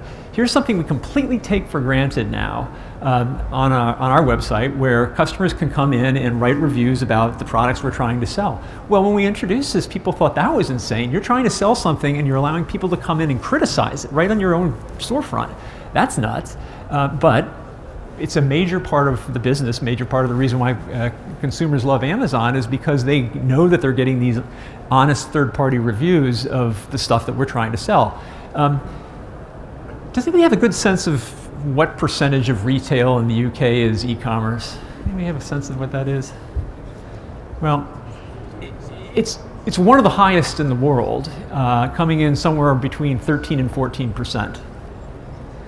Which means that 85% of retail here in the UK is offline. 85% of retail in the UK does not have customer reviews. You walk into the high street store, this is no criticism of them, but you walk into the high street store, there's no customer review telling you if that's a lousy sweater, don't buy it. And so there's a tremendous amount of headroom for growth, not just by Amazon, but for other disruptors to come in and take advantage of the tremendous opportunities that remain in e-commerce. A couple other things. I'm going to talk a little bit both about Amazon Web Services. Amazon Web Services is a cloud computing business. The whole idea is to be able to use cloud like a utility. I mean, there was a time back when Manchester was largely a factory town. If you wanted to have a factory that was powered internally by electricity, what did you need to do? Well, you needed to build right next door a steam generator, a steam powered generator of electricity. You had to build your own because there was no electric grid. Well, now there is a grid, and everybody thinks about getting their lighting electricity off the grid. We like to think that we can get computing off the grid as well, rather than forcing companies or other large enterprises to buy hardware and software and people to run it. Use computing as a service online, and use what you need, don't use what you don't need. Likewise, fulfillment by Amazon. That was another service that we're now offering to third parties where they can use our fulfillment capacity, our warehouses, in order to serve their customers, and we can just sort of do the dirty work of picking and boxing and shipping things out for them. There's some innovations in our own business. Some of these are kind of interesting. Career choice, we actually will pay 95% of the tuition and fees for our warehouse associates who want to go off and get a degree, an associate degree or a certificate. We pay 95% of it, even if the degree has no value inside of Amazon. It just simply has to be a degree in something that is of high value, like aircraft maintenance or nursing or a laboratory technician. None of those things are particularly useful to Amazon, but they have to be useful to society for us to pay for it.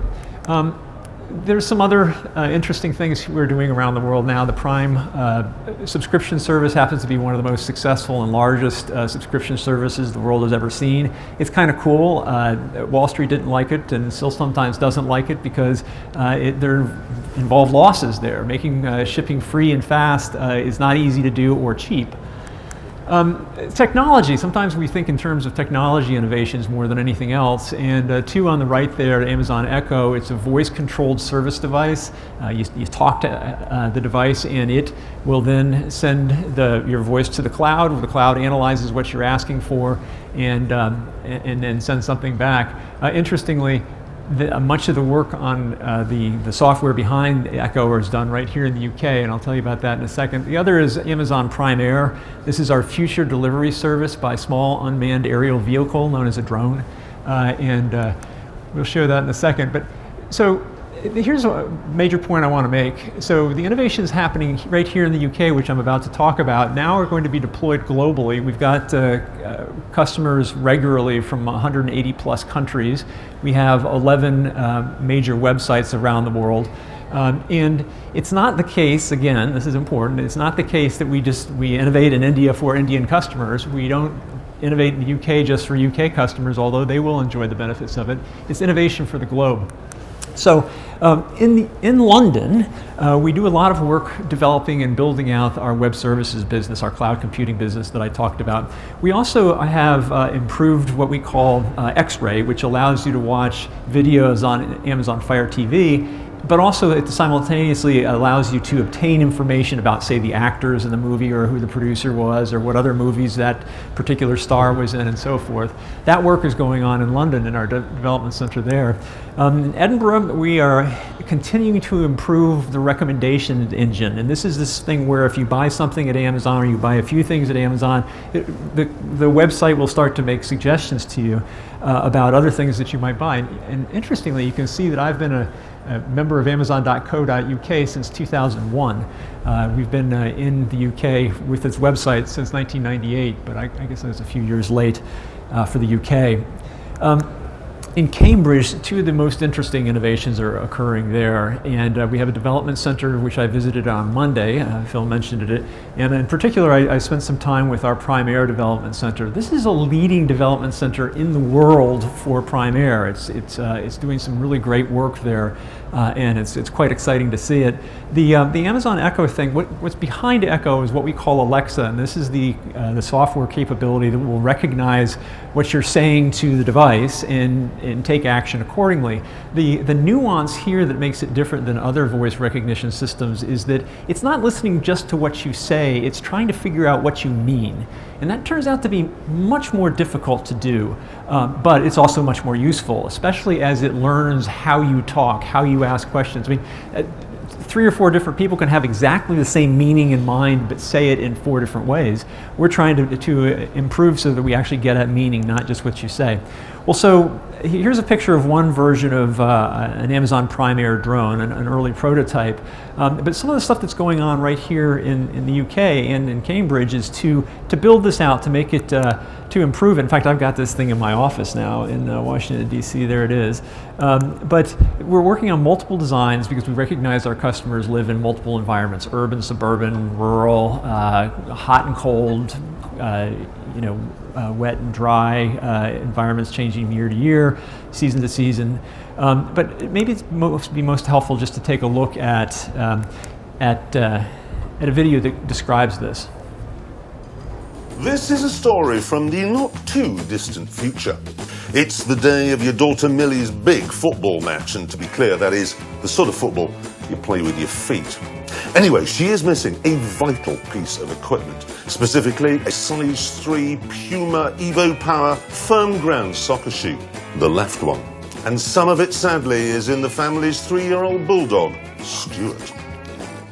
So now what? Well, you could yell angrily at the poor thing, but what's the point? Because all it will hear is blah, blah, blah, Stuart, blah, blah, Stuart, blah. Much better to behave like a rational human being. Find your tablet and place an order with Amazon for a pair of Puma Evo Power firm ground soccer shoes and have them delivered in 30 minutes or less. And in a location not too far away, a miracle of modern technology is dispatched. It's an Amazon drone, and after rising vertically like a helicopter to nearly 400 feet, this amazing hybrid design assumes a horizontal orientation and becomes a streamlined and fast airplane. In time, there'll be a whole family of Amazon drones, different designs for different environments. This one can fly for 15 miles. And it knows what's happening around it. It uses sense and avoid technology to, well, sense and then avoid obstacles on the ground and in the air. Back at the house, you're getting a message on your tablet to say that your Prime Air delivery is arriving. And it goes back to vertical mode and scans the landing area for potential hazards. This amazing innovation then lowers itself slowly to the ground, drops off the package, and flies straight back up to altitude. And moments later, you're walking through the door with a brand new pair of Puma Evo Power firm ground soccer shoes, size 3 for Millie, and a Nylabone chicken flavoured Dura Chew for naughty, naughty Stuart. And balance is restored to the universe.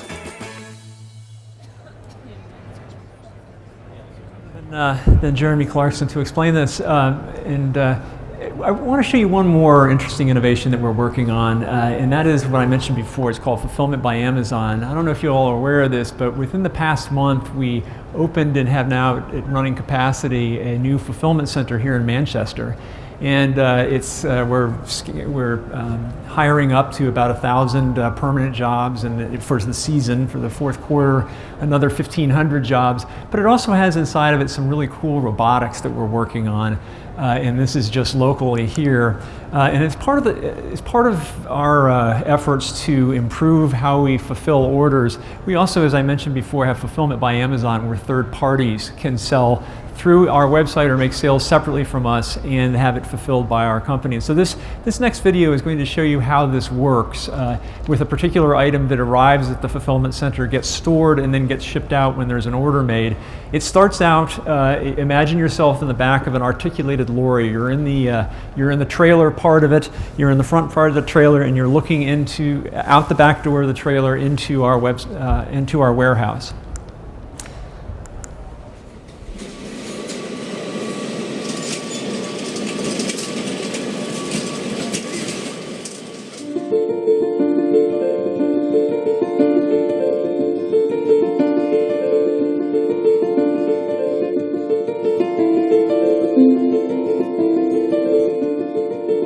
Third-party seller.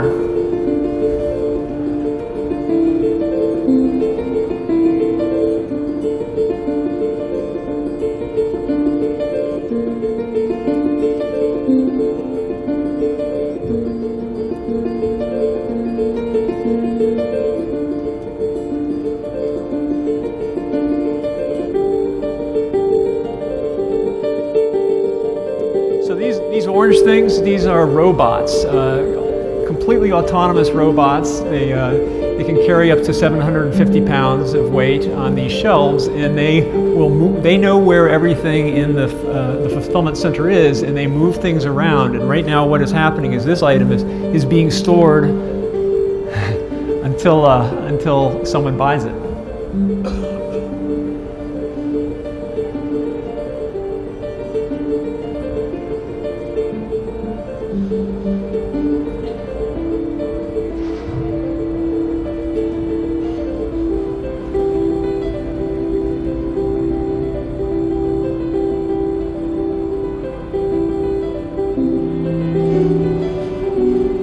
And then when someone does buy it, it's retrieved and prepared for shipment.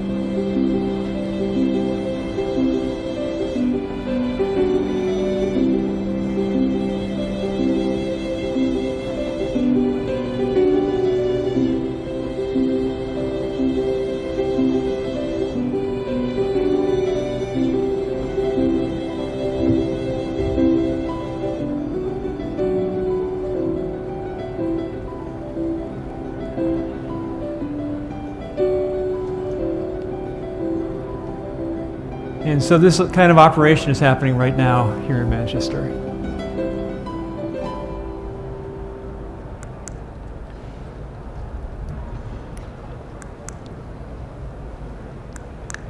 Thank you all very much. My time is out. I appreciate it.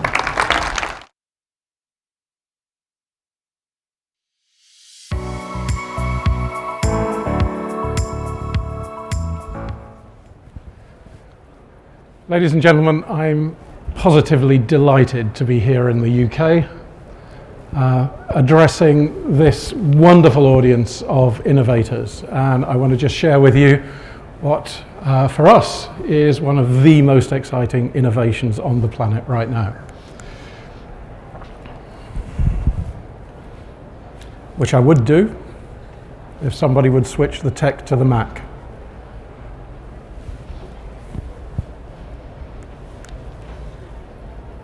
Or on the keynote, press on the Mac. Okay, thanks. So we'll start with a little teaser.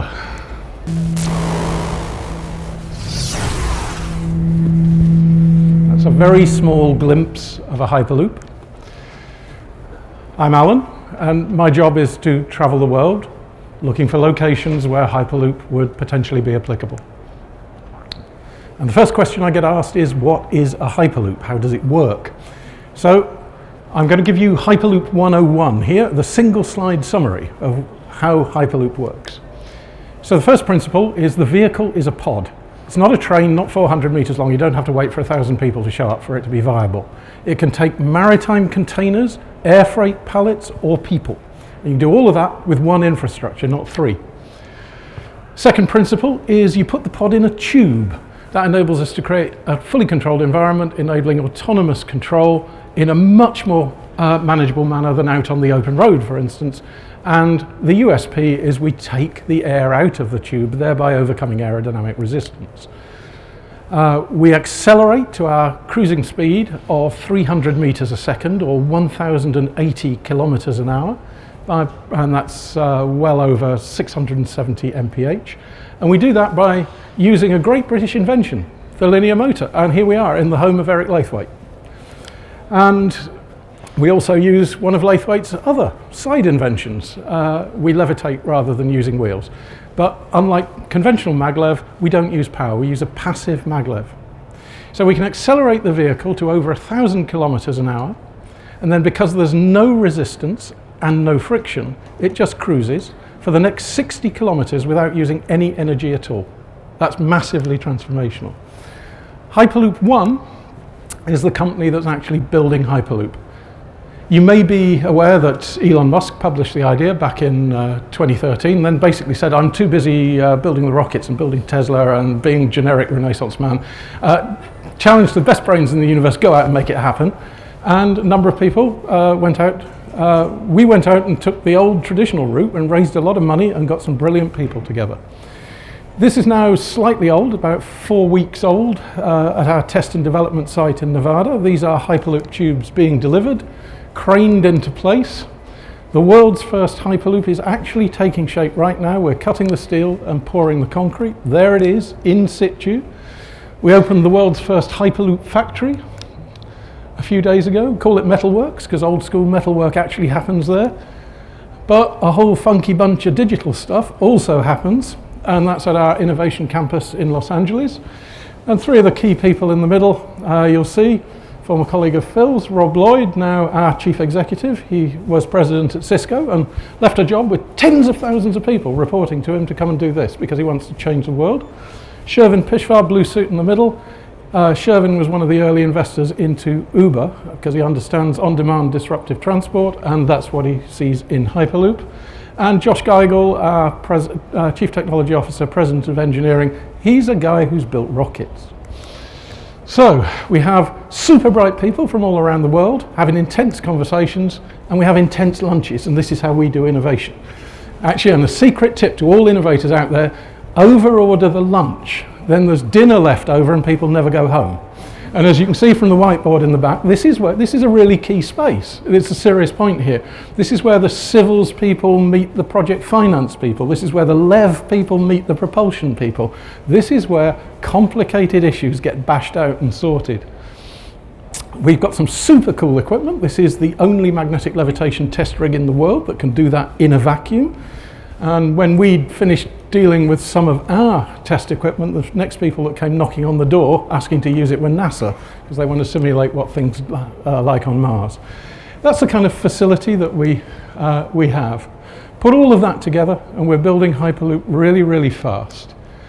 This little simulation takes you through what we've got now and our immediate technology trajectory. So we've tested this. This is our linear motor. Tested this in May this year. So we've got this, it works. We're now stretching the vehicle, building the pod on the chassis, levitating the chassis, putting it in the tube, and away we go. Now a lot of people think there's a long tech trajectory to do all of that.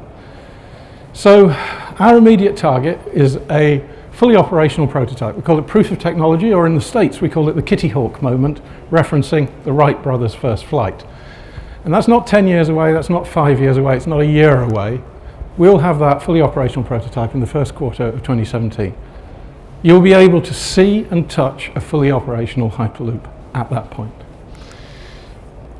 This was the propulsion test. It lasted 1.9 seconds, and here it is in real time. We didn't bother inventing brakes because it was just the propulsion, so we just jammed it into a bunch of sand to slow it down. That has been watched 40 billion times. I remember our CMO sent around an email. She said, I do mean billion. So it's either one very nerdy guy is watching it a lot, or it's genuine global interest in utterly transformational transport. And we have some evidence of that.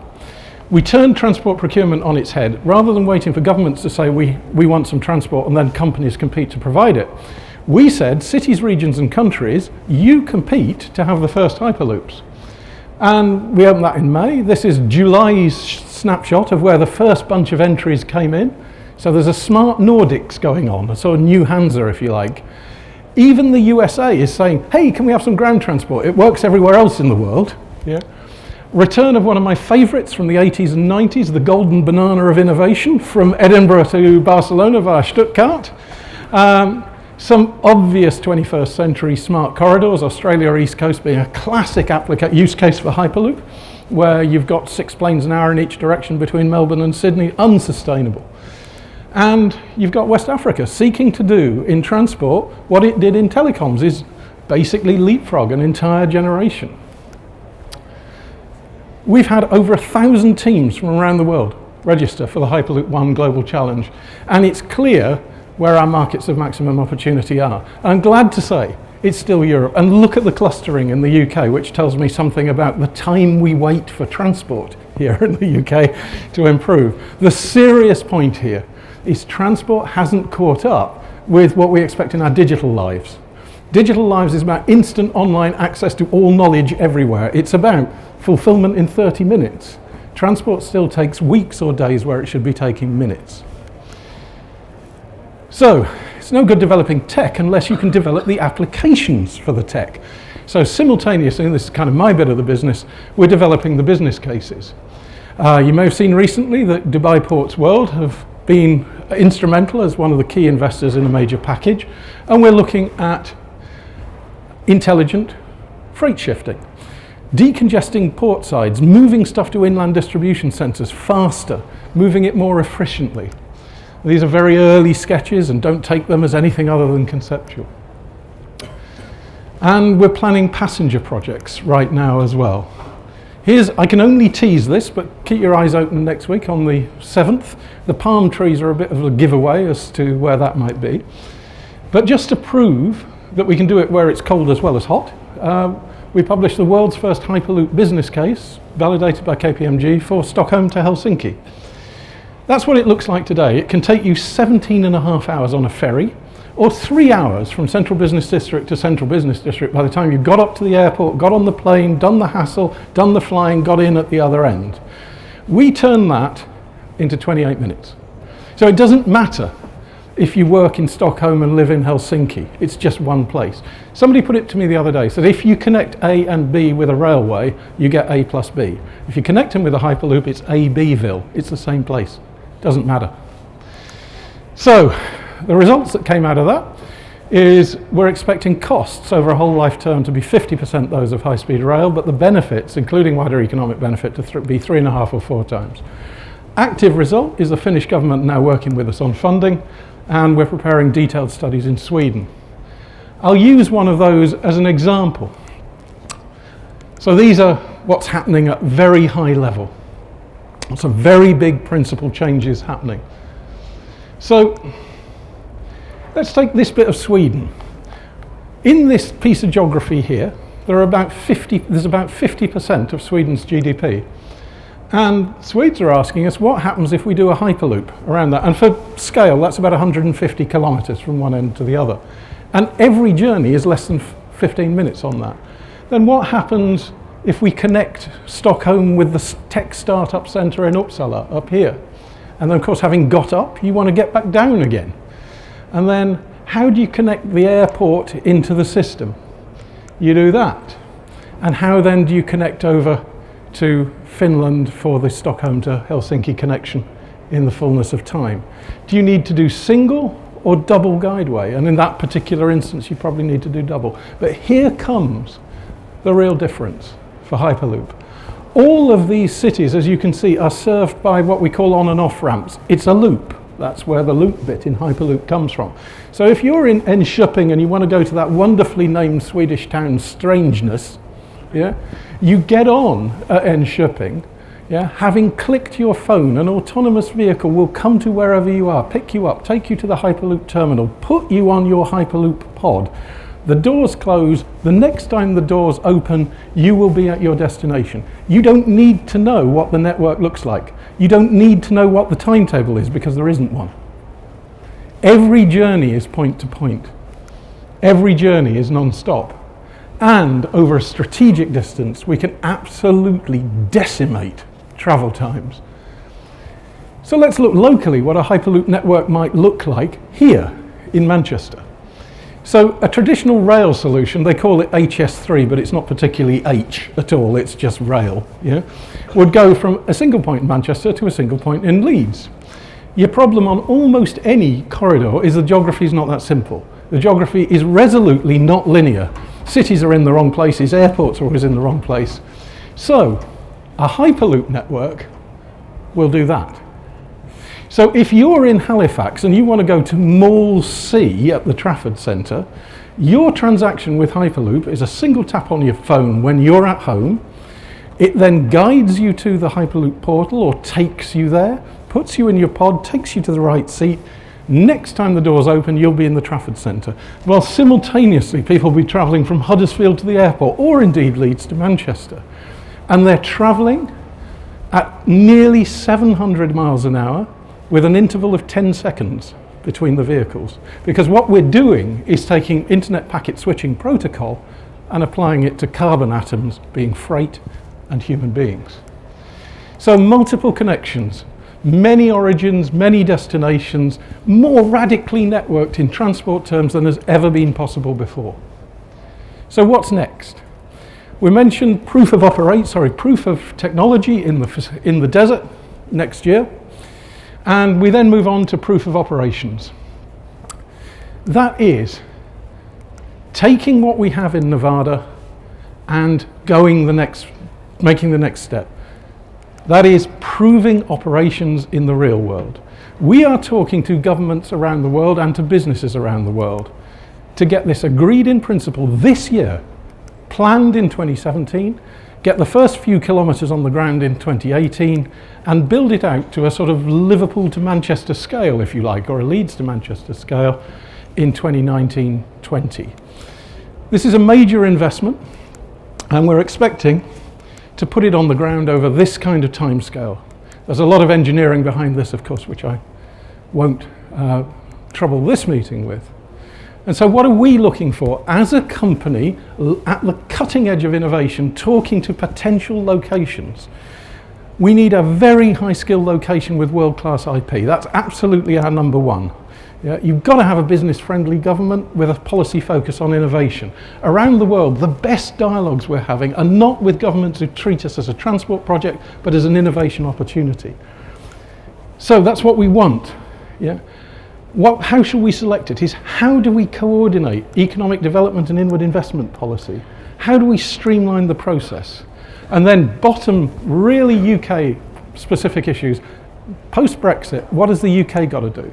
The UK has basically got to maintain competitive advantage in the high-tech, high-skill sector, which attracts high-value jobs. And that means being creative and being agile in attracting innovation. So we think these are the orders of magnitude of investment that will go into it.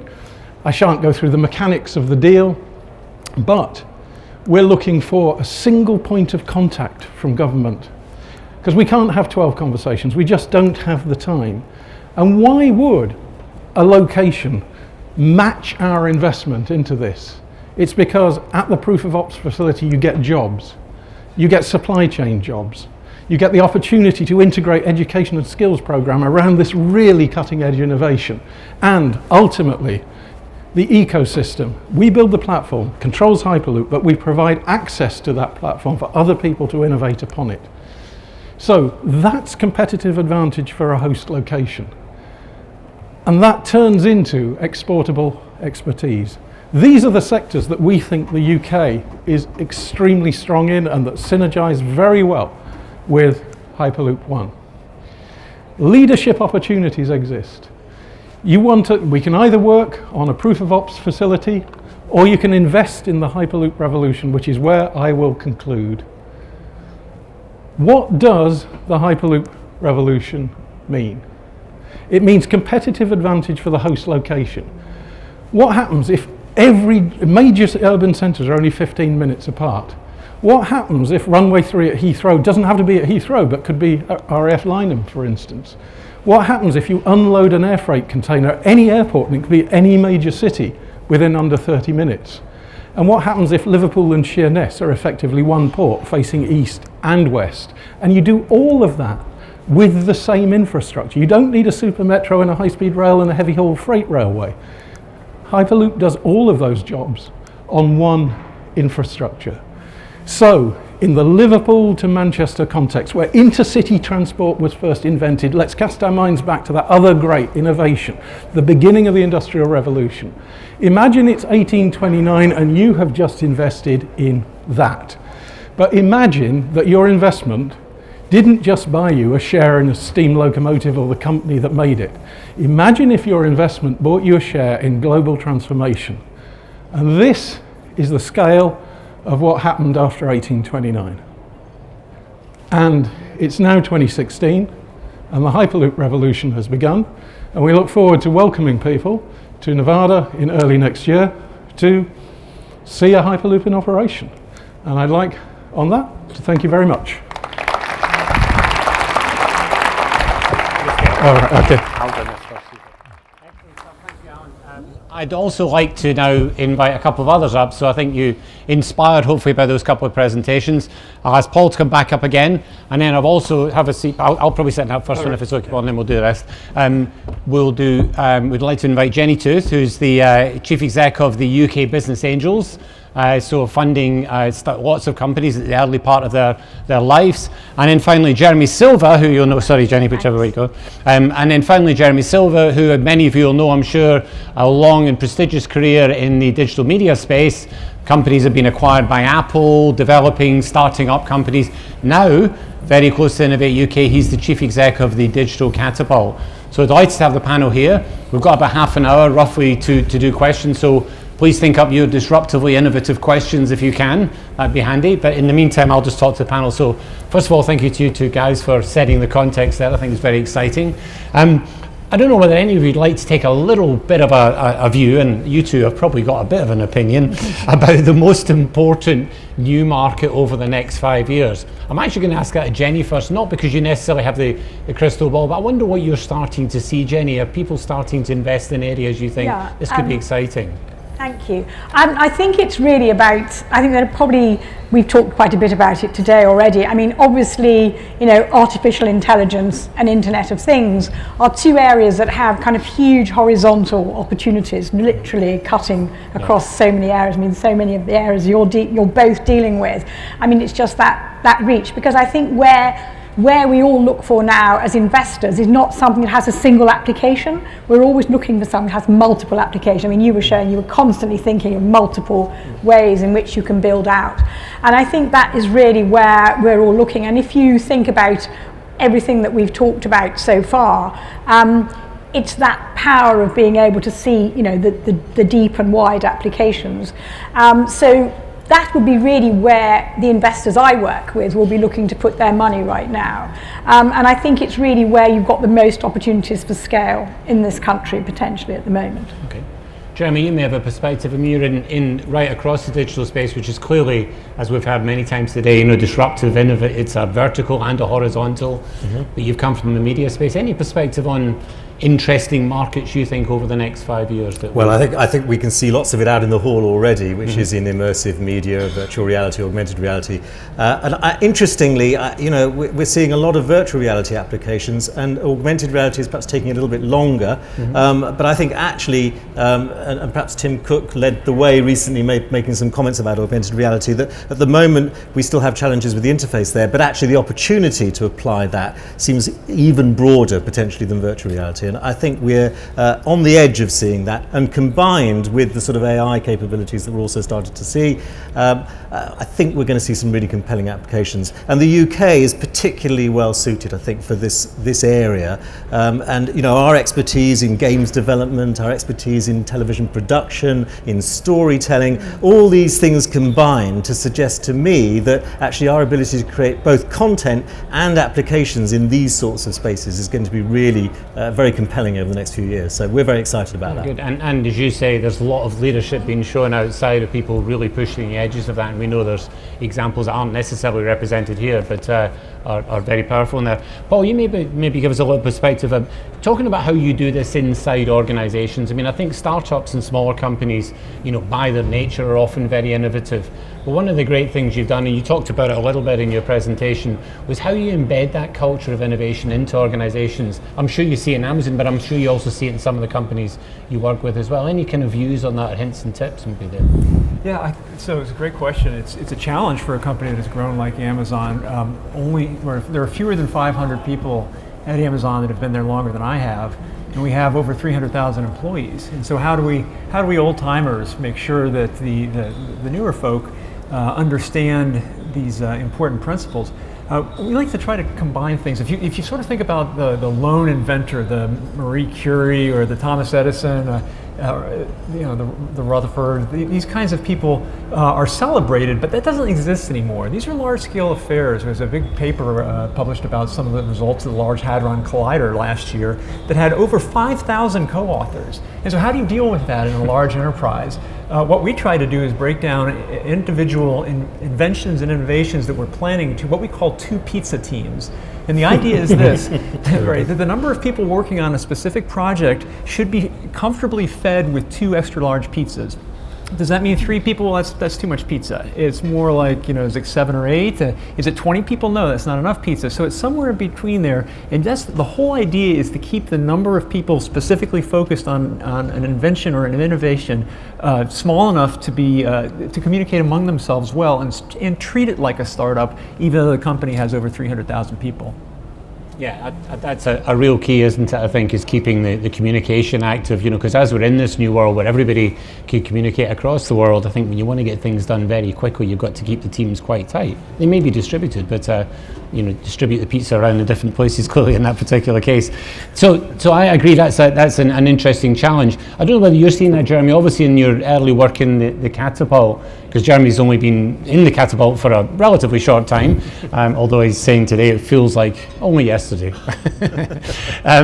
But are you seeing that as well, Jeremy? Some of this, companies who are wanting to embed some of the innovation that maybe you're talking to them about, or working with you to try and get some of that back into maybe bigger companies? So I think, it's very interesting. Yes, it's 5 months, almost today actually. Right.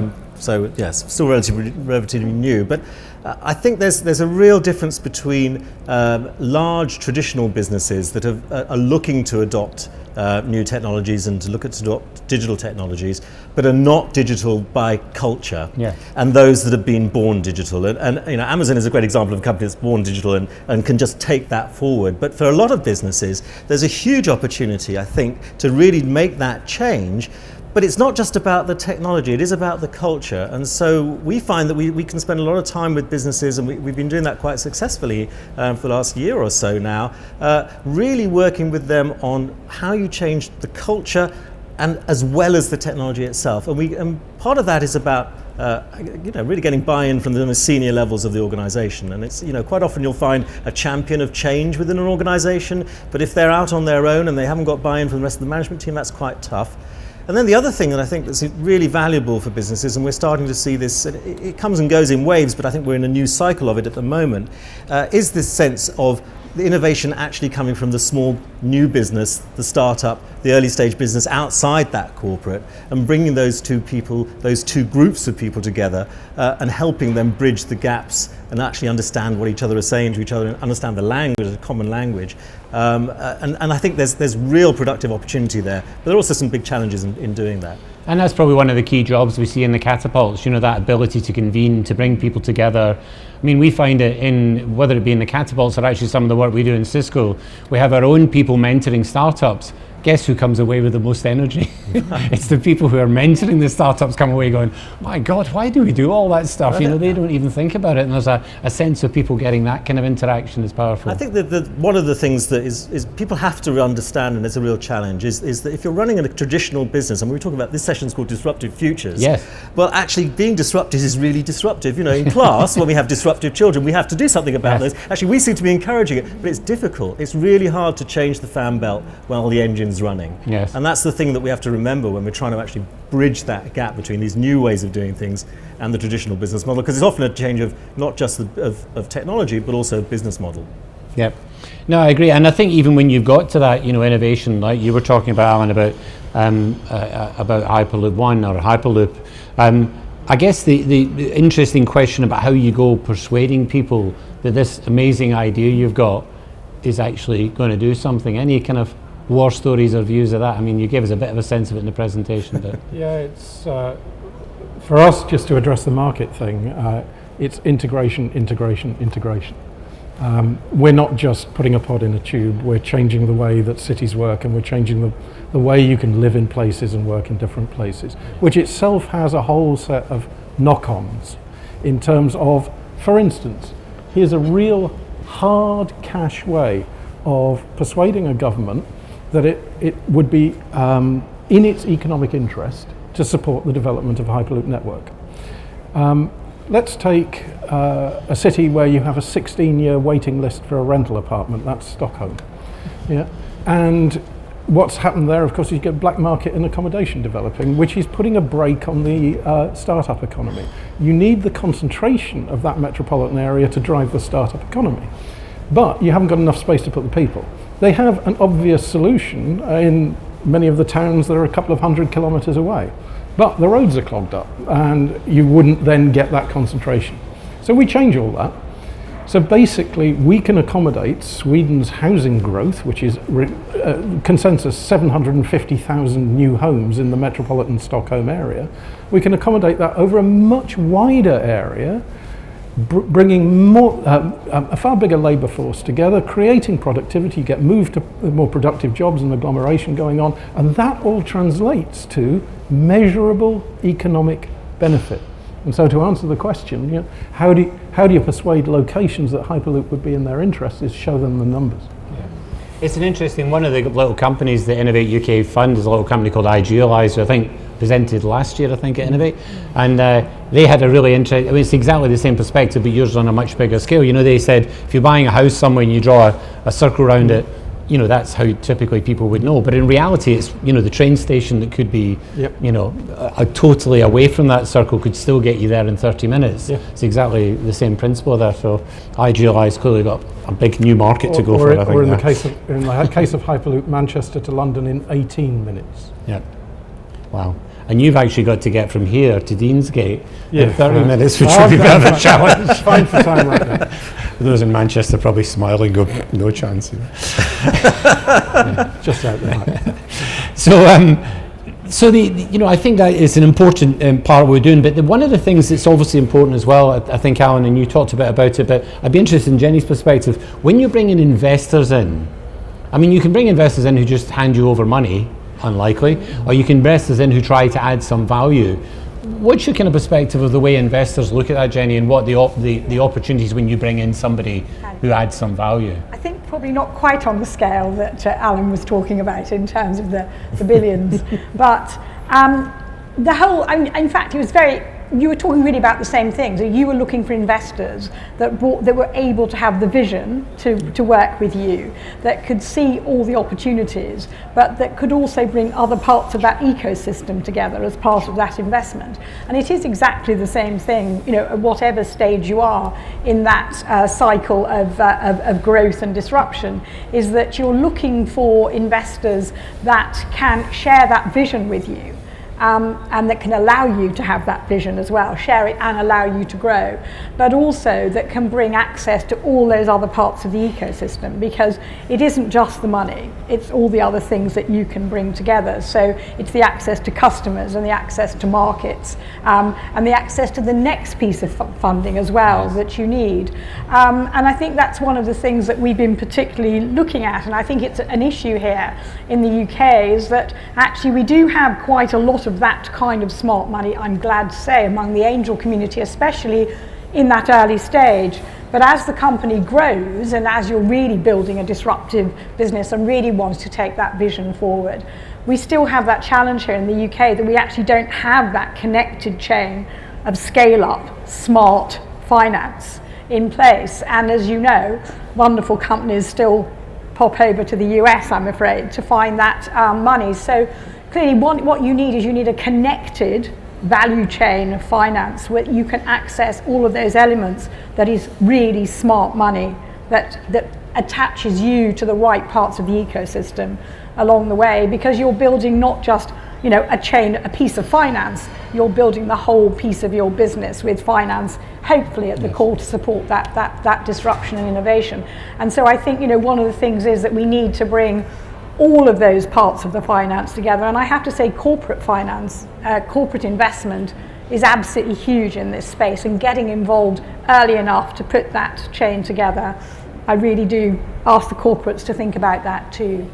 Yeah, I mean, I think that you know, the corporate money, but also even both the examples here, I think Lucinda might want to comment on it, Paul, which is this principle of, you know, creating a sort of supply chain around you, but even in your case, enabling other businesses to survive by the logistics or their ordering capability or whatever, you know, there's a real capability to it. I'd just be interested in your reflection as to how, disruptively innovative it feels here in the UK. You travel around a lot, Paul, and what you think of it, and how we are over here versus others. Yeah, so I mentioned before that I feel like consumers around the world are much more similar than they are different. And I feel the same about consumers here in the UK.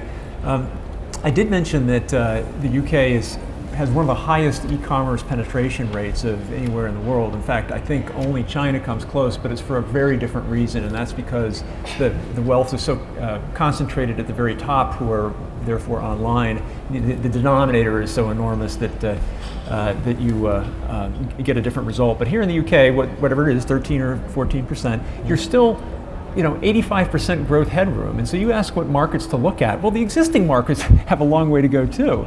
And so everything that we're already doing, we talk about Internet of Things, Jenny mentioned, and I was just thinking, wow, at Amazon we have an internal saying that this is day one. We very much mean it at the company. We're never resting on our laurels and thinking we're in a big spot. We're not. We have so much potential growth in front of us. Likewise in the UK. So we opened up this new facility just last month here in Manchester, and we're just trying to keep up with customer demand. I mean, the top line growth of e-commerce is such that it makes bottom line growth difficult because you have to reinvest all the time. So that's what we're doing here in the UK, is trying just to turn the money back into the country so we can do the R&D here. You mentioned the ecosystem. The ecosystem is really important. We've tried to develop most of our new technologies in-house, and so we haven't gone on acquisition sprees. There have been a few exceptions. EV in Cambridge is one of them. This is the natural language recognition company that we acquired a few years ago. But it is true that there are companies around which startups can sort of orbit in a very mutually beneficial way, where we can see what they're doing, bring them in as either partners or, in the rarer instances, as acquisitions, but they can also see where the holes can be plugged in our business. I mean, a business like ours, it seems big and overwhelming perhaps, but at the same time there's a lot of other things that we could be doing. And so to the innovators in this room, I mean, think about a way that you could plug into the Amazon ecosystem and make not only your own companies better, but help make Amazon's service to our customers better. I feel like there's some real opportunities there. And certainly some of those ideas, as you said, sound crazy when they start, but actually they turn out to be good for both sides, which is great. Obviously I'd like some questions from the floor now, so if anyone wants to stick a hand up, if there are some questions, I'll take them. Otherwise I've got a couple more. Yeah, there's a couple here, one from Dave, but maybe you could have yours first. We've got a microphone maybe we could bring down to the front. Yeah, this lady here. If you just introduce yourself and ask your question, that'd be great. Hi, I'm Dinah Turner. I'm from Stepping Into Business. We're an Innovate UK project. Jeremy touched on this, skills and education and disruption in the classroom, not quite so popular as perhaps disruption everywhere else. Are we doing enough to inspire innovation and disruption in our education? Very good question. I mean, Jeremy, maybe you could pick it up a little bit. Just first of all, you got. Yeah, I mean, obviously, there's a specific skills agenda which tends to be treated by the skills agencies and so on. So that's not necessarily the direct remit of what we do at the Catapult. But I think, the challenge that we've got today more than any other. And we've been saying this for a few years, but I think it's even more true now, is that there are, already a generation of people in work, in jobs that simply didn't exist even 5 years ago. And we are about to get to a point where the sort of ways in which people are employed and the kinds of things that people do are hard for us to even imagine at this point. And we were talking about AI. One of the great sort of paranoias or paradoxes, perhaps is a better way of putting it, about AI is the degree to which it actually renders all sorts of unemployment, potentially, which we hope therefore allows people to move into new kinds of activity. But from an educational point of view, there is a real challenge about how we actually, what do we educate for? My personal belief is that the arts as well as engineering are equally important in this, and that's because the kind of lateral thinking and creativity that you want alongside the computer science and the coding capabilities are both things that we need to develop, we need to push more strongly. So I'm very much about a sort of diversity of education, as well as making it very inclusive, of course. How are you getting on getting resources, Alan, here? Recruitment is one of our major challenges. We are growing at an incredible rate. And we've gone from 2 people in a garage in early 2014 to 200 of the best minds in the world working collaboratively and innovatively to make Hyperloop happen. As we look forward over the proof of operations timescale, we will be getting into the hundreds and then the thousands. And we need people who understand dynamic stress loading on structures, but also understand digital optimization in systems and can talk to each other. And that, I think, is the really challenging bit. And then all of those people need to talk to the market-facing bit of the company and need to have a profound understanding of 60-year project finance. And all of that happens in the market that we play in. And I think to come back to the capital and investment question, what's been really interesting for us, and it picks up on your point here that we have a lot of startup capital, but we don't have that bridge piece. And in our market, there's a lot of money available for long-term infrastructure. So pension funds, sovereign wealth will traditionally invest in that. Traditionally, the gap has been the bit in the middle, yeah? And we're finding that our initial investors were predominantly Silicon Valley, and they were motivated initially by the sort of aura of Elon, and then Shervin with his Uber background and Airbnb now getting into it. But we're now seeing what I would call conventional capital investing. So GE Capital have invested in our company, although they are the largest provider of lease finance to railway locomotives. So you would have thought, again, that's a bit stupid, you know, but it's because they can see the way going. And the one that particularly I think is a mark of where we are is that SNCF, the French rail operator, the king of the TGV, has invested in Hyperloop One. Interesting. And well, again, another question, but just to pick that point up, I think we agree that Innovate UK hasn't got a specific skills remit, but we recognise that that whole system has to be joined up now. There's no point in us having great innovative companies if we can't provide the skills through the whole system. So it's definitely an area that's a lot of focus at the moment. We've got a question here at the front and then maybe one at the back if there's 2 microphones. Another microphone around, or is just 1 microphone? I'm David Wood, London Futurist. Given the very encouraging potential of Hyperloop One that Alan has presented, should the UK government be cancelling its very expensive, very long-term HS2 and potentially very long-term and disruptive Heathrow T3 third runway project? Or should at the very least the government be putting these projects on hold while it investigates very quickly the real potential of Hyperloop? Yes, I won't be drawn on a government policy decision. There are plain, simple, technical issues that any government or procuring agency should consider, which is, for a given amount of investment in a given technology, what amount of economic benefit do I get? I bear the scars of 15 years in the infrastructure business in the UK, so right now we're not going to take on HS2 head on. What we would love to be able to do, and do in time in the UK, is through the proof of operations facility, and here in the north, say on Liverpool to Manchester or Manchester to Leeds would be a great place to do it, is to demonstrate that Hyperloop works and delivers real and significant benefits as a transport system in the real world in the UK context.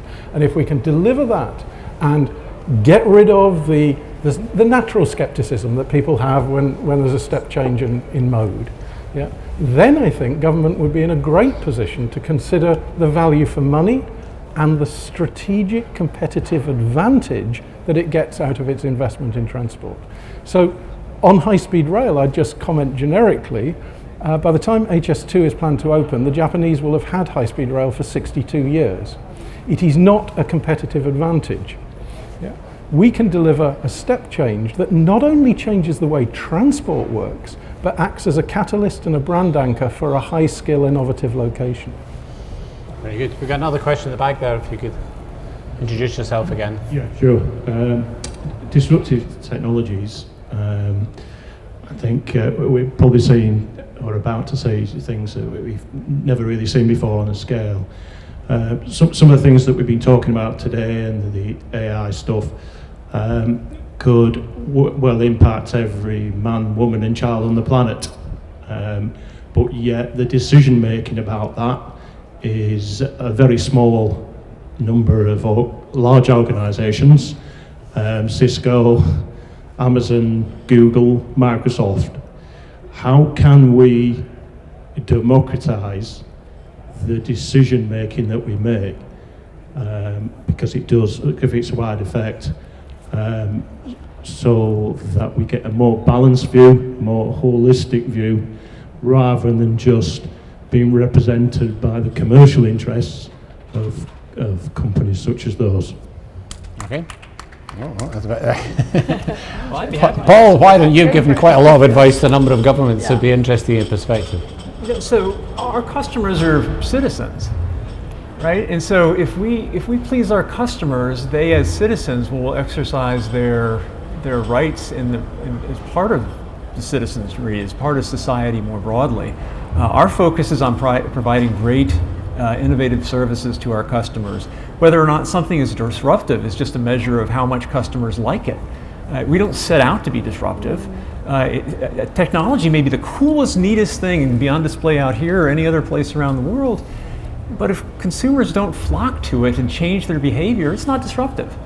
And you can look at e-commerce even, just look at a company like ours and say, gee, 20 years ago, what's changed? And you're so disruptive in e-commerce. Well, in this country, still 85% of the market is not e-commerce. And so would you call that disruptive if only 13% of the population does something over the span of 20 years?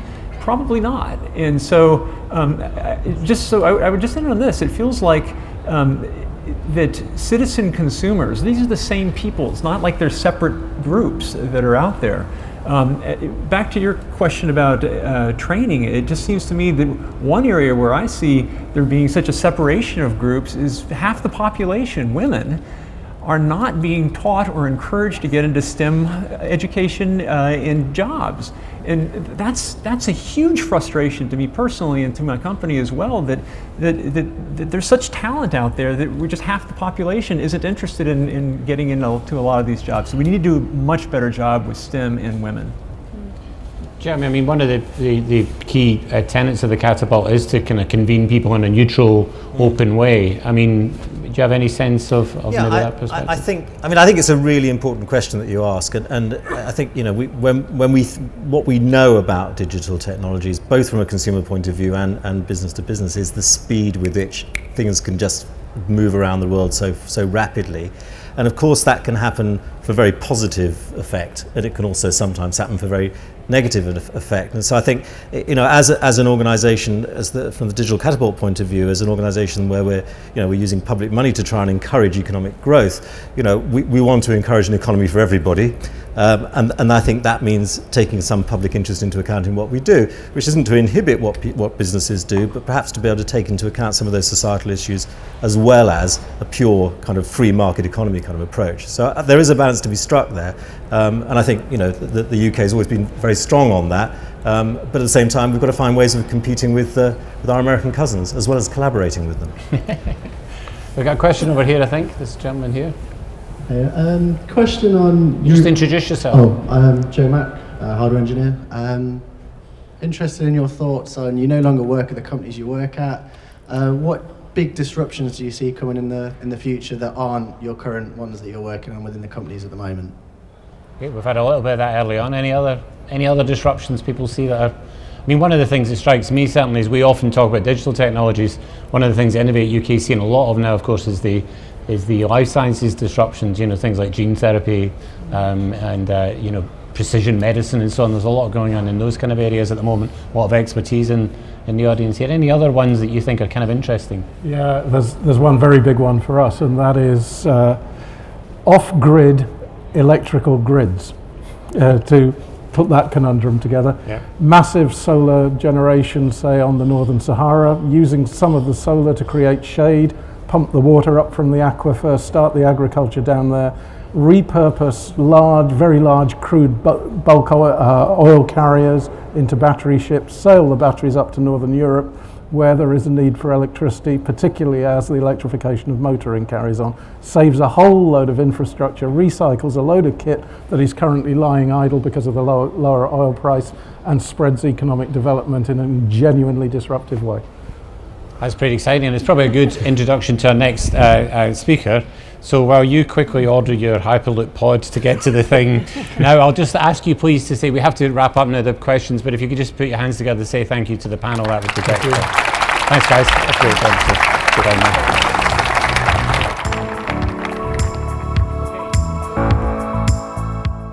You give me a bit of microphone back. I'm just going to say thank you to my panel and then introduce our next speaker, who's just going to give us a short view of some of the future. So we've talked about it now, and Dave Wood's a futurist. So David is going to talk to us a little bit now. He's got a lot of background in the mobile industry, particularly one of the early architects of Symbian and one of the first mobile operating system, worked with many companies, but now, been working in a whole number of areas, but also an author looking at the future. So we're going to hand over to Dave for 50 minutes and then I'll wrap up for the day. So David, I'll hand over to you. Many thanks, Phil.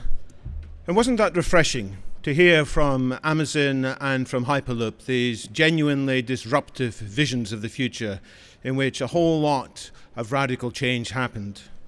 And I have to say candidly that a lot of what I've heard at this event today, it's been interesting, but at least half of it, and probably more than half, has been on fairly modest, incremental or sustaining innovations. And whilst that's important, it's not going to be sufficient to keep your companies and your industries alive in the radical disruptions that lie ahead. So what I am going to talk about in the next 15 minutes is a vision, drawing on some of the discussion that's just happened, as to how companies here, industries here, can thrive in a world of radical new innovation, which I believe is coming faster than most people anticipate. And we can succeed if we have the vision to discern that change in advance, and if we have the collective nimbleness to seize it. And I'll give some hints on both these lines. There's going to have to be a lot of reinvention ahead. And sometimes companies get lucky and reinvent themselves by accident, but it's usually better to be deliberative and conscious and to go through a strategic review process. And it's my view that strategic review is even more important in the next few years than it's been in the past. Strategy is to decide, all right, this is interesting, but we're not going to pursue it because it's not in our strategic interest. And you get your strategy by a candid review of your SWOT, your strengths, opportunities, weaknesses, and threats, your sources of upside, your sources of downside, both inside your organization and if we move out in space to your partners and to the external environment. And you pick a strategy that plays to your strengths and makes your weaknesses irrelevant. But increasingly, there's a third column to strategy reviews. And if you miss this out, you're likely to become the victims of the next set of disruptions. And this is when we look not just out in space, but when we look out in time to the forthcoming opportunities and the forthcoming threats. The things that are today too small, too pipsqueak, too early, but which in the relatively near future could break through. And so I'm urging everybody to be futurists and to think more seriously in readiness for these key changes. And the reason this is more important is because of the acceleration of change. An acceleration of change is driven by positive feedback cycles. Computers are used to help design and manufacture the next generation of computers. Software is used in various tools such as debuggers and compilers and optimizers to build larger, higher quality, next generation software. And again, round the loop, AI is used to create better AI tools, better synthesis of a large amount of data to build better next generation AI. And technology as a whole comes from what? People who have been educated. People who have learned about science and technology. But technology itself increases the ability for people to learn, whether it's by YouTube videos or online MOOCs, open source, wikis, artificial intelligence tutors, which can give each person the experience of individual tuition. If I draw this picture more fully, the big positive feedback cycle which is driving all this change is that there are more people in the world than ever who are educated to a higher level than before and also networked together more fully than before so that ideas can travel around the world much more quickly. There are tools to assist collaboration, so there's more technology being built, which in turn improves the networks, improves the education, and improves yet more technology. We have more scientists active than ever before, engineers, entrepreneurs, designers, educators. We have better collaborative tools such as artificial intelligence and deep learning than ever before, which is why we have this acceleration of technology and the acceleration of disruption, which is why it's more important than ever that each organization spends time away from the business as usual and away from the incremental evolution, the incremental innovation, and has futurists running up the mast, as it were, looking out ahead, not at what will happen, because nobody can say with categorical assurance what will happen, but what might be out there. The threats that might come at you quicker than you expected, or the opportunities which, if you're not careful, will slip outside your grasp before it's too late. So I'm urging everybody to acquire some of the skills of futurists, which is about identifying scenarios, and you do it in part by looking at trends, figuring out what's changing, what's increasing, what's slowing down, and in part you extrapolate the trends, but that's the easy bit.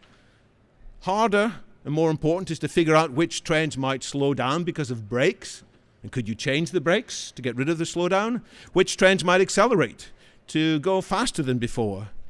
And also to move away from focusing on the trends that are big news today to the trends that are disrupted, coming from seemingly nowhere into a breakthrough space. And you need the skills of adding several of these trends together, the disruptive trends together with your own incremental evolutionary trends, and figuring out scenarios which you then spend some time thinking, would this be good for us? Would this be bad for us? And you go beyond the initial future shock of wow or yuck, both of which emotions could mislead you. You take the time to explore that. That is what futurists should be doing. I'll zoom into one of these diagrams a bit more. It's possibly the most important diagram on here. It is how disruptions often take a long time to break through, despite technologists getting excited in the beginning. But often if they're following an exponential curve of improvement, often to start off with, they're nothing like as good for many practical purposes for most consumers as the previous platform. So digital music and digital downloads was nothing like as useful and as reliable for most users as the previous ways of getting music.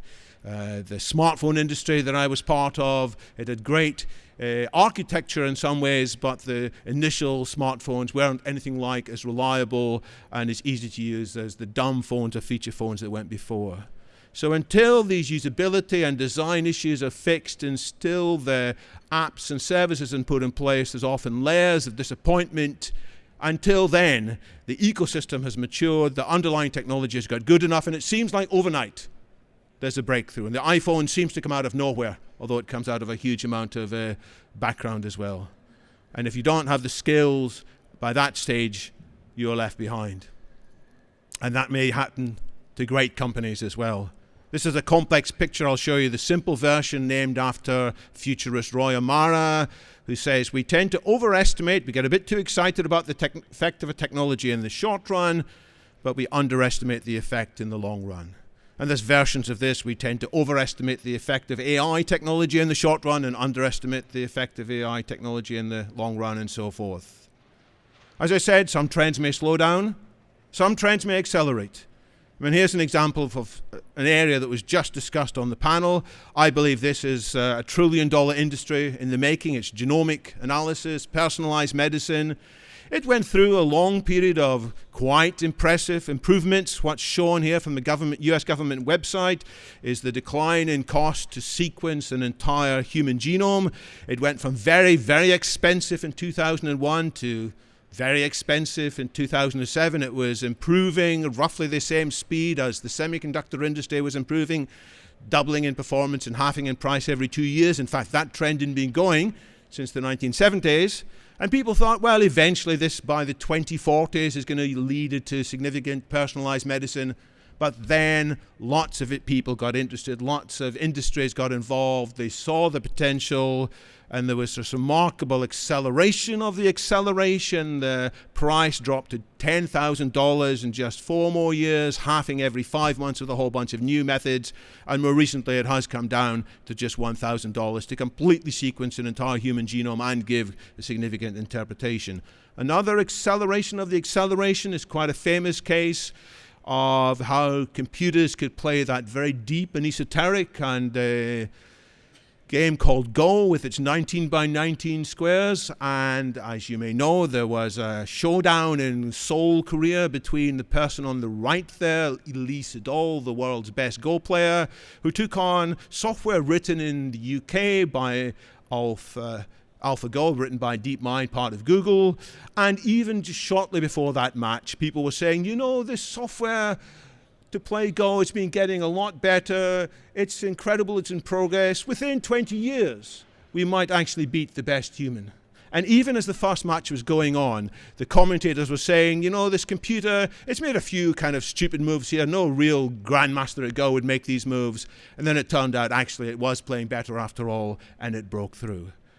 The acceleration of the acceleration because of breakthroughs. What's actually going on here is kind of not just the second machine age, which many people talk about. I call it the third machine age. The first machine age is when we had steam and then electricity to replace human muscular effort to manipulate energy and produce motion. How much did that change the world? Huge amounts. Then more recently, we've had the development of computers that do calculations better than humans. Humans put in the algorithms, humans put in the complicated formulas, and the software does the amazing task of calculating pi to 1 billion places or all kinds of other things.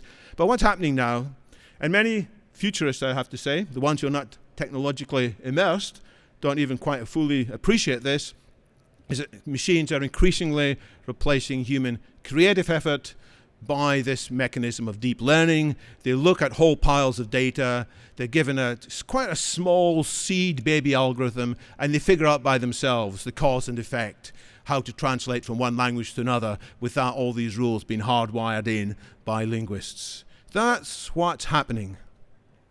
You may have heard the forecasts of people such as the Bank of England's chief economist, Andy Haldane, very respected person. He gave a fascinating and I thought very good speech to the TUC, I think last year, when he said that 50% of the jobs in the UK are a threat in the next couple of decades from increasing automation.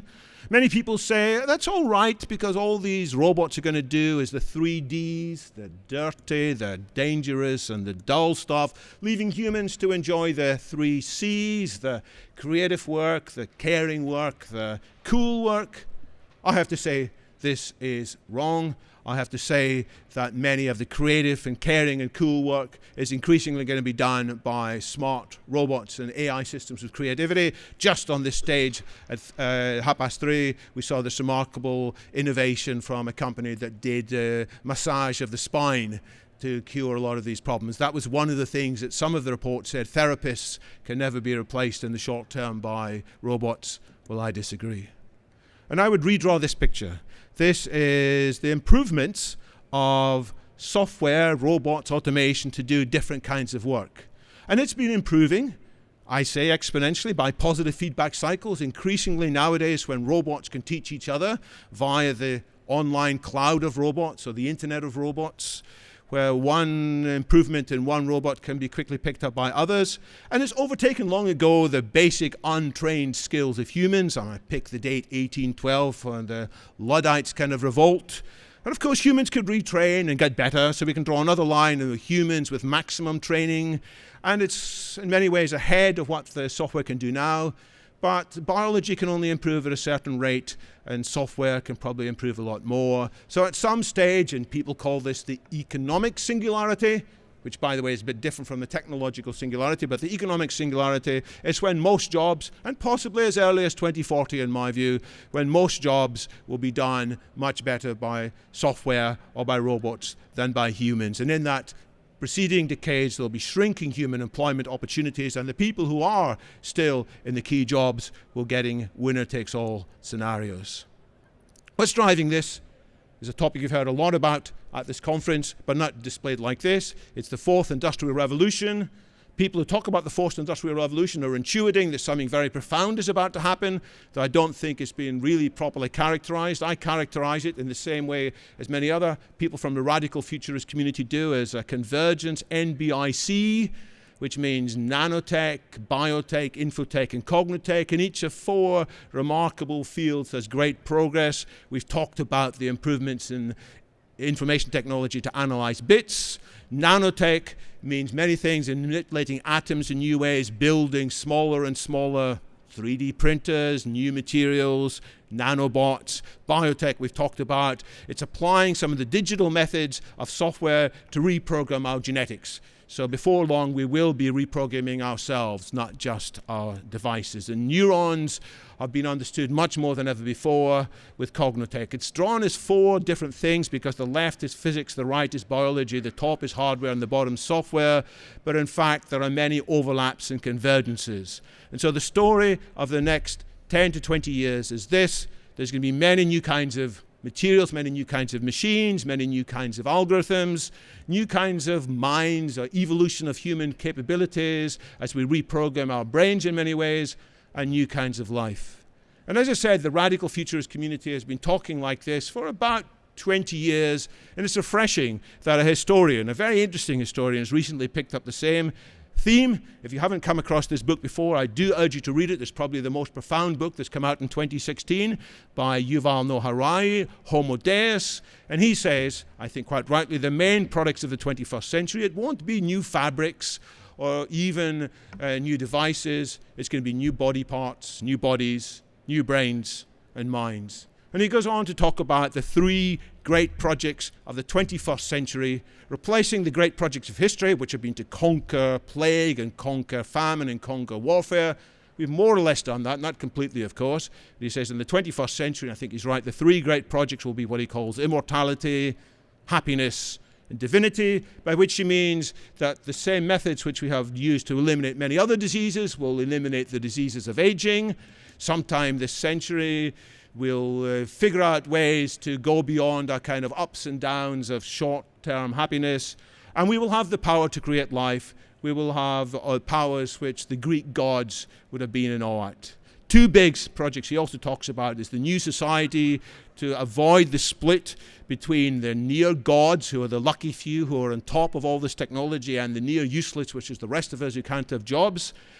That's a really scary proposition, and we need to get involved in that politically very quickly to stop that. And then, can intelligence augmentation keep up with AI? Can we enhance ourselves? So finally, what we need to do to anticipate this, we need to avoid technomyopia. Many people say, well, I don't really get this technology. I'm not a technologist. Wrong.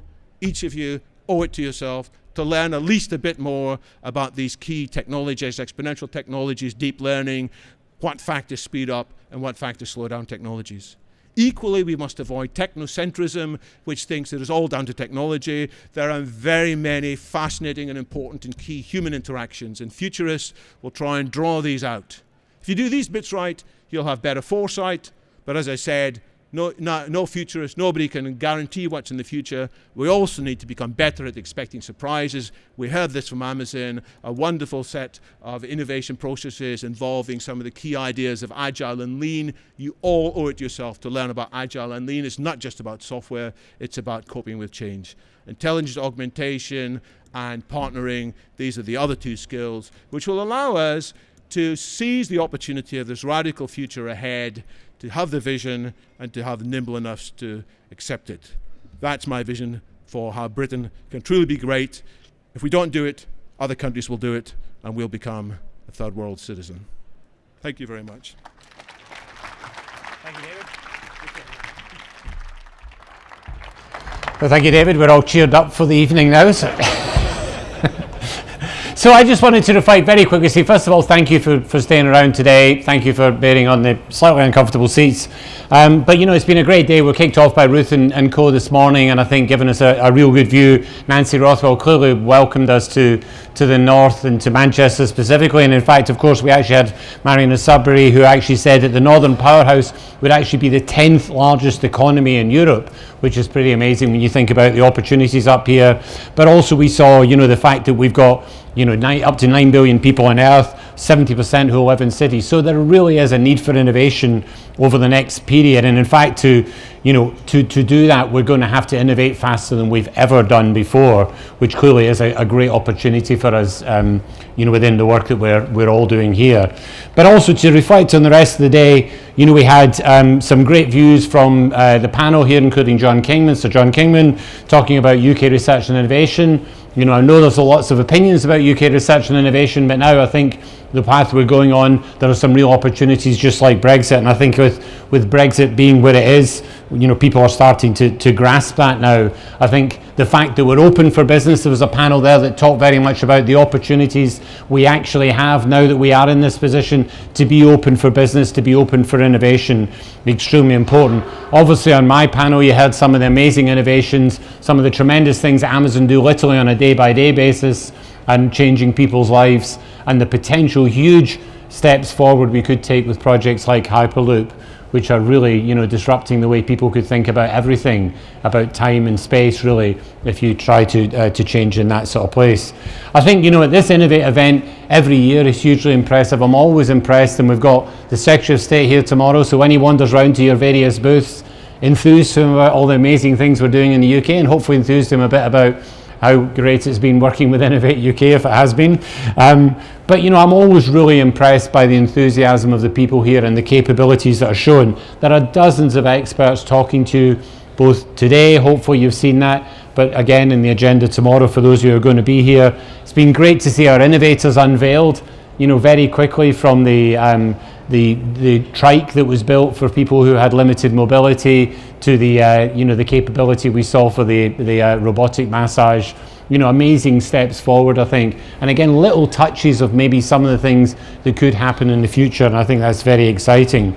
So for tomorrow, we've got a lot going on tomorrow. There's quite a big focus at health in the future, where food, wellness and health collide.